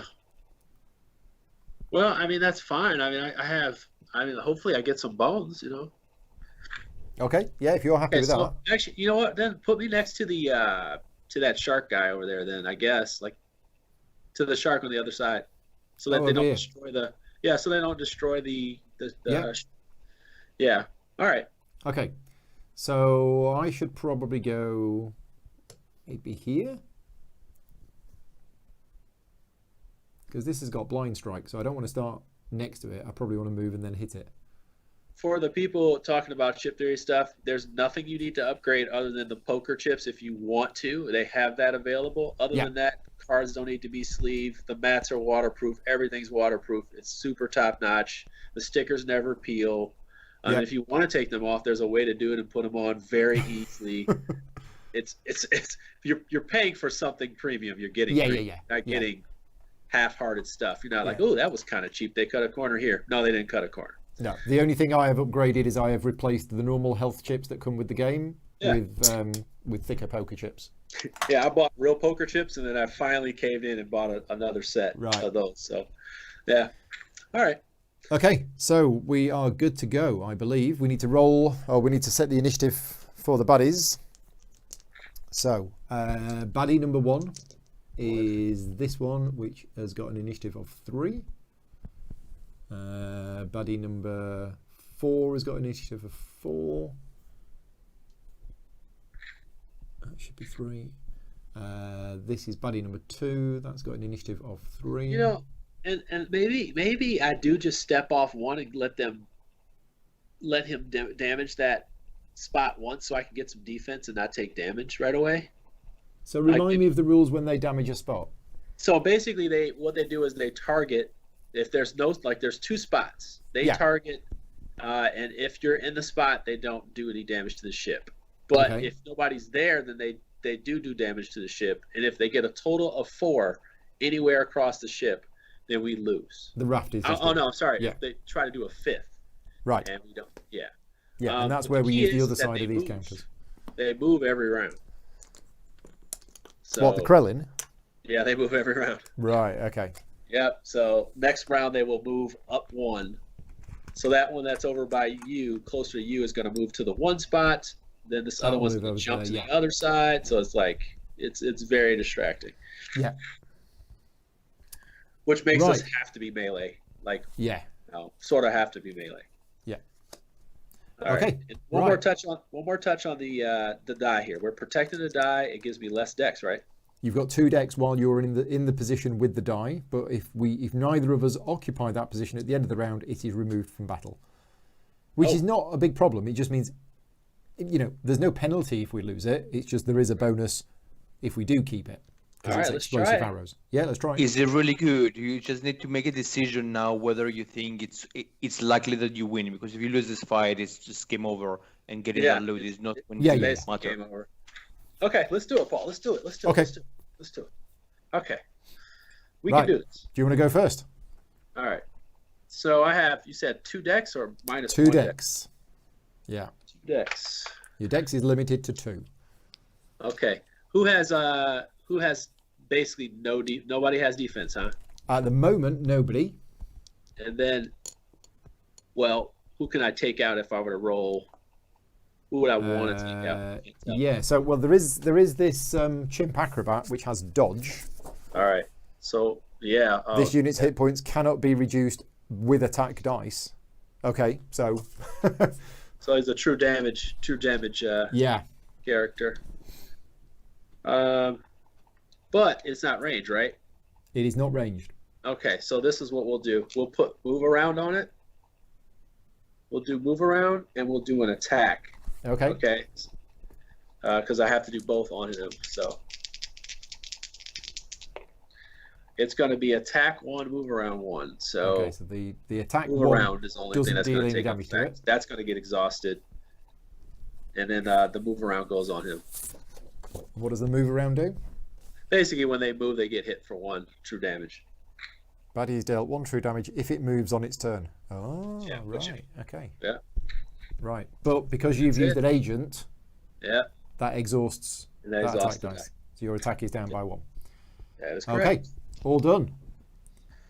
My go. Okay, so we want it to move, but where am I going to go? This is tough. It's a tough choice. It is. I mean, have I any way of doing true damage? I don't know whether I do. Yeah, I don't know what to do. No.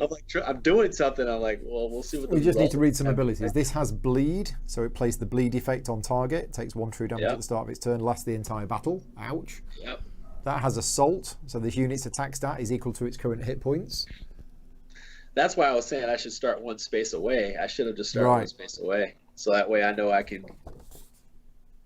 Do you want to? I think hitting that Krellin that does assault is quite a good idea, because if you injure him, he is going to be doing less damage. The one with unless assault, you're trying to avoid him. Yeah. Did you want to start in 1 then, Jeremy? Yes. Yeah. Okay. Stout. This unit's last hit points can only be removed by fatigue. Wow. So this one is sticking around for a while. Why do we get these pulls right now? Okay. We got some nasty pulls. Thick skin, ignore your first damage. The nasty new ones, right, with the green background. Yeah, we're using the nasty new ones with the green background. Yes. That guy's nasty. Backup plan on Gerbil. Yes. Backup plan on Gerbil is... The fact that he can make it the fatigue round. No, that's Slank. Backup plan on Gerbil deals true damage. Ah, yes, thank you very much. Swipe left. Deal 1 true damage to an adjacent baddie. Nice. Okay, so we'll come on to that later on. So I've got 4 decks. I've got 2 attack, 1 defense. 2 attack, 1 defense. And we're going to use... which of these are we going to use? Let's use this one. Okay, so they are my 4 dice that That's I'm a rolling. healing one, isn't it? Say again? That's a healing one. It is, but there's lots of bones on it. Okay. There's 3 bones on it, and I'm hoping to roll the bones. So we're attacking this one.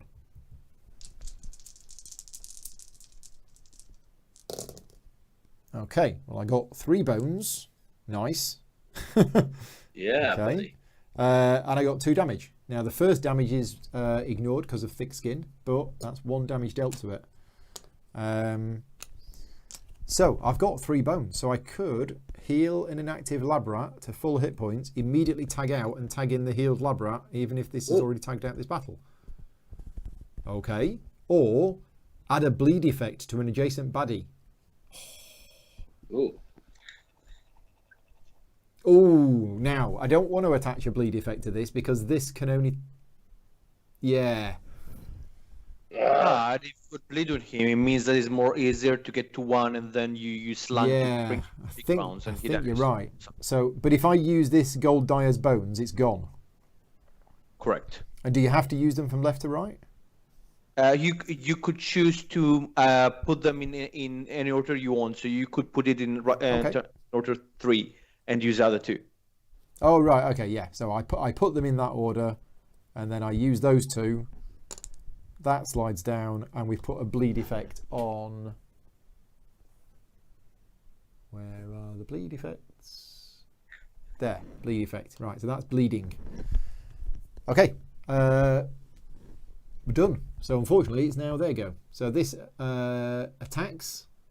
It's melee. It attacks me. It's got 3 attack dice. Ouch. Bleeds first. Oh, it bleeds first. Yeah, thank you. Takes the damage. Okay, 3 attack. That's 4 damage. To me? No, to me. Oh, Okay. Lord. 1, 2, 3, 4. Down to 1.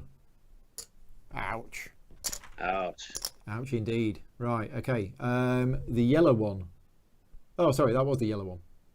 Yeah, should have been the green one first, which is this one. So blind strike 1, which is nothing. Then it moves. It moves to there. It takes the damage. Now, does that stay on, that effect marker? It would go because 1 agent gets exhausted. So if you had 2 agents, then one of the 2 would go. Oh, okay. Right. So that's exhausted. And then it attacks for 1, and it's going to attack the weakest. Oh, that's me. Oh, so it's got blind strike as well as an attack. Oh. That's 1. That's me dead. Dead? Dead. Dang it. Me out.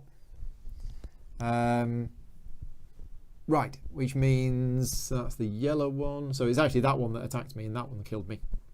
Then purple and blue. So are these saying that they just deal damage to the raft? Yep. Okay. Yep. They have no targets, so they deal damage So I'm going to put that basically there. to the ship. I'll put that there. That's not Okay. good. We have 2 already. No, no, it's not, is it? Okay, round 2. Now, because I didn't tag out, does that mean that I can't bring another character back in? Or can I? Correct. Oh, Correct. so that's it. I'm not in this fight anymore. Okay. No way. Yes way. I should have just declared that I was tagging out.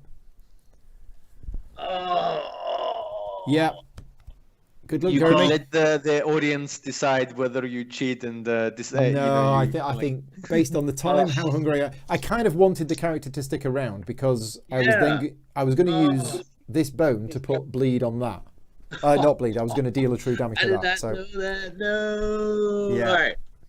All right. Let's try to get strategic here. Let's see what I can pull off. All right. Johnny's saying blind strike works. All right. I'm gonna move out of that spot then and leave that die. And leave that thing. Yeah. Okay. All right, and then I'll move my natural 2 movement with my. So I'm gonna move to the right. Yep. To the right. Okay. And then everybody's gonna come to the dart party here. So everybody I can hit, which is the 2 Krellin. You've got 3 attack, but you've got 1 exhausted attack dice. So you've only got 2 attack. So basically the 2 Krellin are the only ones I can hit. Yeah. All right, so let's hit some 2 Krellin. Okay. I'm going to use one of my decks actually to move down to block them. Okay. Yeah. And then... the Krellin should have moved around, shouldn't they? I think they move on their turn, though. Hold on. I think they only move... they do that on their turn. Okay. When there isn't a target? Positions intentionally there in the water at the start of a turn. It says if it has no opposing unit in its unit to target, it will move to the next Krellin starting position. Okay, right, and they do have targets. So, right. Okay. Cool. All right, so they didn't have targets, right? So they would have moved. So the 3 will move to 4, the 6 will move to 1, and then damage the raft. Oh, okay, right. The target is like a unit. So that would have moved to there, let them move there, first, and that would have gone to there and damaged there. Yes. Okay, all right, so let them move first, and then we'll. Okay, so now move into where that one is to my left. Yeah. Okay. To my left. To my left. Oh, sorry, there. Yeah, to my left. That'll make it easier. I'm just right where they are. Yeah. Okay. All right, so we're going to still attack the 2 Krellin. I'll use 1 defense.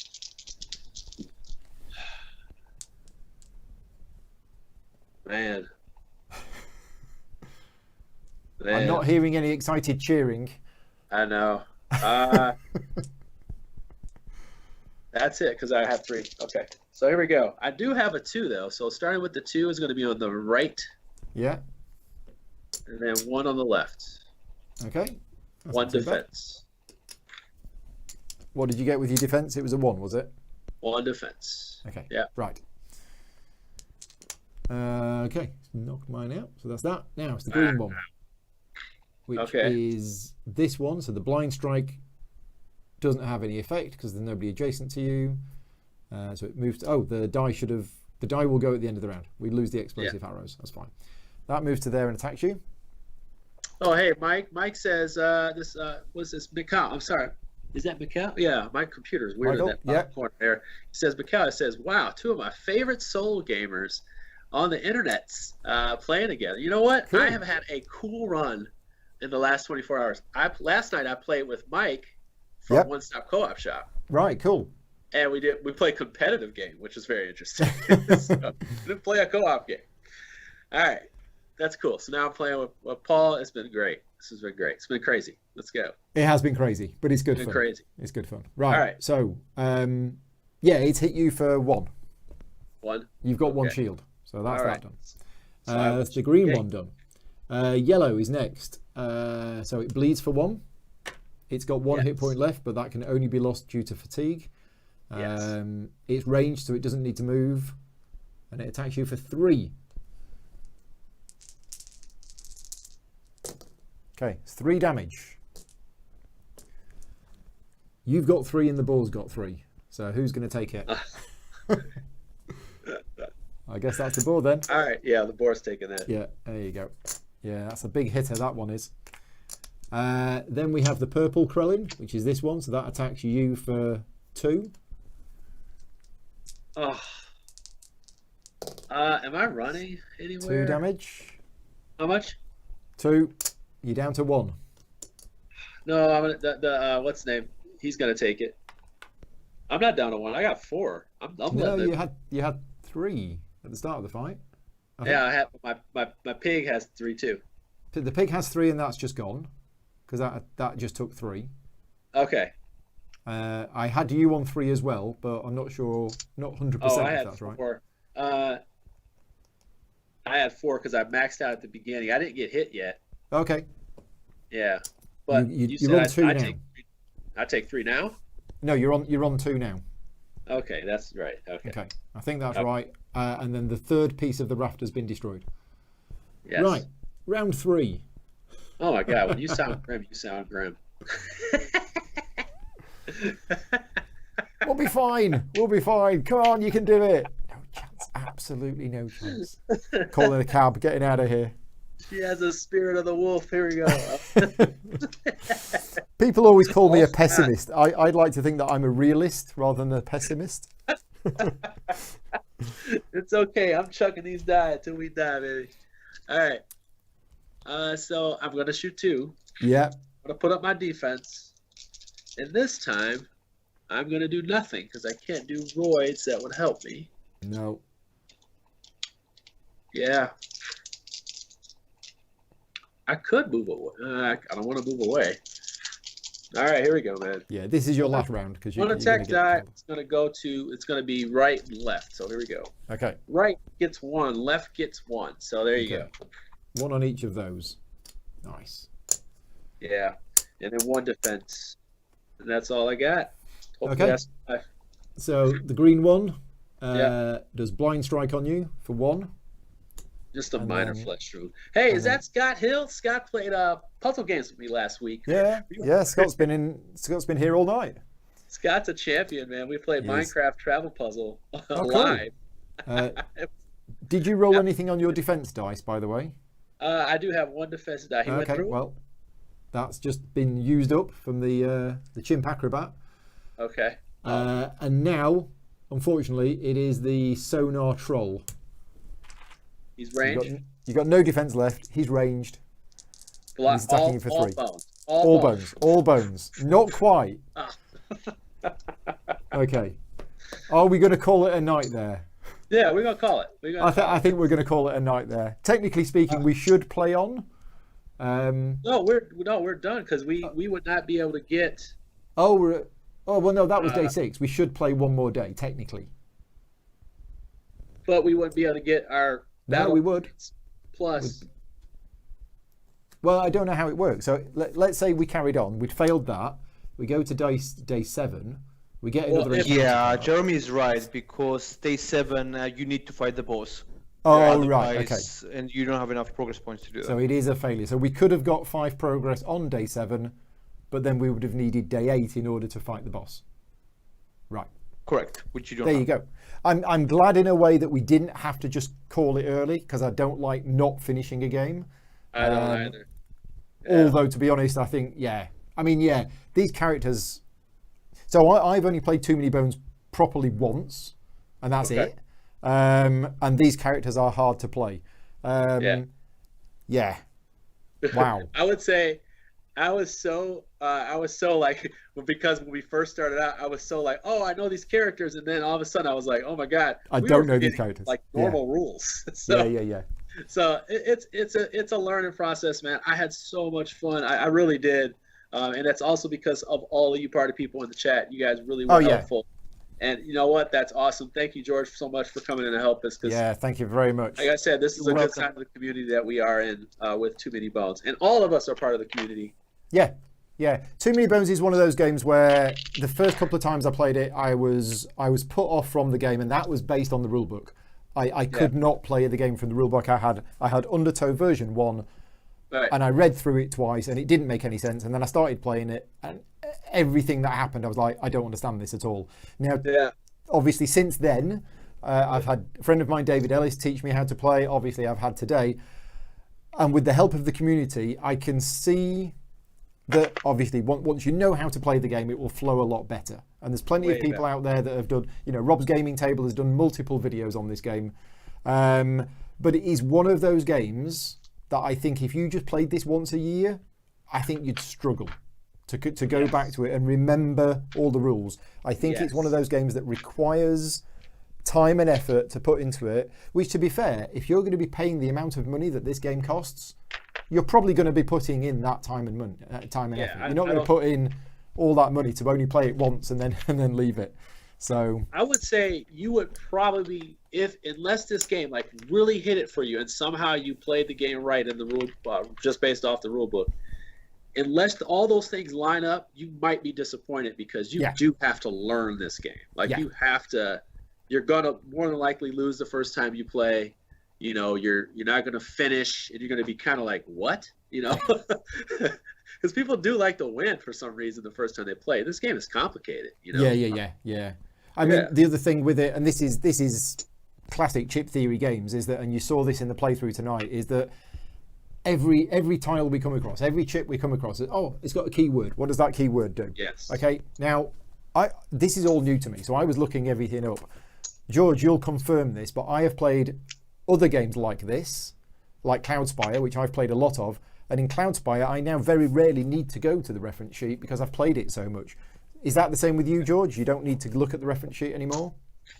For the main rules, yeah, definitely. Although, Right. Every time there's like new stuff, especially on the later content, like, Splice and Dice, Yeah. there's still, even though I've play tested it, there's still stuff that I haven't encountered enough to be able Yeah. to remember off the top of my head. Yeah. So yeah. So there's I a- mean, obviously I would refer to it, but if you ask me about base game characters and buddies, which I might have played, I don't know, Yeah. dozens of games, then I wouldn't. Yeah. And the other thing that Chip Theory games do extremely well is that they make all of their characters play very differently. Like, They're not the same at all. You can't be like, Yeah. oh, well, this is sort of like so-and-so's. No, it's not. yeah, no. It's like I opened this box and I was like, oh, Lab Rats, it's in a bigger box. I wonder why it's in a bigger box. And then I opened it up and went, hang on a minute, there's 4 characters. How's this going to work? And it's like, yeah, so yeah, they do them very, even in Undertow, which I've got, there's 2 characters in Undertow and they just play completely differently. And there's so much, one thing that I respect about the amount of time and effort that must have gone into every character and all of the skills and how they all work and all of these dice and all of these abilities. I mean, it's just a huge amount of work that's gone into this. Yeah. Anyway. Yeah, man. So thank you for having me on and allowing me to do this with you. It was great spending the afternoon with you. Seeing as Origins is not happening, it's just good to still have community together, still being together. I got stuff all day, all night, trying to just reach out to other people. So it was great to start this off with you. Yeah. And bang out a big game. Well, yes, but my offer still stands, okay? If there is a game which I know how to play, which you want to learn how to play, that's not going to take 5 hours, right? Let me know. Let me know, and I will happily do another live stream where I teach you how to play it, because that was my original plan, and I want to still do that. So I'll tell you what, I'm gonna do this to you online. I swear to you. If you have Clinic, do you have Clinic? I do not have Clinic. Oh my goodness, we gotta play Clinic. You gotta buy Clinic. Clinic is amazing. I've heard it's very good. Yeah. But I need a proper teach. We had a tough time. We have a proper teach on that one. Right. But I love that game. Or Crisis.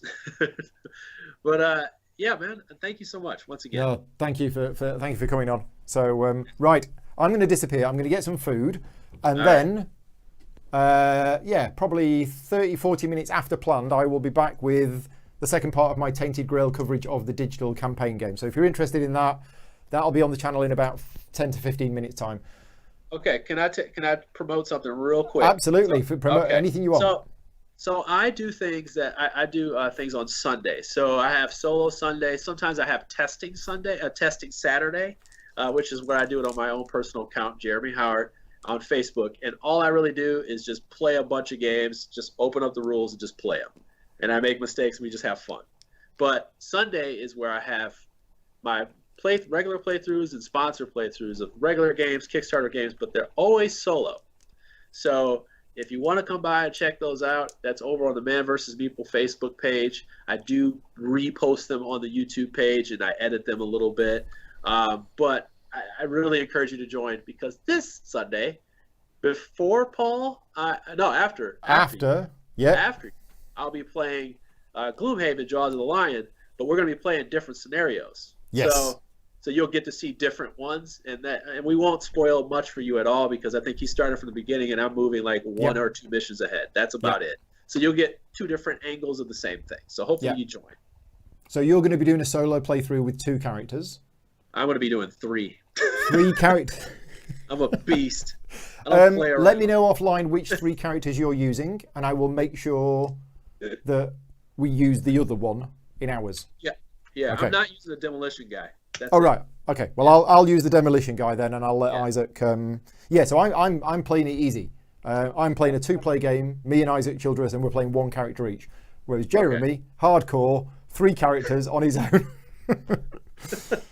Cool. So that's Sunday. I love it. Yeah. I love it. So I think mine's planned for 3 p.m. UK time, And I think yours is happening probably about an hour after mine finishes. So yeah, mine is 3 p.m. Central Standard Time, or 4 p.m. Eastern. Like yeah. But yeah, so that's Sunday. So yeah, Gloomhaven, Jaws of the Line coverage on Sunday. I'll be doing a live unboxing in the morning, UK time. Then a playthrough with Isaac, my afternoon, America morning. And then Jeremy's doing a solo playthrough as well that day. So yeah, cool. Thank you very much, Jeremy. Thank you. And thank you very much, George, again, if you're still here. Thank you. George, take care. Have a good day. Yeah, yeah, we'll do this again sometime. Right. I'll see you all later on for Tainted Grail if you're interested. Otherwise, I'll see you in the next stream. Take care, everybody. Speak to you soon.